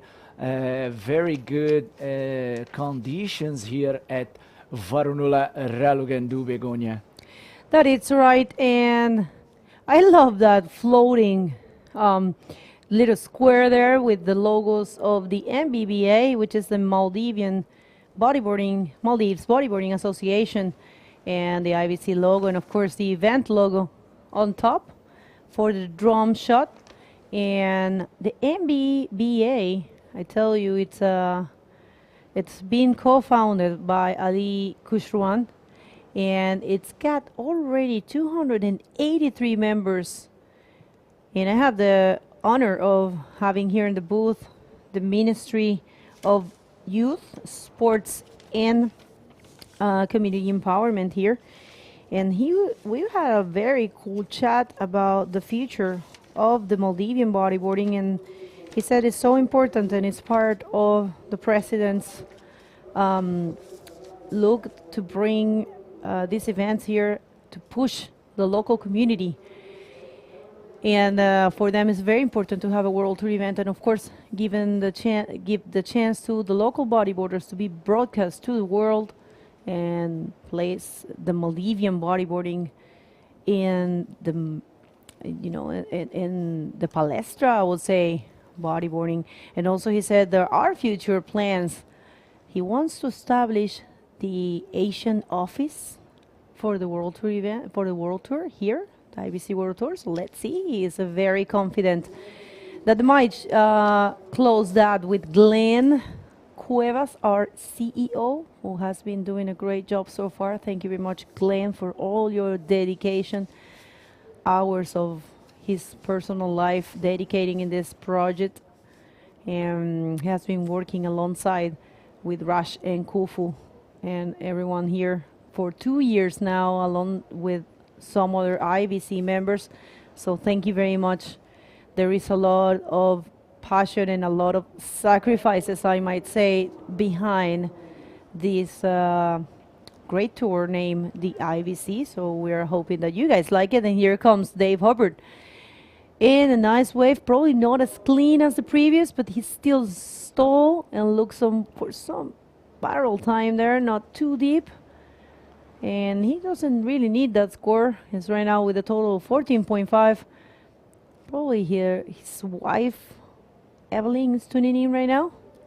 But here it is, Dave Hubbard, another look on this one, looking very comfortable out there. Nice little carve right there, just pulls in one more barrel ride for Dave Hubbard, a barrel ride master, you know, pipeline local, one of the best bodyboarders in the world, just putting on a great show here for the crowd. As we have this, which is the last heat of the day, Dave Hubbard. Of the day, no, of the division. Of the round, yeah, from this round. And then we're going to have the DROPKNEE division, followed by the women's division. 4 hits in DROPKNEE, then 4 hits for women. We're going to have a lot of action today, a full day of action here at Varunula Ralugandu. Dooney actually is in combination, need a 14.5. He needs to, which means he needs to change both scores to reach that 14.5 that Dave had in his two best wave ridden, with a 8.25 in a 6.25, meanwhile remaining 12 minutes and 35 seconds. And it's right, and I would like to take this opportunity that we don't have many waves coming right now to thank all of our sponsors and partners. Remember, this event has a title sponsor and a destination partner, which is Visit Maldives. You guys have to check that out. It's a great website with a lot of information, all the information about Maldives. And our title sponsors, thank you very much. We actually had a very great woody bag for all the athletes and the press conference, and we're very grateful to be here. Of course, this event is made in association with the Ministry of Youth, Sports and Community Empowerment. We have an accommodation partner, which is the Marucap Plaza Hotel. We have been staying there. We are treating as princess and prince. I'm sorry, there. We have an event partner, which is Official Events, digital partner, Dirago. We have a printing partner, which is Print Lab, catering partner, which is Muchas Gracias. We have an online media partner, Adadu. We have sun care partner, which is Mula Maldives. And we have a list of supporting partners. I'm going to start with the Maldives National Defense Forces, Maldives Police Services, Stelco, the Male City Council, Extreme Fitness. We have the Musicians Association of Maldives. Look at those beautiful waves. And we have Mafuchi Water Sports and MBAM. Thank you very much, all of you. You guys are definitely a huge support and a huge collaboration for us to bring this event. Of course, the Maldivian Bodyboarding Association. Yeah, thanks for everything you're doing. Here we go. That's Dooney looking for the barrel. Just kind of late drop and not able to go ahead the section. Here we have Evelyn Hubbard. That's Dave's wife, just cheering for her husband, of course. Probably she's very happy as Dave is doing a great job. Check the judges area, perfect setup, a great view on the Varunula's Ralugandu lineup. Great waves out there as we had the firing Padang section, the left-hander right here breaking and give us the conditions to perform the best bodyboarding in the world as we have in the water. David Hubbard from Hawaii, Aswan Muhammad, great riders here representing their countries. Of course, Aswan, Maldivian local. Now he has a 4.25 and a 1.75. Kind of difficult situation for him, but still 9 minutes and 20 seconds. He has a poor score in the scoreboard, just 1.75. But anyway, he needs to change both scores to reach Dave Hubbard, who's looking solid and very relaxed here in the warm waters of Maldives. Yeah, definitely. I was having a chat with Tanner when he get out of his seat, and while my break, he told me he definitely felt that this was pipeline. So, guys, can you believe this? A second pipeline we have here, and if a Hawaiian says so, we have to believe it. Actually, Dooney Ashwan Mohammed, it's in the 6th place of the Maldives League, the Maldives National Bodyboarding League 2022, and he's no stranger to these great levels. You know, sometimes probably he might be feeling a little bit of a pressure surfing against Dave Hubbard, and you know, being in combo situation, it's a little hard. There's still 8 minutes. He could change Definitely those scores. Right now he's with a 4.25 and a 1.75. And if not, it doesn't really matter because I think everyone is a winner just to participate in this historical event right here. The first time for the IVC to come to Asia, the first time that an event of this magnitude is held here in Maldives. And I think everyone is carrying a piece of that. So we are all part of this history, and definitely all the Maldivians are going to keep this one in their minds forever. Yeah, 100% agree with that. Of course, that no one's like to lose, but they're all winners as we are in the round number 4, and we had 4 Maldivians on this heat going head to head with some of the best riders in the world, and they are actually winners just for being there. And all Maldivian community here winning a world-class event, as we see that the first heat of round 3 just getting ready to go out of the water. That's going to be Fabian Thazar against Shamal Shamin. I can say that I repeated this name Shamal Shamin several times, which means that this guy is doing really great in this competition. Yeah, he's actually second in the DROPKNEE Maldivian National Bodyboarding League. So Shamal Shamin, very young and doing a great job so far. Also first in the junior division. So here he comes. This is Ashwan Mohammed, local here. Huge knowledge he has on Padang, the name of this left. And what you're going to see next is the DROPKNEE division. The quarterfinals for the DROPKNEE division is going to be great to watch in these conditions. And Dave will have a lot of responsibility there as well. And yes, hi Evelyn.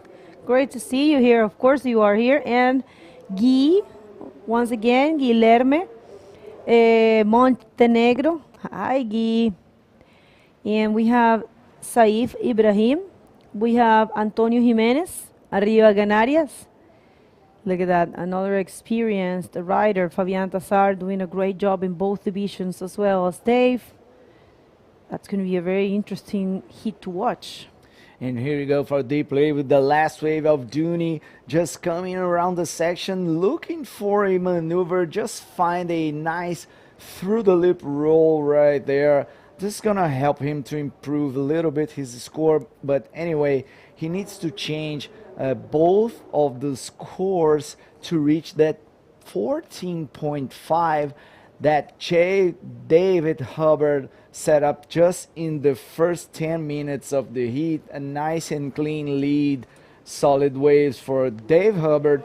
As we said, looking very comfortable here in this very similar to Hawaiian lineup. That's right. Last 4 minutes and 40 seconds. Let's see what happens. And so far it's a little bit difficult for Donny to get out of the combo situation. Let's see if Barunula Ralugando favors him. You know, I've been hearing the locals calling Ralugando only to this place. They don't really use the Barunula part. They only say Ralugando. When they speak in the phone, they say like, I'm in Ralugando. I've been noticing that. I don't know the rest of what they say, but look at that relaxing area. We have Mayla Venturin, Maida Viana. Hi, girls. We have Arvidas Olivera, of course, checking all of the messages he might have after making the last hit. And everyone's so happy. They have everything there. So comfortable.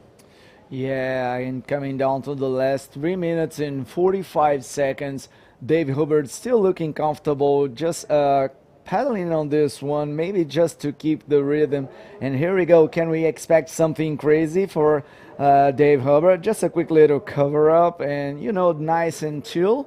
Just one more wave for Hubbard. That's going to be a throwaway as he has a 8.25 and a 6.25, two solid scores under his belt. Aswan Muhammad, this one is in trouble right now because with the 3-minute marks, he is in Cumberland. He needs a 14.5 and he has only a 4.25 and a 1.8 under his belt. So maybe he has time enough for another set, but it's going to be hard to pick another one to back up Bego. Yeah, that's right. I mean, more than a backup, he needs to change both the scores. That's what combo situation means. It means that you're holding your normal, I mean, your current scores are not enough, so you have to kind of like start over. And here comes again, heat leader, completely in control, perfectly execution. Love the way he flies. It's definitely in control in this place. Let's see if he can probably get a better score. Here's the replay. Yeah, just a small insider wave, but strong power enough to find another backflip. These guys are putting down a masterclass here, the Hawaiian domination. Meanwhile, we had Tanner McDaniel just blasting his heat, and now Dave Hubbard also doing a great job. Great scores here as we are coming down to the last minute, just minute and 50 seconds. This is the last heat of round 4, and after that we're gonna have the first fight in the drop knee division. That's it, right, Bego? That is right. This is the last heat for the men division, round number 4. We're going in after this, which is not happening today. We're gonna have tomorrow. I tell you what, guys, tomorrow the forecast looks almost the same as today. So action warranty. I had a local sending me some footage about other islands waves. You guys cannot imagine the perfection. And look at that, Barunula Realugando definitely showing her teeth to the rest of the world. Let the world know that it's a bodyboarding wave. And here comes Dooney. Last D-chair for the local rider. Decide not to keep going. But yes, congratulations, Dooney, for your run. It's great to be in this round number 4. There are good points and decent prize money as well here in this stage. And definitely all of the locals have done amazing. Here comes another wave for Dave. Victory lap. Yeah, victory lap. Just pulls in, looking for another barrel. Just nothing right there. There we go. Oh, that was a forward there in the last session right there. Just having fun. That's Dave Hubbard's style. And we're going to be followed up by Fabian Thazar and Shimal Shamin as we have Dooney on his last effort, just having a quick little cover up right there. Great job for Dooney, the local boy, which stays like 6 hours in the water. Very nice guy. Now we go for a quick heat recap, followed by a commercial, but don't go anywhere. We're going to be here right in time.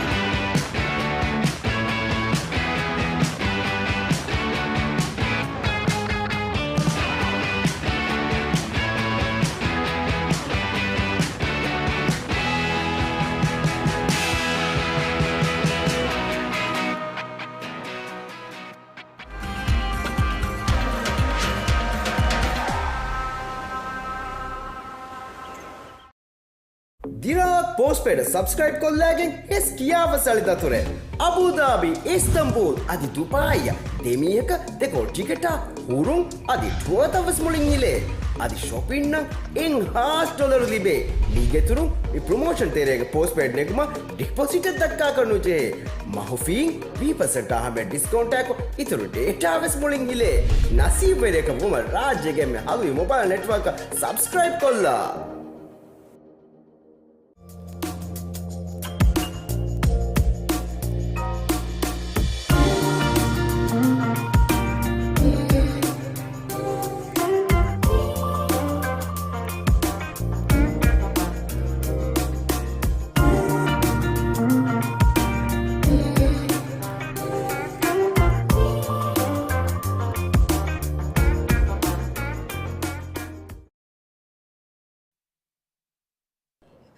all smiles here in the booth because we are just so stoked to see those conditions. This is the 4th day of competition in the 2022 Visit Maldives Pro.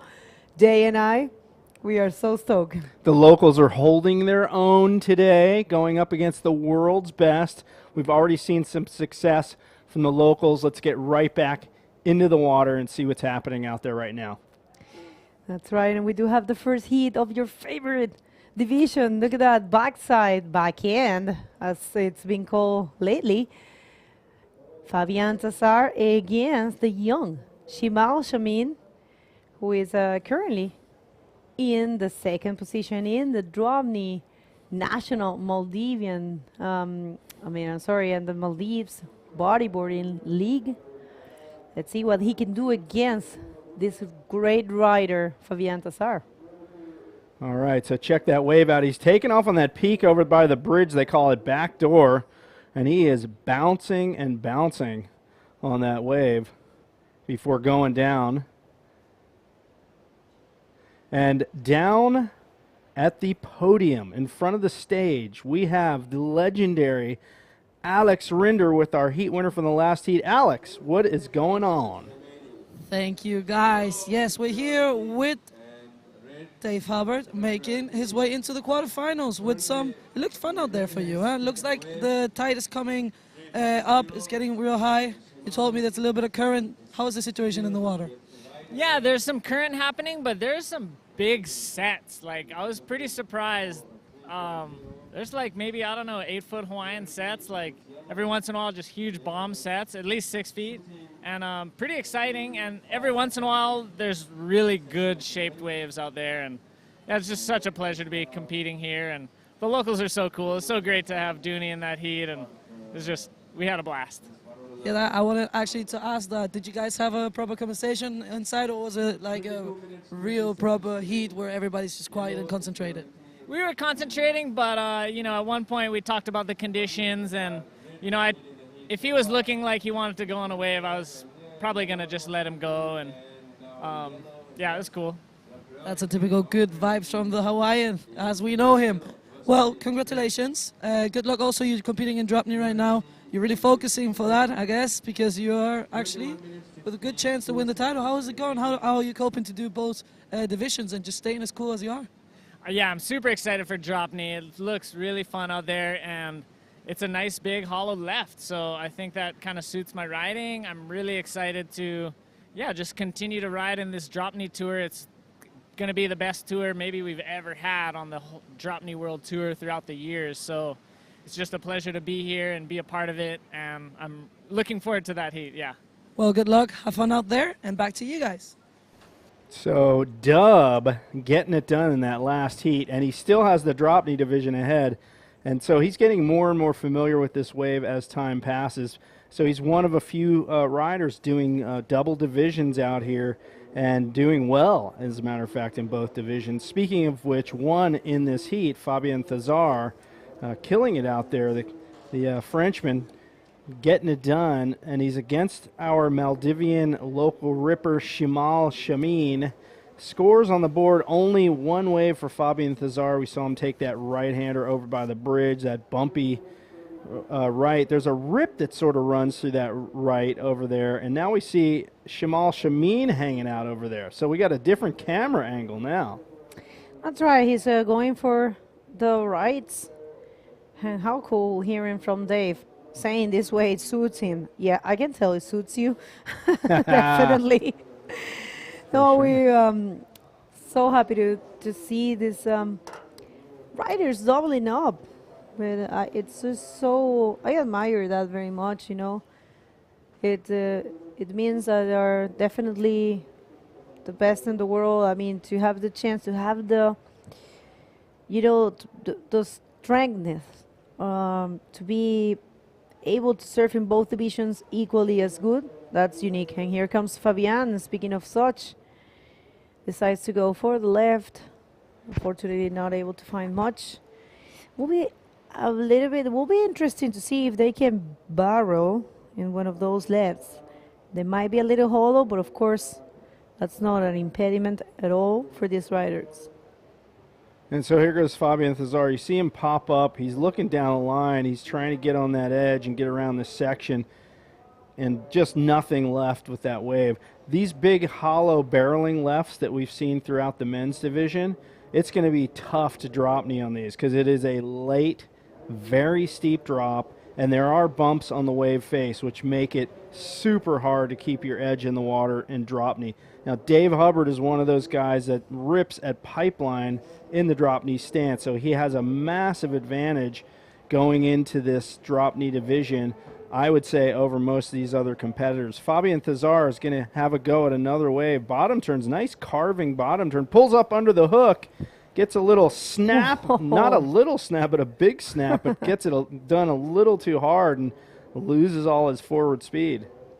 That's right. And maybe, Jay, let's just see this replay, and I have a question for you.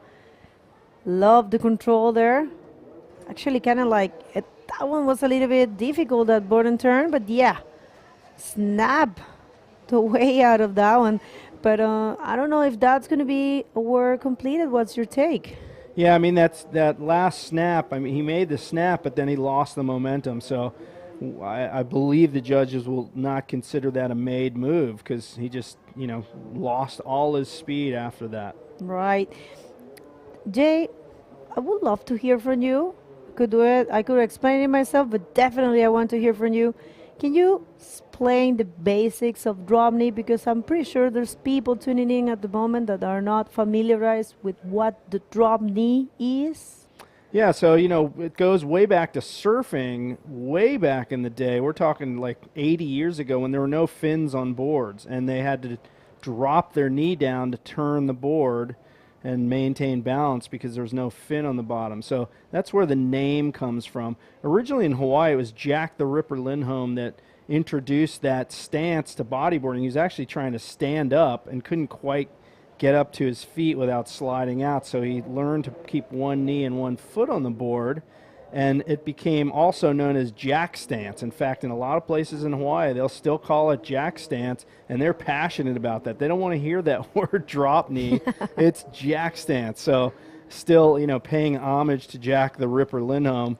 And, now obviously it's taken on a life of its own. You had legends like Keith Sasaki, Paul Roach, Dave Ballard in Australia take it to the next level into a more of a performance type riding rather than just carving turns. They're doing snaps and floaters and so forth, more surfing type maneuvers.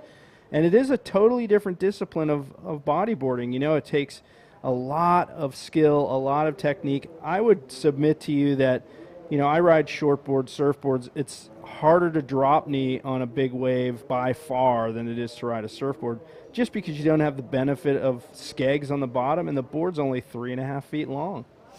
I agree with you totally. I love the drop knee, and definitely the control is way different. It's way more difficult without the fins. And thank you very much for that great insight about drop knee style. It's a different style than bodyboarding. And what I like about drop knee is the community is very close to each other. And in Hawaii, there's so many good riders still. Actually, there's a few ladies that surf really good. I remember some names. There was a lady named Chastity Voltasar. Remember her? She was surfing so good. I really would love to see her again. And who knows, maybe in the future we will have the drop knee women division. Here comes Fabian. Fabian Thazar, here he goes, snapping out on the shoulder, forward spin, resets that edge immediately. Great skill there, and throws the snap on the shoulder. Comes a bit unglued there, but to go back to what you said, there are some excellent female drop knee riders. Marina Taylor, I was going to say Marina Taylor. You read my mind. Yeah, from the Canaries. She was one of the best back in my day. And you see Fabian take off on this wave. Nice control here. Gets the bottom turn, gets out on the shoulder, snaps it back, forward spin, regains the edge immediately. And he's looking ahead to that next snap, and he just comes unstuck a little bit, leans back a little too far on the snap. The key with the drop knee is the back foot. You want it to be hanging off the tail of the board with that fin in the water. Your swim fin actually kind of helps stabilize the board as you ride drop knee. So you have to be back far enough that that back foot is hanging off the tail. Really, the tail is right on the ankle. So your fin's actually kind of gliding in the water. Well, that's right. I'm so much enjoying to be commentating a drop knee heat with you. You're such an expert. Of course, always a pleasure to learn from the best. Jay. Jeez, my head's going to get too big. I won't fit out the door. Oh, man, I just wish when I get to your age, Grandpa. You got a long Okay. time. It's a long time before you'll be my age. But I just really hope, you know, to have someone appreciating a life dedicated to the sport, because you have a life completely dedicated to this sport, and we are very thankful for all your efforts. I know sometimes it's hard, guys. This is a small sport, as we know, but we are pushing it every day to grow, and growing is the set thing here. Growing is the swell, I think. Look at that. We haven't seen those waves behind the bridge all these days. I call those bridge sets, and there's that backdoor peak. And here we go with Shamal Shameen. The cameramen are trying to figure out how to pick him up on this, and something went awry there. I think we're starting to see the signs of that higher tide, particularly on that peak, what they call backdoor, that comes through the bridge. It actually pushes through. It has what we call a chip-in takeoff. What that means is kind of an easier, more slopey takeoff, and then you drop down into that steeper part of the wave. The problem over there is that the current, you can see the current almost running through there. Fabian Thazar, however, picking off this nice left, cranks the bottom turn and kicks out. But yeah, that current over there and the chop that is created by it really make it tough to hold your edge on that peak over there. That's right. It looks like a little bit shifty at the moment. Let's see. This is a replay. Last wave for Fabian. Very compact there in that bottom turn. But fortunately losing some momentum there. But still in the first position. And it's getting bigger, I'm telling you. Yeah, there's some bomb sets coming through the pier. Yeah, that's how you can tell the big sets are coming. They do what you just saw and like hit the bottom of the bridge. And that's the Sina Male Bridge, also known as the China-Maldives Friendship Bridge, opened in 2018. Talked some more with some of the locals about the effects that that bridge have had on the surf. Let's just say it hasn't been favorable. You know, they actually said that they tried to prevent them from riding this spot for 3 years while they built the bridge. And there were altercations with the authorities as the locals just said, we're surfing it, man, we're going out. And the authorities would come in boats and stand on the beach, and some guys actually went to jail.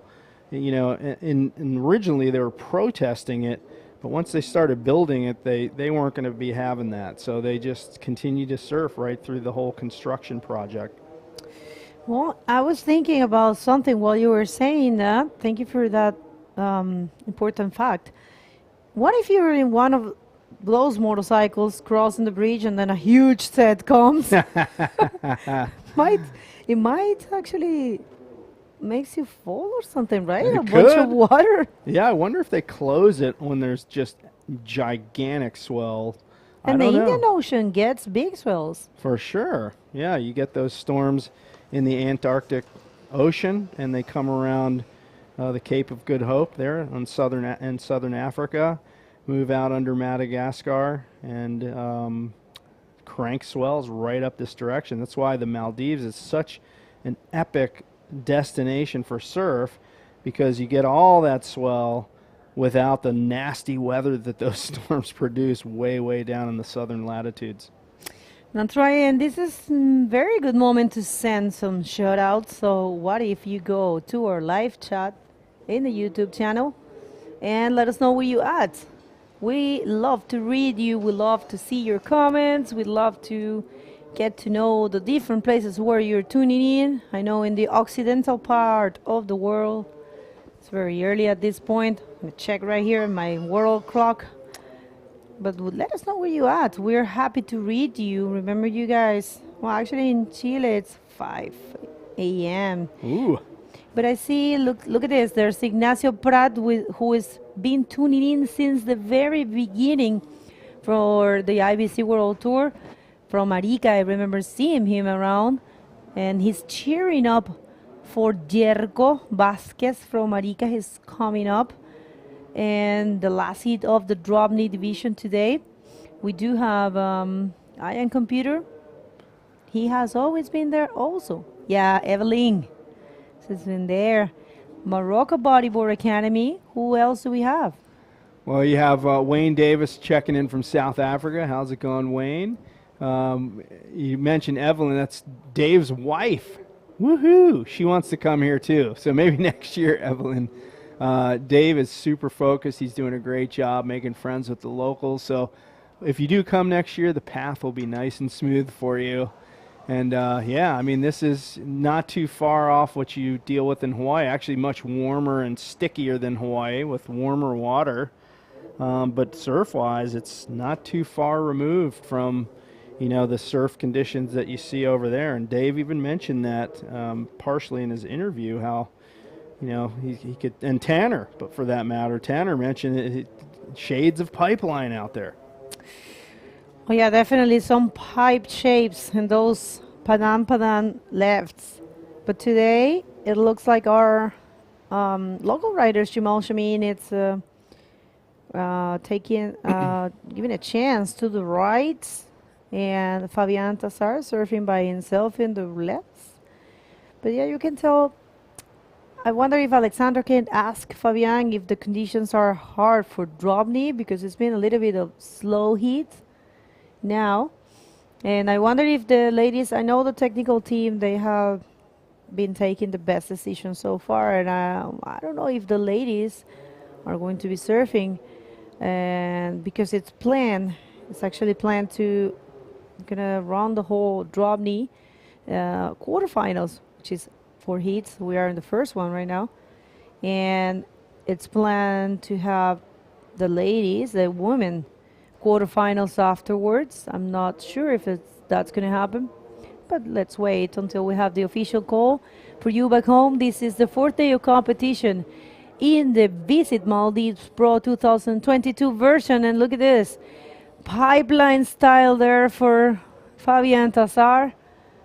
Beautiful drop, I will tell you, combined with a snap there. That's going to probably be a ditch of the 3-point ride he has.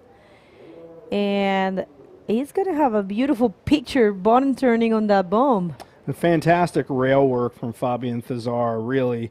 He just laid it right on that rail. Total control. And if we pick up this replay right here, you'll see what I'm talking about. Right there, he's in the bowl. And just watch this next turn here. He kind of almost lost it a little bit there. Then he regains the edge and snaps it right out on the shoulder. And watch the nose tweak. Boom, right there. Nose tweak, just to put a punctuation mark on that wave. So I'd like to see that little style thrown in there from Fabien Thazar from Reunion, actually, Reunion Island. So, you know, there's some pretty incredible waves down in Reunion, one of which he likes to surf is called Le Hermitage. And that wave is pretty similar to this, actually. It's a left reef break. Really jagged reef. I have a scar on my arm to prove it from that very spot. It's not a very big scar, but it's a little one. So yeah, Le Hermitage probably gave him the training he needs to dominate this heat. Right now, Shimal Shamin just kind of trying to hang on that right-hander over there by the bridge, but it hasn't really been producing for him. Here comes a little snowball. He could chip in on that one, but chooses to wait it out. Let's see if there's one behind it. So 4.40, that's what Fabian gets for his last wave, and it's his biggest score. He was holding a 3 and a 4, and right now he's holding a 440 and a 4 with a total of 8.40. And Shimal Shamin with a need of 7.15. And here comes again, definitely a good call for, look at that, he's just playing. Love it. Goes for the drop knee roll.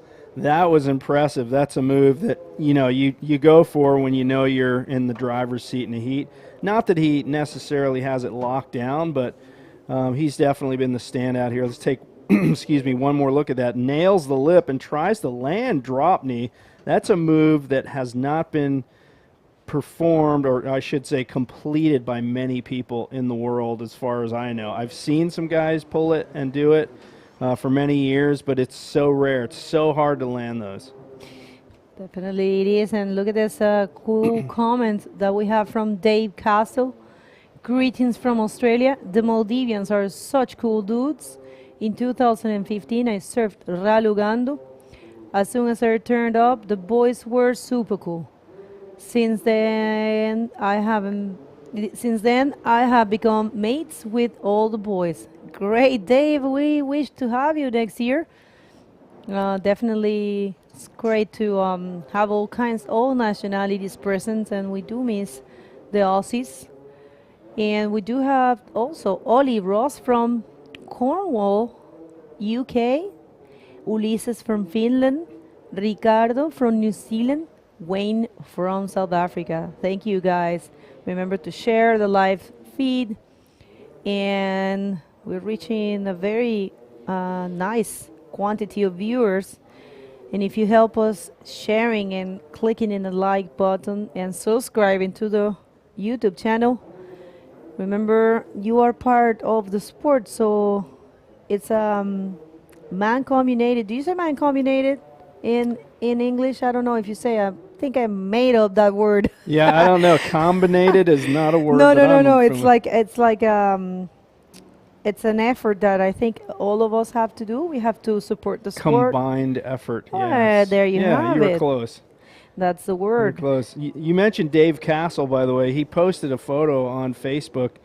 I saw it last night of him with Ali in Australia. Apparently, Ali went down to Australia and competed, and Dave was kind of his host. And I think they're, like he said, he's buddies with all those guys. So that history runs deep. Dave Castle, one of the prominent figures on Vintage Bodyboard Collectors, that Facebook group. Fabian Thazar picks off another wave and tries to get under that lip, but gets nailed. And just 2 minutes remaining, and Shimal Shameen has been very quiet in this heat. He's really just hanging over there, hoping for a miracle at this point. He needs a 7.15.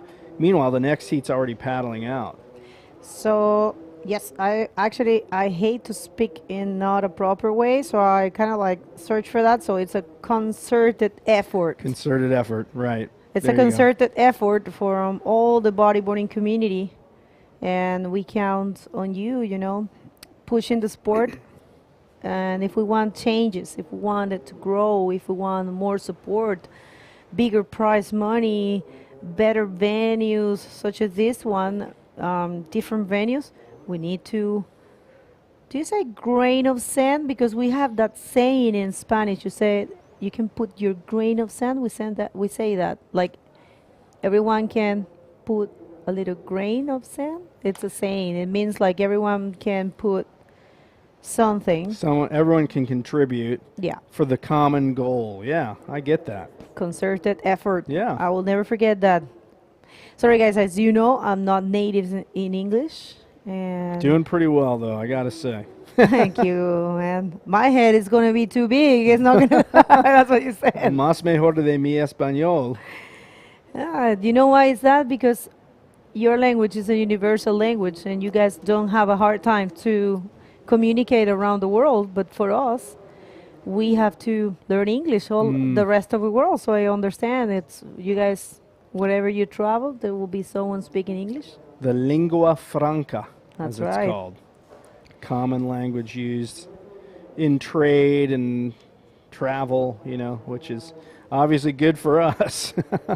14 seconds left in this heat. It's pretty much a done deal. Fabian Thazar going to pick off one more wave here. I don't even know if he drop-kneed that one. It looks like he just proned it in.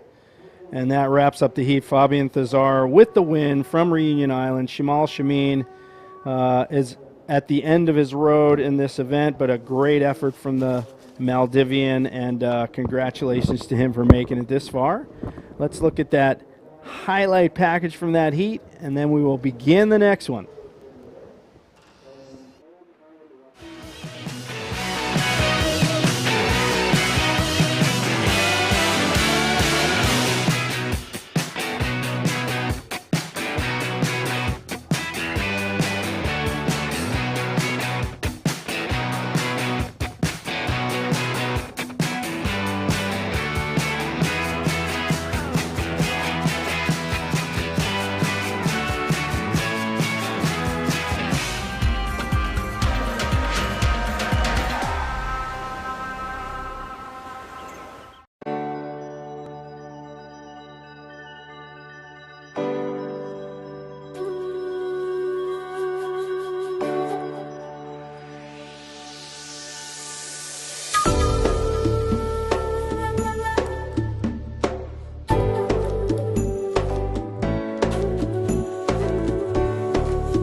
දිරාක් postpaid subscribe කොල්ලාගෙන් හෙස් කියාව සලිදතුරේ Abu Dhabi Istanbul අධි දුපාය දෙමියක දෙකොල් ටිකටා හුරුම් අධි ටුවතවස් මුලින් ඉලේ අධි ශොපින්න ඉන් $5 ලිබේ ලීගෙතුරු promotion තේරේක පෝස්ට්පේඩ් නෙකුම deposit දක්කා කරනුචේ මහුෆීන් 20% ආහමේ discount එකක් ඉතුරු ඩේටාවස් මුලින් ඉලේ නසීබේරේක වුම රාජ්‍යගෙම හලුයි මොබයිල් නෙට්වර්ක් සබස්ක්‍රයිබ් කොල්ලා.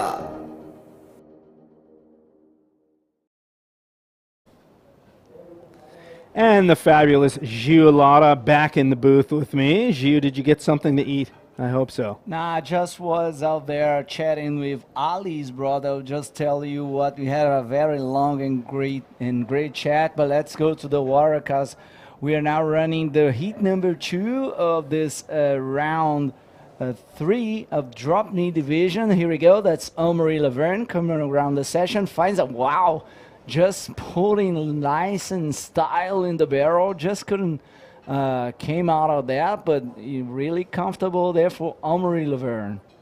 Yeah, so what did you find out from Ali's brother? Yeah, well, you know, there's a lot of, history about that guy. And he is now vice president of the MBBA. And okay, here we go. That's Hamhaim Vaturi on this one. Drops in. Nice quick little snap here. And just pumping up to find another section. No. So here we go for the interview. And then I'll talk you about Kushwan's family. Thank you, guys. We're here with the winner of the last heat, Fabian Tassar, who is ripping in this contest, making it into semifinals, first semifinalist of drop knee, and also into quarterfinals of men. How are you feeling? I feel good, and the wave is so perfect, world class, very perfect. I'm so happy to be here, and it's an amazing event. Yeah, today the conditions are really on fire. Also, some really nice big waves actually. How is it to serve this kind of conditions, this kind of big waves with the drop knee? It's my first time that I surf in this condition, and yes, I'm so excited to continue the contest. Yes.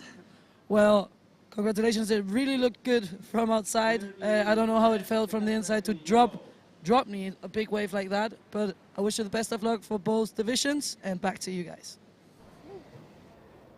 Yeah, happy to see these conditions out there. Some 4 to 6 foot, very consistent sets rolling through. As you can see, the waves back at the bridge are on fire as well. Here we go one more time. That kind of barrel time for Omri. Unfortunately, couldn't came out of that one, but definitely he put himself in a good situation. I think there's another wave, or that's the same one? Omri, yeah, that's the same one. You see him get that nice upright posture in the barrel. Really style points on that one, knowing it's going to close out. And then Chaim Vaturi gets up drop knee a little more back on his heel on this one. Just gets in a little snap there and trying to pump into the inside section, and he'll kick out for more. Nice. And as I was telling you, I was out there chatting with Ali's Kushwan brother, also a Kushwan, and he was telling me that when he was young and Ali was just a kid, he was the one to introduce him into bodyboarding, as he was, he got his first bodyboard as a gift from his mother, and he gave it to Ali. And he also introduces Ali to here in Ralugando spot. And, he just kind of managed Ali's career, just putting him away from, those things that could drive him off the right direction. And one of the biggest responsibles for this event coming through, Ali and his family, and he was very happy, shiny eyes out there, very happy as the waves are here, because that's, you may produce the event, you can put everything together, but if Mother Nature doesn't bless you, it means that that's something we cannot handle. And when a promoter realizes that he had nailed the forecast, it's just like a gift from the heaven. True, and we've been lucky. We were just a day late on the prediction of the swell. We thought it would be here Monday. Monday turned out to be one of the smaller, actually the smallest day of the entire trip for all of us. And then right away, 24 hours later, like clockwork, we woke up Tuesday morning to pumping surf. That was yesterday. And today, even bigger. And the cool thing is Ali, actually, we had him in here giving the surf forecast. He was spot on, man. He said it was going to be bigger today.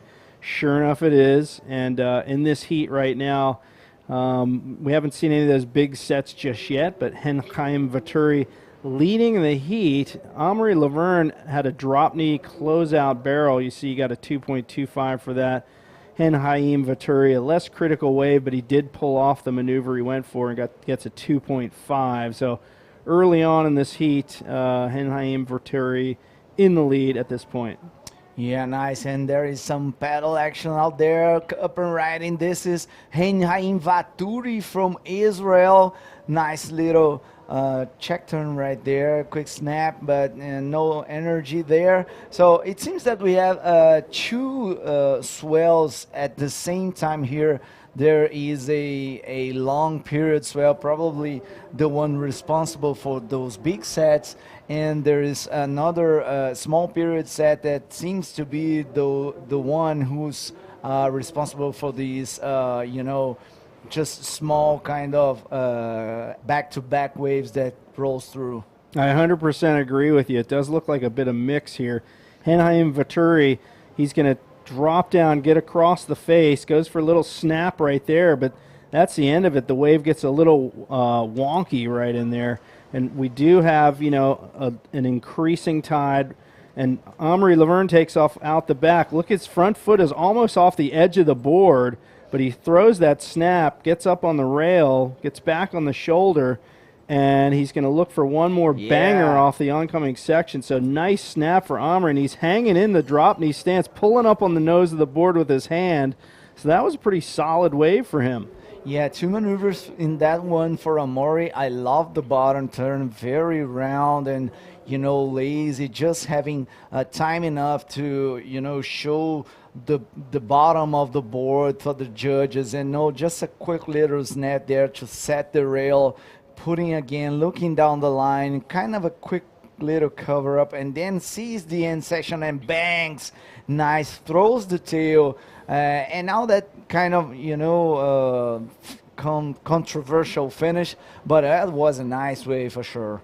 Yeah, you'll notice pretty much all these drop knee riders, for the most part, are riding crescent tail boards. I mentioned earlier, you can hang your back foot off the tail, and the crescent tail definitely facilitates that. And that fin on your back foot in the water helps with the edge control. And, your knee placement and your foot placement are everything with drop knee. Get up wrong, it's really hard to come back from that. If the wave is steep in particular, it's hard to shift that knee and that foot once you've taken off on the wave. Yeah, very beautiful technique from Amaury Laverne on that one. Now we're reaching 15-minute mark with 30 seconds. This is round number 3. Heat number 2, Amaury Laverne in red, leading the heat with a 4.75 and a 2.25. Henheim Vaturi representing Israel. How amazing is to have a representative from Israel here join us and the Visit Maldives 2022. Hein is in second. He has a 2.5 and a 1.15. Now he's looking for a 4.51 to the first position. And he does hold down first priority. So he's he's in a good spot right now. It's a case of needing that 4.51. He's going to have to wait for a bigger, better wave. And we do see some bump pushing through. And as we mentioned, the backwash just now starting to affect the waves. And as such, the technical director sends us word that the event will end for the day after the drop knee division. So we just have a couple more heats to go. Amaury Laverne takes off on this nice shouldering wave, snaps it violently out on the shoulder, pumping rail to rail, getting up on that board and throwing the tail, blows it out, and maybe one more move, goes for the floater and just comes off. But that is another solid wave for him. Yeah, another solid score for the guy in red. Allez les France is what we are hearing here from Chris J. And yeah, Chris J. Allez les France.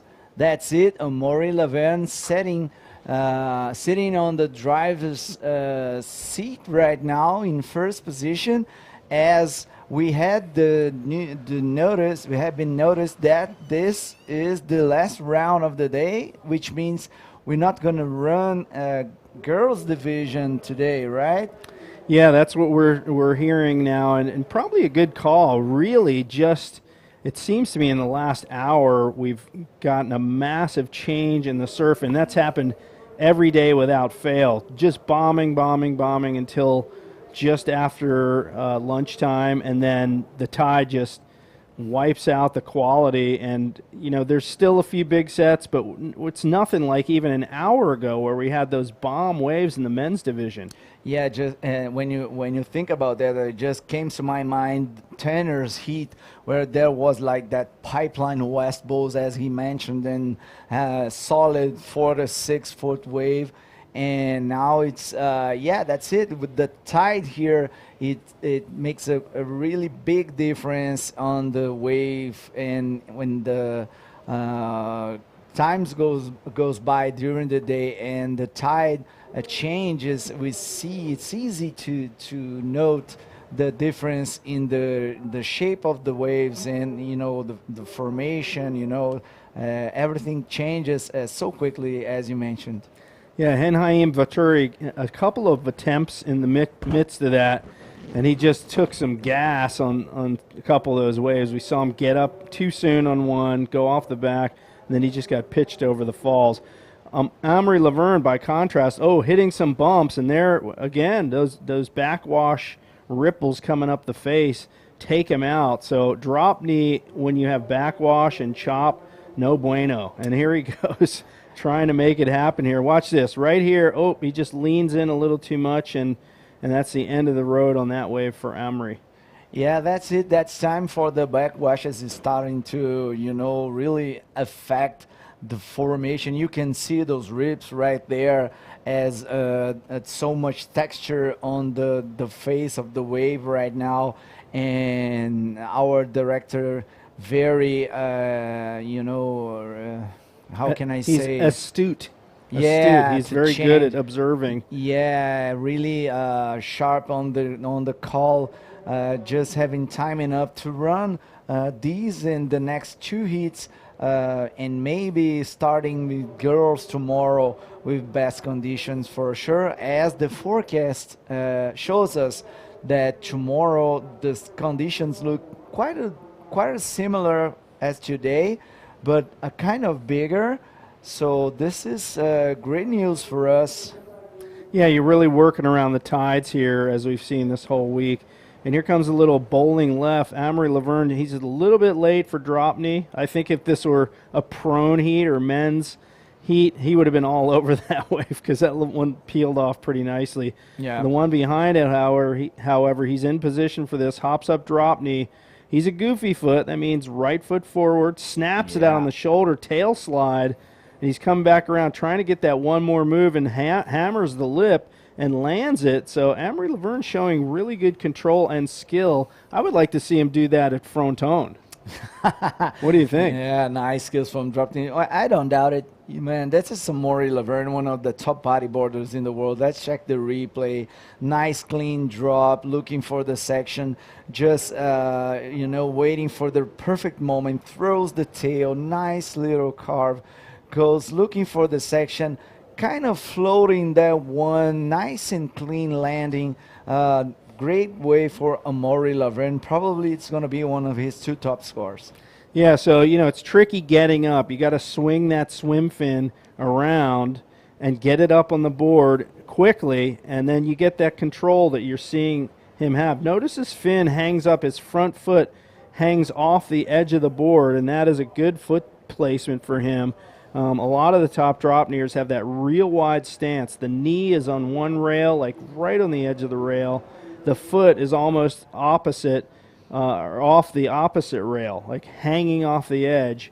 And so waxing is really important. You got to have the wax job so that it covers the kneecap and the shin on the one leg and where your fin goes on the other leg.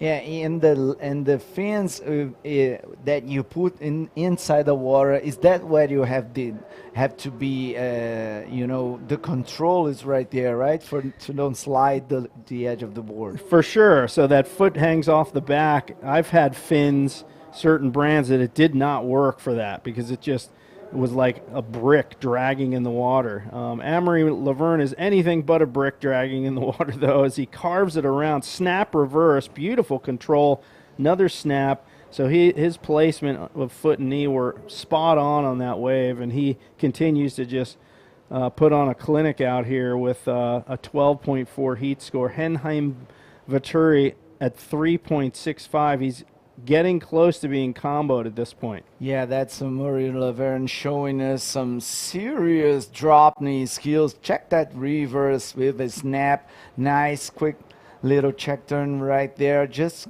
to come to the energy center of that wave.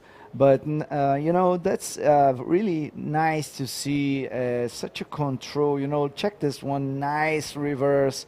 Very relaxed. It seems very balanced on the top of his board. That is Amory Laverne. Hit first place in this heat right now. We are running into 7 minutes and 30 seconds.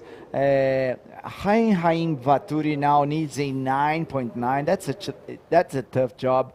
Probably he can change his 2 scores and then maybe get the first position, but as we can see, Amory is looking very solid and comfortable in first place. Well, interestingly enough, both these guys are instructors.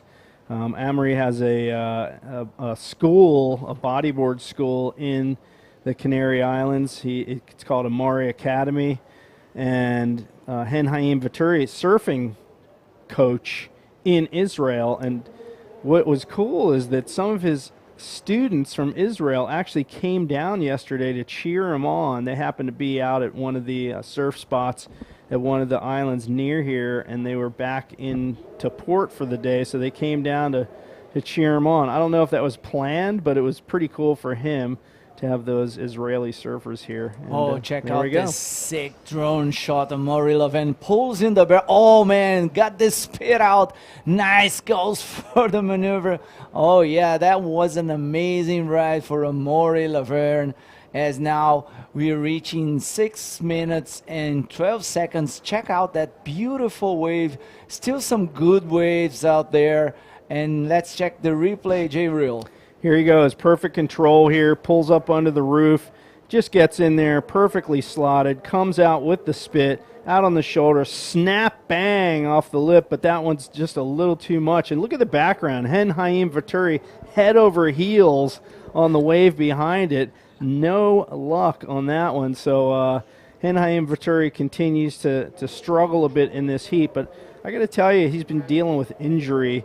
Amory Laverne, however, on fire in both the men's and the drop knee with that drop knee barrel. Those are really hard to find out here, but that lip bash just was a little too much for him to hang on. A lot of these guys ride the same board, prone or drop knee. Certain guys will have different boards. Like Dave Hubbard is a good example. He'll ride a different board in the drop knee versus the prone. Yeah, nice. So you see 7.5 on that barrel. Clean barrel ride, spit it out for Amory Laverne. Nice, nice, really nice.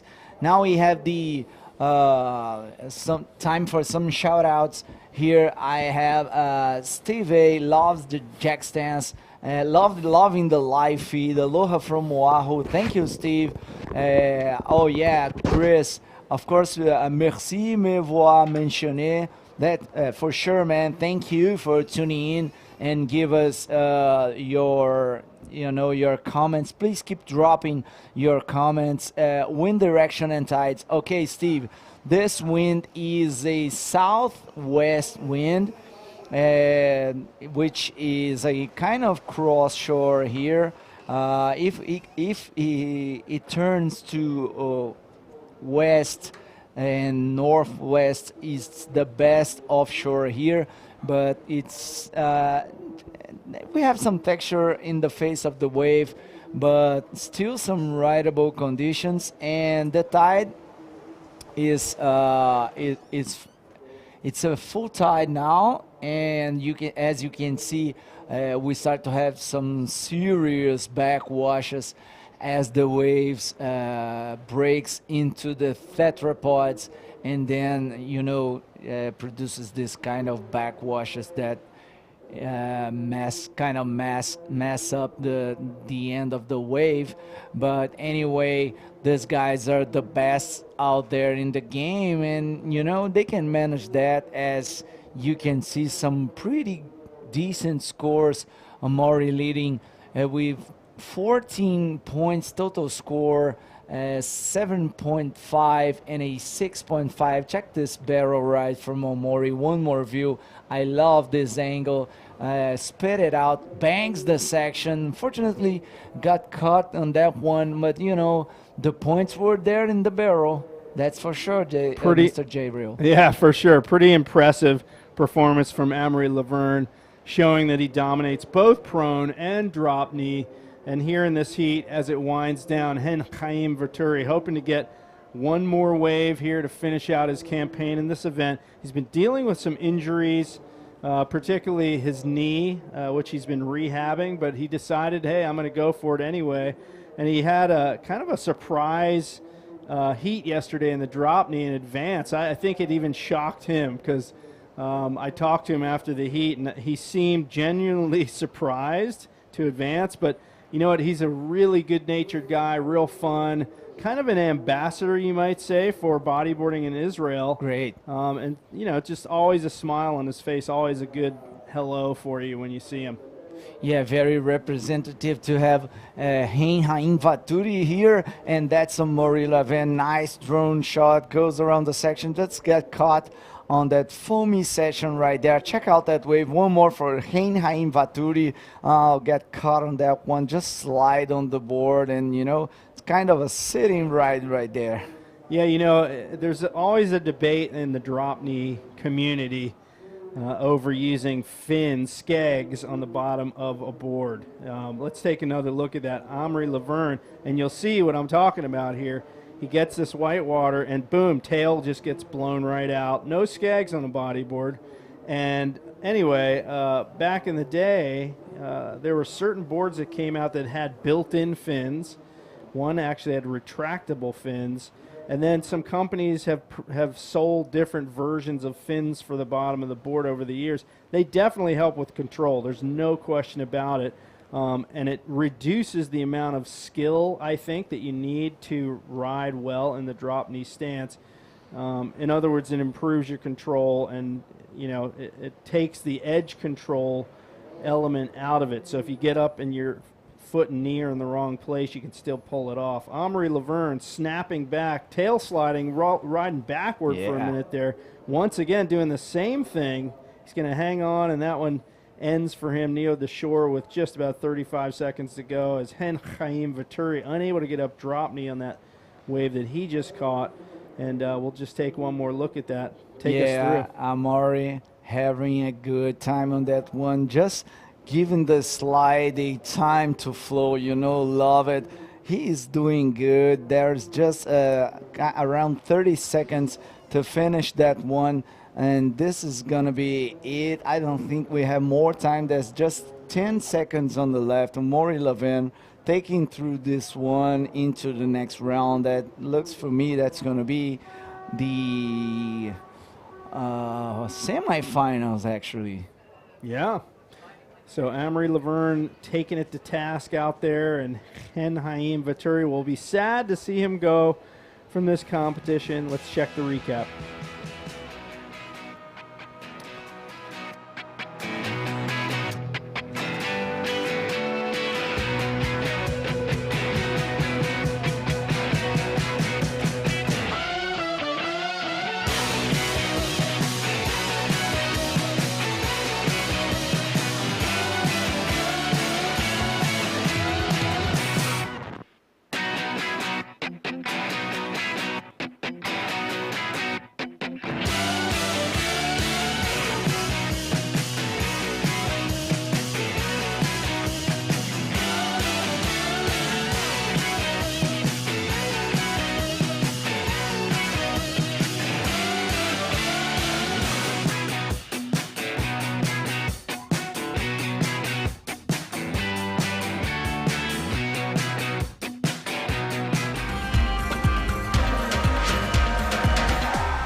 postpaid subscribe kollagen hes kiyawa salidature Abu Dhabi Istanbul adi Dubai demiyaka dekol tiketa hurung adi tuatavas mulin hile adi shopping nan $1.5 libe ligeturu mi promotion terega postpaid neguma deposit dakka karnu je mahufi 20% ahme discount ako ituru data avas mulin hile nasib vereka buma rajyage me halu mobile network subscribe kolla.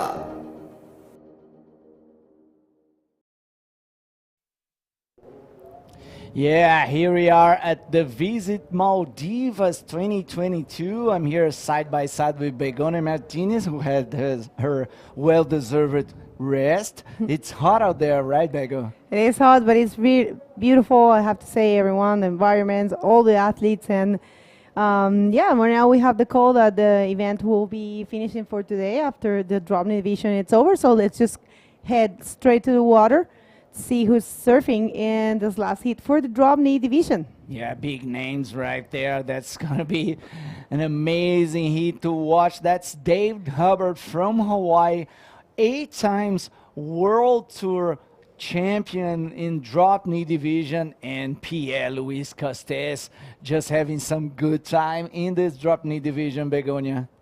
That's right. Well, it's very different to see Pierre in this division. I don't think I remember seeing him competing in DROPKNEE in the past, but I think he's giving it a shot. And how cool it is to start here in Maldives. Let's see. We have a replay from a wave that happened during the commercial break. That is Dave Hubbard just posing, quick little cover up, nice snap. I love no hand snap from Dave Hubbard. That goes into the flat, and that was his first score. Check this out, one more angle, nice cutback. That's classic Dave Hubbard style. Back DROPKNEE master, maybe one of the best of the world ever in DROPKNEE. Definitely, and we have the interview ready with Alexandra. Please, Alex, take it away. Thank you, Begonia. Thank you, Giuliano. We're here with Amaury Laverne, making it into the semifinals of the DROPKNEE division. He will be competing against a friend, actually, from the same place in this world, Fabian Tassar. How does it feel? I saw you some barrels. You had some fun in there. Yeah, it's actually super fun for DROPKNEE. I mean, yeah, the wave looks like Reunion Island, really. And yeah, so much fun out there. And yeah, I'm going to be now in the semi against Fabian. That's going to be a tough one. Fabian is surfing really well DROPKNEE. I didn't DROPKNEE much lately, but I really like it and I love it. So yeah, I'm going to try to do my best. Nice. One question, because we know that in DROPKNEE you normally use different boards, right? Are you using the same board as Prom, or are you using a different board when you DROPKNEE? No, I'm normally using different boards, but this time I'm actually using my DROPKNEE board in Prone, because my other board I bring for Prone, it's a bit like the water is too warm actually. I didn't thought it would be that warm. So my other board is kind of flexy. So that one is brand new, it's a bit bigger, a bit thicker, and I feel yeah, more speed, more floatability, so I'm going to use that one till the end, hopefully. Well, it has been looking good on you. You have been doing some good maneuvers also in the Prom division. Well, we wish you the best of luck for the next rounds. You're also competing, as I said, in Prom, doing both of them. How do you feel? You're always fit. I think we all know you're maybe one of the fittest of the whole tour. How is it to travel that much? You leave your family in the Canary Islands. How is it to be far away from them and still mentally be able to do and focus on the tour so much? Yeah, it's actually pretty difficult. It's a challenge. It's a challenge to be a father and to be a husband and to still keen and physically motivated to do the tour. So yeah, that's a new challenge for me, and I'm trying to do my best. Obviously, you have to be ready physically, mentally, and it's why I didn't go on every step of the tour this year. But I'm getting ready. Hopefully, next year I will be on the World Tour, on the World Events, and yeah, but. Keep it strong. It's hard sometimes, but I'm super motivated. Well, we wish you the best of luck for the next rounds, and back to you guys. Yeah. That's it, Amaury Laverne, a big example to all of us. Maybe one of, as she said, one of the most fittest bodyboarders in the world, doing the great job in Prone, also in DROPKNEE division, taking this heat, and will be facing in the semi-final the French guy Fabien Thazard. That will be a fun watch. Yeah, that's a full local from Reunion Island War. So far, Dave Hubbard with a 5.25 in the first position, and here comes Pierre using backside stance. Let's see if I can also call. Pierre having fun out there. I love watching surfing in two divisions. So maybe, who knows, maybe he is starting a career in DROPKNEE as well as Dave, Amori, and Fabiani are. Look at this. The way he stands up, it's so control. I mean, shows so much control, and that's the snap classic, powerful, throwing buckets of water from our good friend Dave Howard, also a very good commentator. Yeah, nice. A lot of skills on this guy. See, very controlled and balanced. Drop in, goes for the section. Nice snap right there for Dave Hubbard. Just the way he went into the flat and he just cut off the back. And there it is, the first, maybe the second wave of Pierre, just a long one, not able to manage a snap on that one. We have now Dave Hubbard one more time. That's just the end of that first wave. We saw 5.25, his first score. Pierre have now a 1.3. Some scores are just dropping in, and now we're reaching 18 minutes. That's round 3, hit number 3 in the DROPKNEE division. That's the replay, Begonia.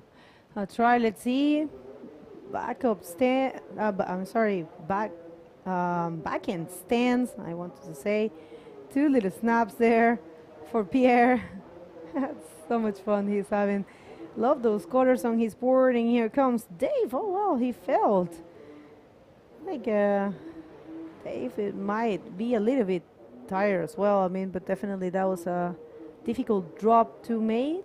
And it's so good that the judges, the technical team, it's always so connected with the best conditions. They decided to stop the competition and not run the quarterfinals. For the women division, that's pretty good decision, because this tide right now affects the wave, and it's pretty cool for DROPKNEE, but it might not be that cool for the women, especially that they are in a very important stage.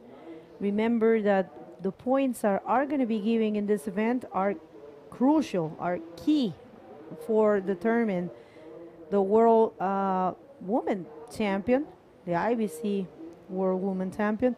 We're going to, of course, it's not going to be defined here, but it's definitely, whatever happens here, it's definitely affecting the rankings, and we might see a world champ in South Africa. We don't know yet. We do have one more event after Walker Bay Pro, which is Sintra, an event that it's been running for 25 years, actually 27, but this year will be the 26th edition.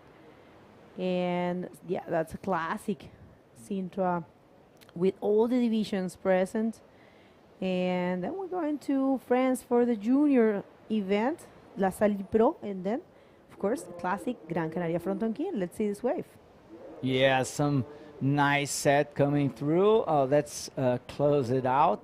So no takers on that one with 50 minutes 40 seconds. People are very amped on the live chat. Here we go. Up and riding the man in yellow. That's Pierre-Louis Costes from France. Pulls in the barrel, finds a little quick cover. Yeah, he came out, just take his hair on his head, in his face. Nice little snap right there. Goes to the floater. Got caught by the backwash, but that was Pierre on his best riding so far in this heat, Begonia. That's right. Let's see that replay. Pierre on a backside stance, grabbing his board. That gives you some control, actually kind of like sitting in the board in order to make an exit from that barrel, and then snapping there. Keeps going and tries a little bit of a floater.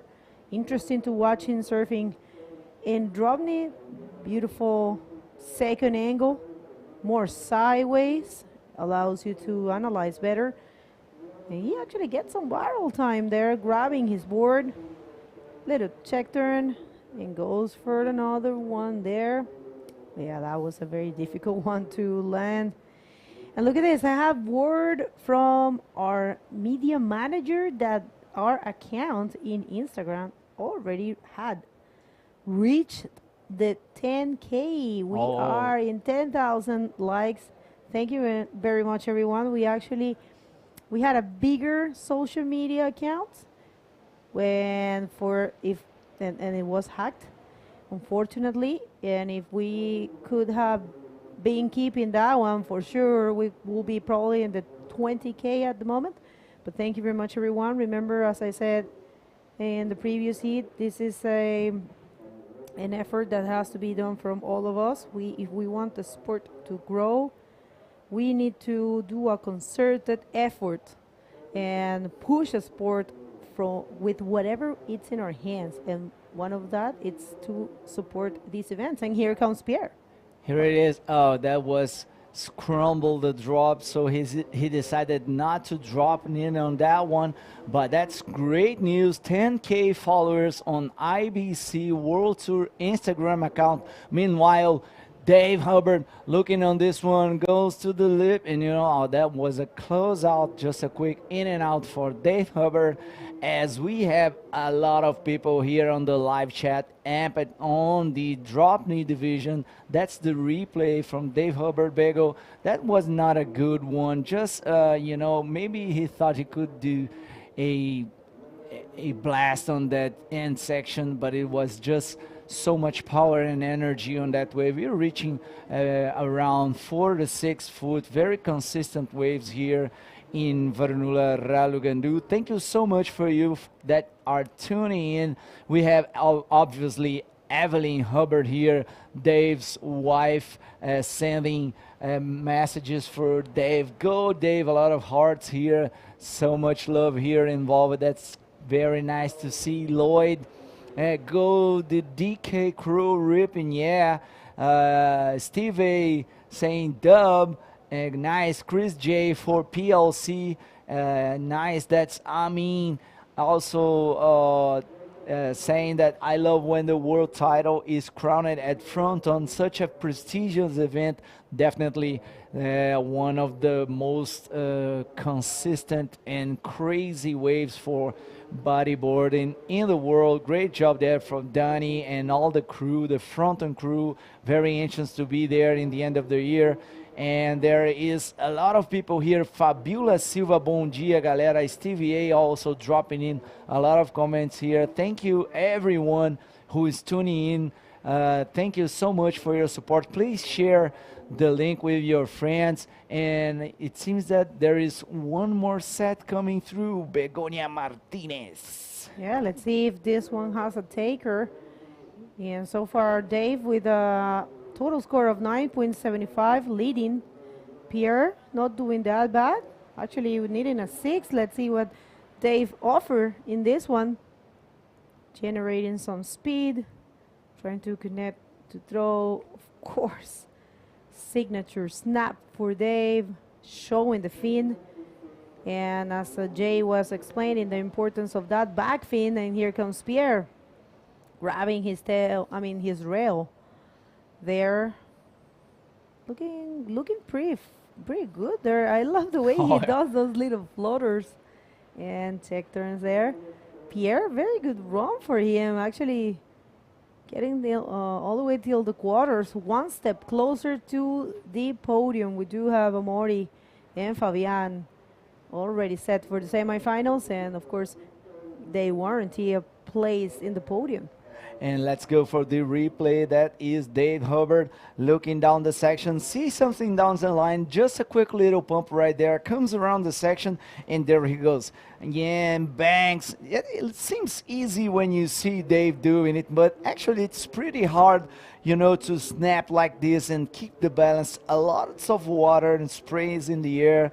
That's Dave Hubbard, man. Ladies and gentlemen, 8-time world drop knee champion, and that is PLC. For those who had a doubt if PLC can drop knee, here it is, very comfortable on his board, looking for the section. Quick little floater, love that. just having some good time there and putting some money in his pocket, as well as I think that in this round you have some prize money involved, Begonia. Yeah, definitely from the quarters. Let's see. We have to check our sheets, but yeah, definitely great. Great to see him giving it a shot to the drop knee division, and here comes another wave for Dave. Standing up real quick. Another one of those beautiful snaps. Actually, a cutback. Another one. And I think it's going to, not more. Yeah. With this, he might get a bigger score. He's holding 5.25. And Pierre needing a 6.25. And this is the replay from the side angle, which I enjoy very much for this wave. It's really good to have this angle. Here it is, first turn, lots of water there, keeps going. Oh, actually that wasn't the last wave, because it was a 2-turn wave. And this is Pierre. He's actually frontside for the right side, so that was a frontside wave for Pierre. Maybe we have a replay to see his style to frontside. Yeah, just a quick paddle back from Dave Hubbard. Now I got the information here. Who loses in this round got 5th place, 1,220 points and $500 in the pocket. That's a pretty decent prize money. Yeah, of course. Yeah, nice. And then we have the semifinals. 3rd place has got $1,000 and 146 points. The winner on the drop knee divisions will be $3,000 richer, and the 2nd place $2,000. That's cool, man. I love it. Drop knee in Maldives. It's kind of very popular. Everyone drop knees here. Very happy to see how important is and how many new riders here are attending the Omori clinic, as well as Dave was there with him, just techniquing them about some drop knee skills. That's right, and it's good that you mentioned the prize money. I'll let the world know that this event has a prize money purse of $70,000. 30,000 will go for the men division, 20,000 will go for the women division, 10,000 equals for the junior and the drop knee. So great amount of money there, and the points are also very valuable. Here we have 2,500 points for the men division, 1,500 points for the women, 2,000 for the junior man, and 2,000 for the drop knee. So yeah, very important, this event. What a way to start. I mean, what a way to do your first event. I mean, if this is only the first edition, a very humble edition, as the Maldivians say themselves, I will say, guys, you're doing great. This is very good, and maybe I can take this opportunity to thank all of our sponsors and partners. Please make sure to visit visit Maldives. Nice. I'm sorry. Make sure to check visitmaldives.com, and here comes Pierre, frontside, couple little snaps. I'm gonna keep going. Now let's see. Try to get some viral time there.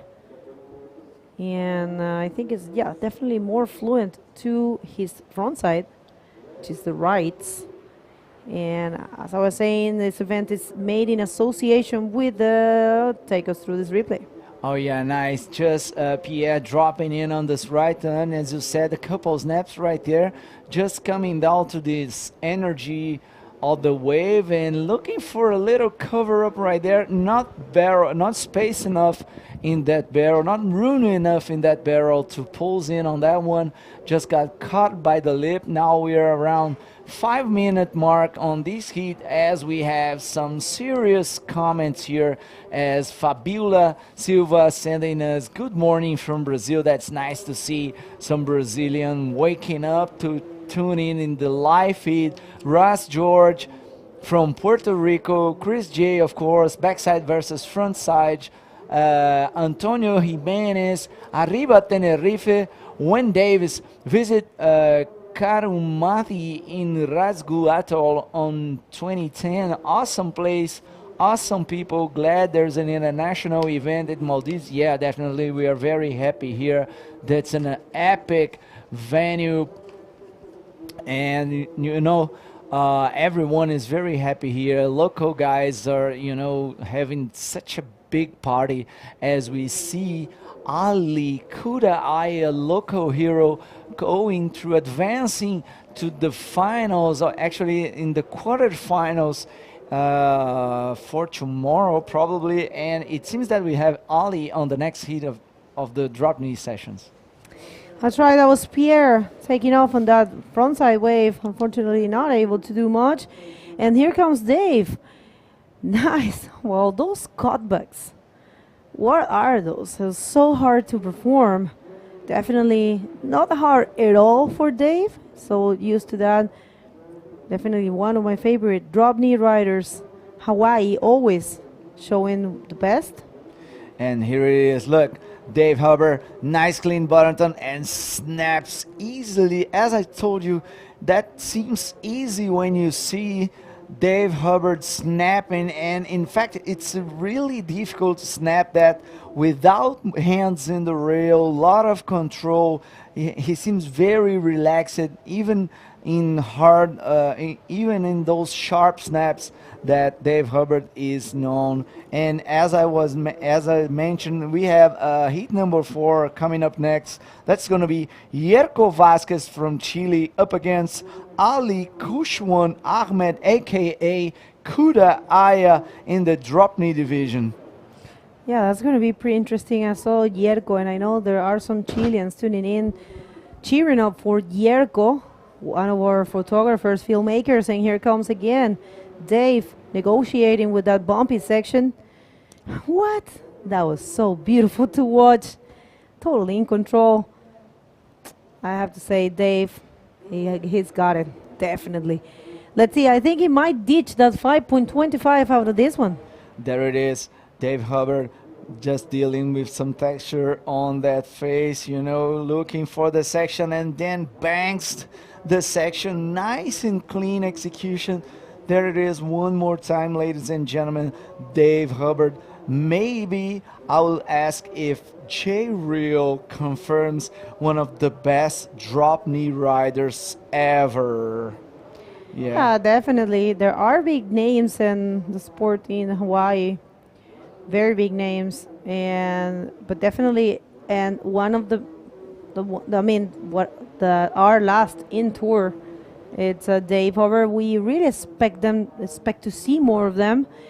And drop knee, very quiet division, very united, and the riders always take care of each other. I really love that. It's like a big family all around the world.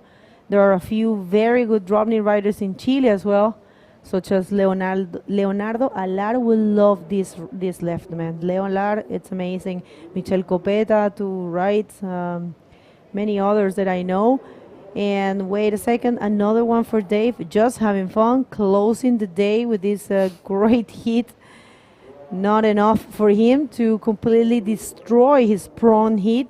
He's coming back to let the world know that he's completely in control in his main division, I will say, because he's holding 8 world titles, of course, from this division.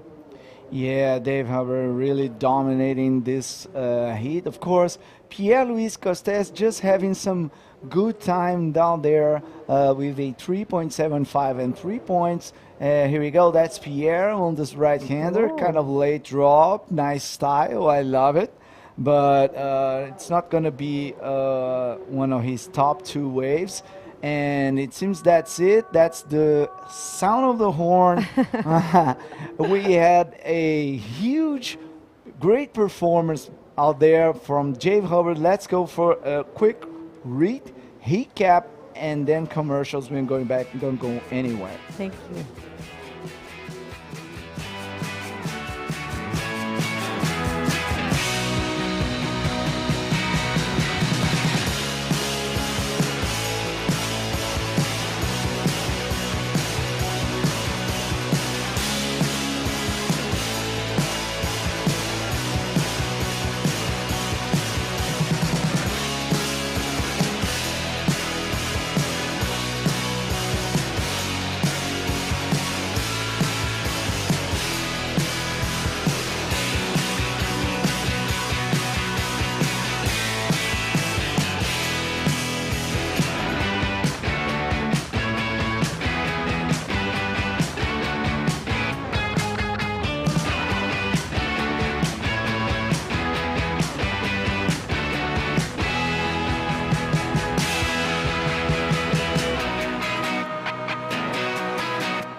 Welcome back, everybody. We are about to close the event with the last heat of the day. It's a DROPKNEE heat, and we have nobody else than Ali Kushruan Kudaaya again against our last Chilean card. It's Jerko Vasquez. So let's just go there. Jay, I'm pretty sure you are very happy to be hosting this heat. This is my favorite division. I love watching the DROPKNEE. So let's go straight to the water, see what's happening out there.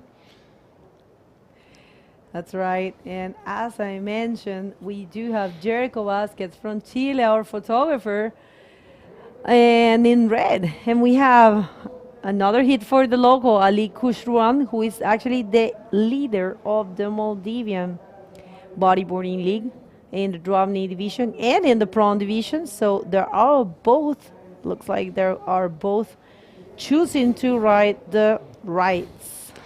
So that tells me they're both regular footers. That means left foot forward. And unless they're very good in backside. Could be. So many bumps out there. But right now we're going to go down with our friend Alex Rinder, who is with our heat winner. Alex, what do you got? Thank you, guys. And we're here with Dave Howard. Your brother's not here this year. Winner of the last heat, semifinals in DROPKNEE. How does it feel? Yeah, I'm super stoked. I'm super stoked to take one step closer to my goal, and the waves are pretty fun. It changed quite a bit from the previous heats. It was a lot different than my men's heat that I just surfed 3 heats ago, and it wasn't as easy to get good numbers. Yeah, it looked like with the tide it got a little bit more bumpy. I know I'm not a good DROPKNEEer, but how is it to surf this wave, these conditions? I've talked with Fabian, and when he was in the water it was still like more hollow, so the drop was harder. How was it now? Was it really bumpy? Yeah, so there's 2 factors. There's some backwash making it bumpy, but there's also a rip kind of in between the 2 peaks. That's also kind of making it a little bumpy, and that makes it definitely more challenging to DROPKNEE because you're not holding on to anything, and so you can get kind of jostled off your board. And I even fell on one because I think there were some bumps around. Well, it was always beautiful to watch you DROPKNEE. And how was it actually to surf with Pierre? I know that you've surfed with him in the Pro division, but have you ever had a heat with him in DROPKNEE? No, I've never had a heat with him in DROPKNEE, and he impressed me. When I got in, they were doing the recap, so I got to watch it on the big screen. And he got a little cover-up backside, so I was proud of him for making the effort and, performing pretty well, better than I expected. That's really nice to hear. And you want to say hi to someone back home, to your fans, family, wife, girlfriend? Yeah, of course. To my wife, Evelyn, I love you. Thanks for tuning in. And all my family and friends, not only back home, but around the world. Thank you so much for tuning in. I really appreciate your support. Well, good luck for the next round, and back to you guys. Thank you, guys. Oh, man, I love Dave. He's such a cheerful person, and we were talking here about his hand game. His hand jive. He's very expressive. I love it. But I got to say, look at this right-hander. This is backdoor. The wind just is going to blow him right off the back. And it is windy. There's rip running through the lineup. There's bumps. This is a recipe for disaster for DROPKNEE riding. Trust me, I went out this morning before the contest. It was kind of like it is now. And I got bucked off my board so many times. I felt like a complete kook out there. And I've been DROPKNEEing for 43 years. Here we go. Here's our competitor from Maldives, Ali Kushruan Ahmed. Sorry, Ahmed, jeez. Ahmed. Sorry, it's been a long day. But I'll tell you what, man. There he goes. And, Jerko Vasquez having a go at this one. And he's bottom turning, and this right-hander's actually kind of working for him. And I think you told me he's like a seal. He's like stays in the water for 6 hours a day, Jerko. I think that what Juliano's mentioned, and this guy, have seen him dropping in El Flopos in that crazy right. This is a replay of the first wave for Ali. Nice little cut back there. And that's a technique also, when you feel that you lost energy. Wait a second. One snap for Jericho, keeps going with his swimming fins actually. Those are fins are intended for the photographers, so they're longer than the bodyboarding fins. So kudos to him for actually using those fins. It's got to be harder to, pass the feet. Yep, bring the foot up on the board. So, Yeah. We talked about foot and knee placement. I did it in the last heat that I called, and there's some guys that just nail it every time. Dave Hubbard is one of those. His rail game is second to none. Another guy I really love watching is Matt Lackey from Australia. He is one of my favorite drop kneers of all time. He's not a guy that competes, but just an amazing free surfer because his control is incredible. It is so hard to nail that wave after wave when you're drop kneeing. And those two guys, Dave Hubbard, Matt Lackey, those are two guys that do that. They just nail it every time. Foot and knee placement is spot on. How about Kainoa McGee back in the day dropping huge pipe? I remember seeing a huge wave. I don't remember when, but I think it was one of the pipeline waves left. And it was, I dare to say, something like 20 feet. Yeah, so Kainoa was the first guy after Jack the Ripper Lindholm that really had success out at pipeline. The difference is Jack had this very different style where he sat back on his back foot heel and grabbed the rail on the bottom turns. He could crank the heaviest bottom turns ever, but when it comes to sort of a more modern style, Kainoa McGee, no rail grabbing at all. It was all rail control. And I'll tell you what, when you're talking about a wave like pipeline, if your knee and your foot are not in the right spot, I mean, it could spell the end of your life, Cost you not your just life. a wipeout. So, yeah, definitely. Kainoa McGee, man, a master. And then, he still dropped knees. There were some shots of him from a big swell that we had, the Code Red 2 swell, a few weeks ago that hit Alamoana Bowls, and Kainoa busted out the drop knee once again. He rides all kinds of craft, shortboards, SUPs, but he still had those drop knee skills. So love to see it. You're going to get to go more to Hawaii because your daughter is going to live there, taking Yes. college there. I'm so jealous. I know. My little baby girl. She's almost 19 now. Oh, wow. no. Yep.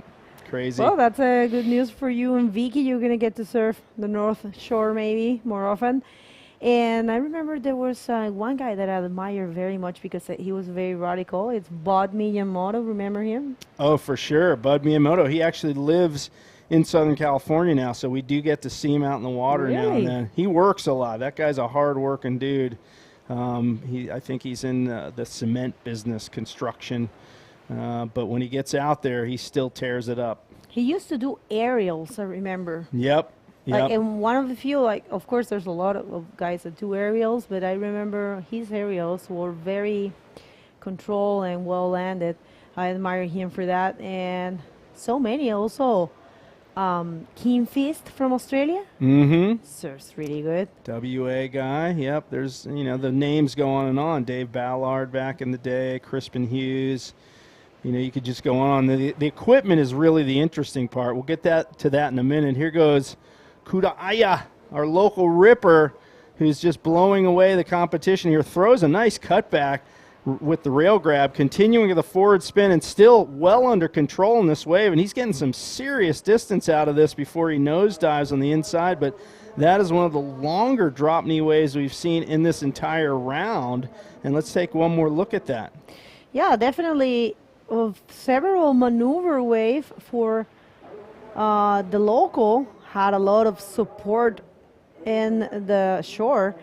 So that was his first turn, complete with the spin there, and kept going for another one. Kind of like he tried to floater that, but yeah, that was pretty interesting and cool to watch. Let's see how much he gets. He's looking for a 1.01 to be first. That's for sure the score. And I love to see all of his family sporting that wine color, burgundy color shirt. It says Kuda'aya. Kuda'aya. I love that flag too. And actually, his daughter has a shirt that says fan number 1. Kuda'aya fan number 1. And his wife as well. So everyone has a Kuda'aya regular one, and the daughter and wife have the fan #1, so love it. these guys. They're the best, man. So, out here looking at the drop knee division, equipment choice is really important. I personally like a little bit of kick in the nose of my boards. I don't like a super flat board for drop knee. And I actually have a board that I'm working on that the nose can flex upward just a little bit, so it keeps you from nose diving. You'll notice Dave Hubbard, if you looked carefully, he wrote a bat tail in the men's division, but a crescent tail in the drop knee division. Oh, yeah, you cannot have a bat tail. It will affect your performance, right? I think so. I mean, I couldn't ride a bat tail drop knee because of the thing we mentioned earlier where your back foot actually hangs off the back of the board. The bat tail would actually get in the way of that. It would block your fin from dragging it in the water, which gives you that extra control. Yeah, definitely. No, I don't think there are, not that I can recall, drop knee riders with back tails. But yeah, Kuraya changed the situation right now in the first position with 4.25 and a 1.5.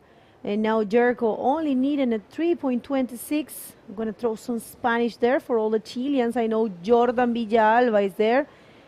¿Cómo estás, Jordan? Amiguito, para la próxima vez, el próximo año, se me organiza para venir. Este evento es increíble, no te lo puedes perder. Y sí, aquí está, por supuesto, Jericho.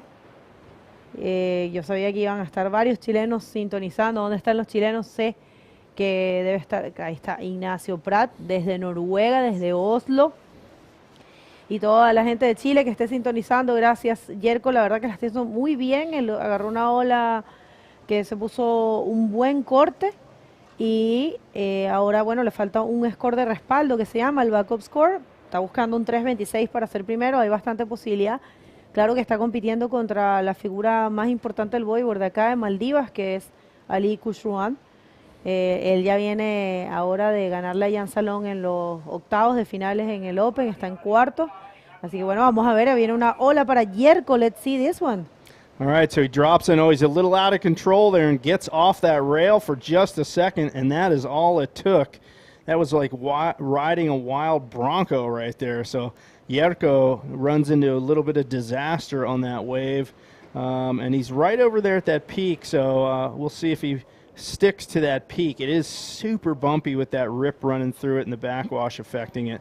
And a nice wide shot, you see the scoreboard right there. There's the heat draw, and folks ride motorcycles en masse on this island, which makes total sense. The roads are kind of narrow in the central part of the island, and there's no real parking, so I'd say 99% of the folks on this island are on those little motorbikes and scooters and stuff.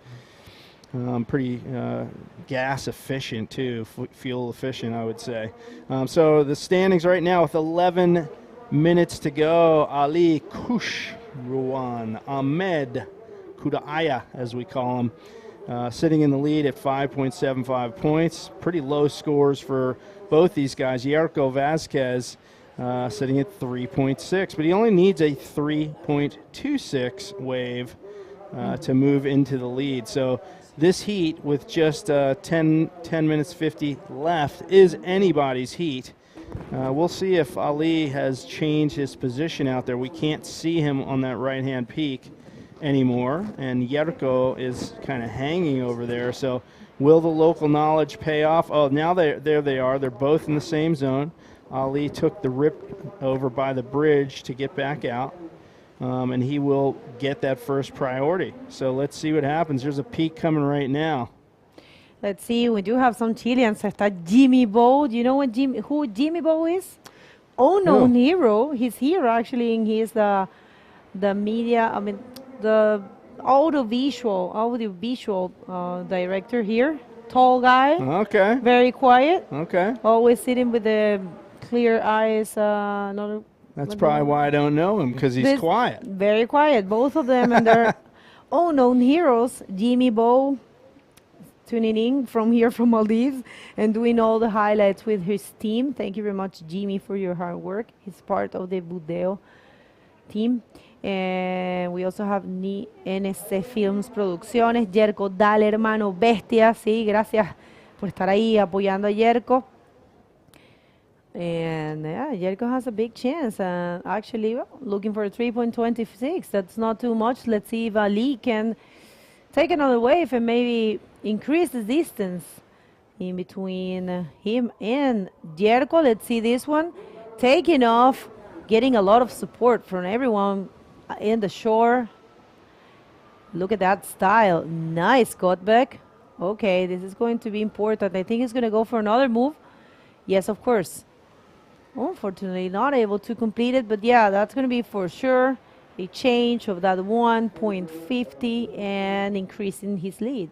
Definitely. Let's take another look at that. He hops up. His foot is almost off the rail. You see him kind of side slipping, but he regains the edge at the bottom, starts pumping for speed. Now he's under control, snaps it back into the power zone here, and he's looking for that hit at the end. But watch this. He gets his weight a little too much over the outside of the outside rail and just topples. But that definitely one of his better waves, no question about it. That's right. When there is 8 minutes and 20 seconds in the clock, remember this is the last heat of the day. We had a full day of action. You guys have to stay tuned with the IBC World Tour for the highlights because they're going to be amazing. I'm pretty sure about that. We had some huge scores. We had a lot of action, and also there will be a huge picture gallery in the IBC World Tour website for you to check, and in the social media. Make sure to follow, to subscribe, to like this YouTube channel. We need you to push the sport. We need to your little how would you say that? Your little oh my God, I ran out of words. We need well, you said we need your support. That kind of covers it. Okay. I think, and you know, the social media, by the way, IBC World Tour and the event social media are chock full of photos of the last 4 days of competition. And I'm telling you, the shots that you're going to see from today, we haven't even seen some of them yet, like the water shots. I haven't had a chance to comb the social channel, but over the next 24 hours, you're going to see some of that. Look at this bomb set coming in. Jericho paddles over that first one, and this one is just heaving over there. It's like knocking on the pilings of that bridge, and Jericho Vasquez just is going to have to look at this one as he's just not quite in the right spot to take off. He may get this little chip in on this right-hander pushing through. Let's see if he spins it around and goes. Nope, he's choosing not to take it. And he does need a 5.25, and there's just 6 minutes and 40 seconds to go. I'd say he needs to find a wave here really soon and make it a great one, or just replace both of those two low scores that he's sitting on, a 2.5 and a 1.1. But he is running out of time, as they always do. That's right. So Ali increasing his lead, as we were saying. And right now, Jericho needing a 5.25. Given what we have seen today, it's a little bit difficult score, but definitely not impossible for Jericho. Look at that's the locals area right there. Well, it sure is. That they have reason to celebrate, folks. I mean, Ali, their boy, is going to make two. Well, at least it looks like he's going to make two quarterfinal heats at this point. And DROPKNEE and in men's, obviously he's already made it through to the men's. So, and a lot of money up for grabs in this event. We haven't mentioned that today. 70 grand. That's 70,000 US dollars up for grabs in prize money. 10,000 just for the DROPKNEE. Here we go. Ali's taking off on a wave right now. He gets up DROPKNEE. He's doing some quick pumps down the line into this frothy section. It's hard to hold an edge in that froth, and he gets banged off the board. Meanwhile, Jericho Vasquez on this outside wave, he had to bottom turn around at prone. He's up DROPKNEE, snapping back into the pocket. Solid snap from him. And another one throwing some spray. Jericho, he's a big stocky dude, and he is arm paddling to stay with that one. But two solid snaps for sure, almost for sure. That's going to replace his lower scores. Yeah, I think that's his best wave. Here are the replays from the front angle. And you can see actually Ali looking good on this one. And also bumpy ride kind of like lost control in that one, but look at this one. Jerko. Yeah, good snap there. Keeps going in a second one. I dare to say the same thing that you said. This is his best wave, and Jerko is a very good drop knee rider. Like I mentioned before, he drops in the very dangerous wave of El Flobos. Some people know it as El Gringo, but the bodyboarding community call it El Flobos in Arica. And he drops some serious bombs too right there. And also he films there when it's massive. Massive. I've seen, you guys have to check his Instagram, and he has some pictures of some sets, some bombs in his head that I don't want to be there ever in my life. Love that Hydro. I haven't get the chance to see it. I've been here all day, but I love it. This is one of my favorite places to be. So yeah, let's see. We're waiting for the scores of the two last wave reading. And here comes another one for Ali. Ali takes off on this wave. 360 at the takeoff, getting some down the line speed around this section, bangs the reverse drop knee spin and can't hang on for that one. So Ali just having a bit of fun with it at this point. Jerko Vasquez, 3 minutes left. He needs a 4.85.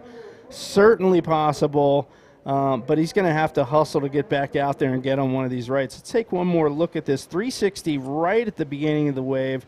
Little backwash warble for him, but he negotiates that well. Cranks it around and goes for that reverse, but just blah, blah, blah, blah, blah. The wave just loses energy, pushes him off the back. All right. Well, it's dropping. The scores are dropping. Let's see. And it looks like last wave of Jerko. It's I'm checking and triple checking with my scoring system. You guys can do the same thing.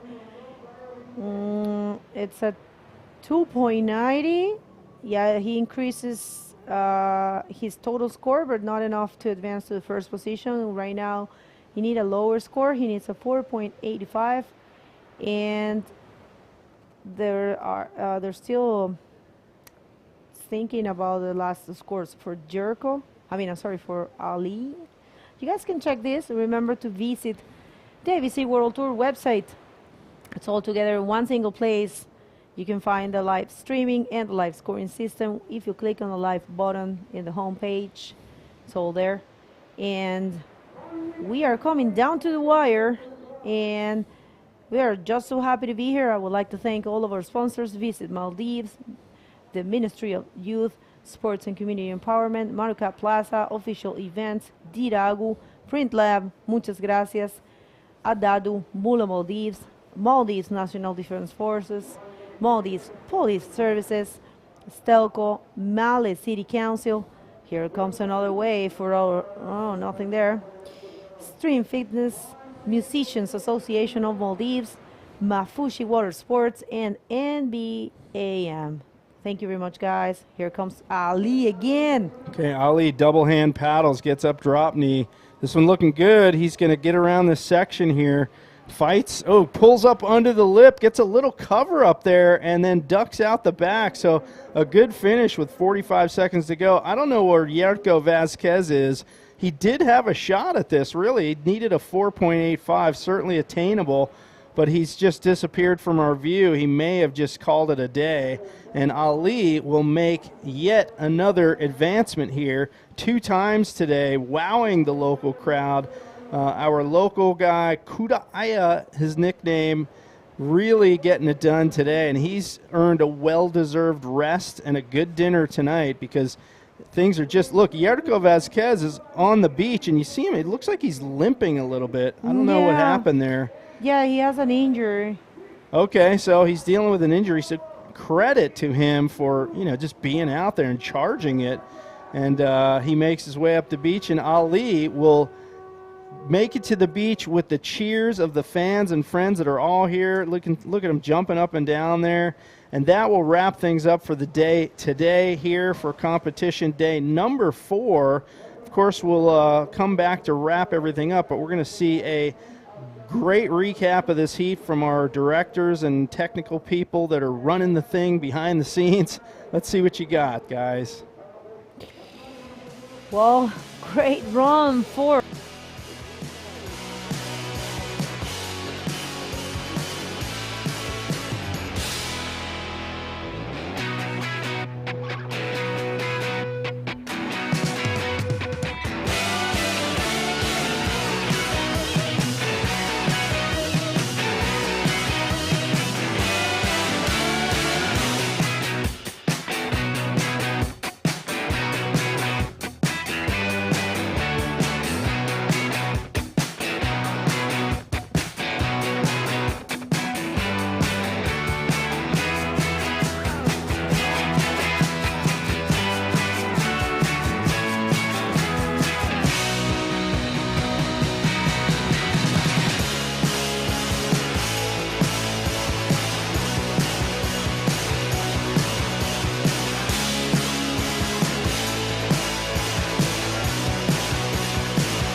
දිරාක් postpaid subscribe කොල්ලාගෙන් හෙස් කියාව සලිදතුරේ Abu Dhabi Istanbul අදි දුපාය දෙමියක දෙකොල් ටිකටා හුරුම් අදි ටුවතවස් මුලින් ඉලේ අදි ශොපින්න ඉන් $5 ලිබේ ලීගෙතුරු මේ ප්‍රොමෝෂන් තේරේක පෝස්ට්පේඩ් නෙකුම ඩිපොසිට් දක්කා කරනුචේ මහුෆීන් 20% ආහමෙ ඩිස්කවුන්ට් එකක් ඉතුරු ඩේටාවස් මුලින් ඉලේ නසීබ් වෙරේක මොම රාජ්‍යගෙම හලුයි මොබයිල් නෙට්වර්ක් සබ්ස්ක්‍රයිබ් කොල්ලා.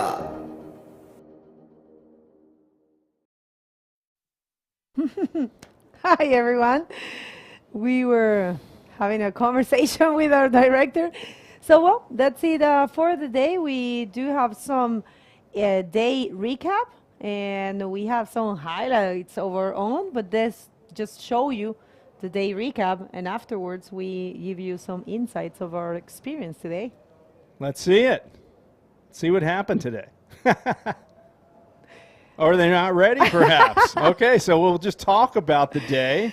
You right? know what? We are actually waiting for the interview because, of course, how are we going to miss Ali Kushran, the interview? After winning the DROPKNEE division, he already passed to the quarterfinals, and Alex will confirm. But right now, he is in semifinals for the DROPKNEE division. And I tell you what, it looks like it's the first time that we're going to have a Maldivian in a World Tour event podium. Of course, in the IBC World Tour, this is the first time we have a Maldivian for sure, but we're going to confirm right now with Alexandra if this is the very first time a Maldivian gets to be in the podium of a World Tour event.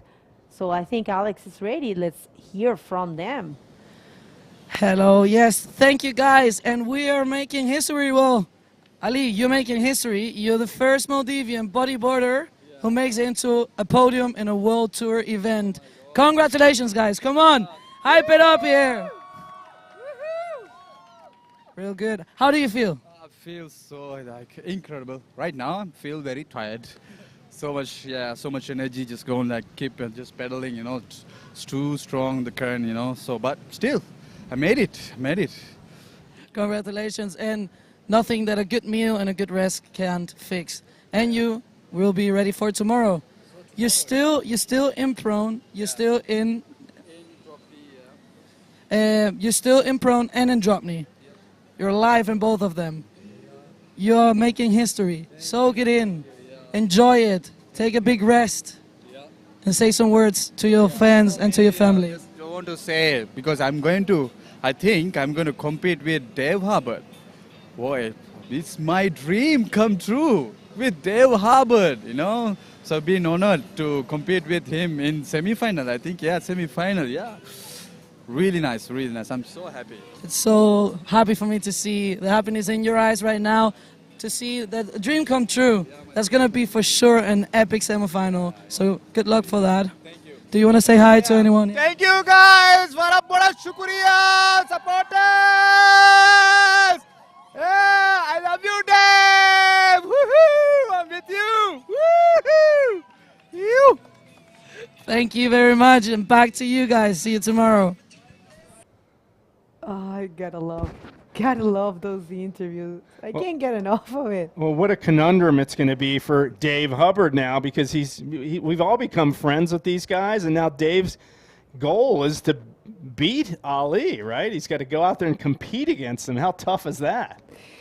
Well, I mean, it's what it is. It's competition, but of course it's going to be a highlight in Ali's and Dave's career as well. First time for this event, and it's so good. And Dave is a very open person and very nice to everyone, so he's for sure going to be very happy to be competing against a local. Now we do have the day recap, and I want you to check it out because there are some crazy maneuvers. This is before the highlights, and afterwards we come back for the closure and give you our personal highlights. Let's see it.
Okay, that was amazing to watch again.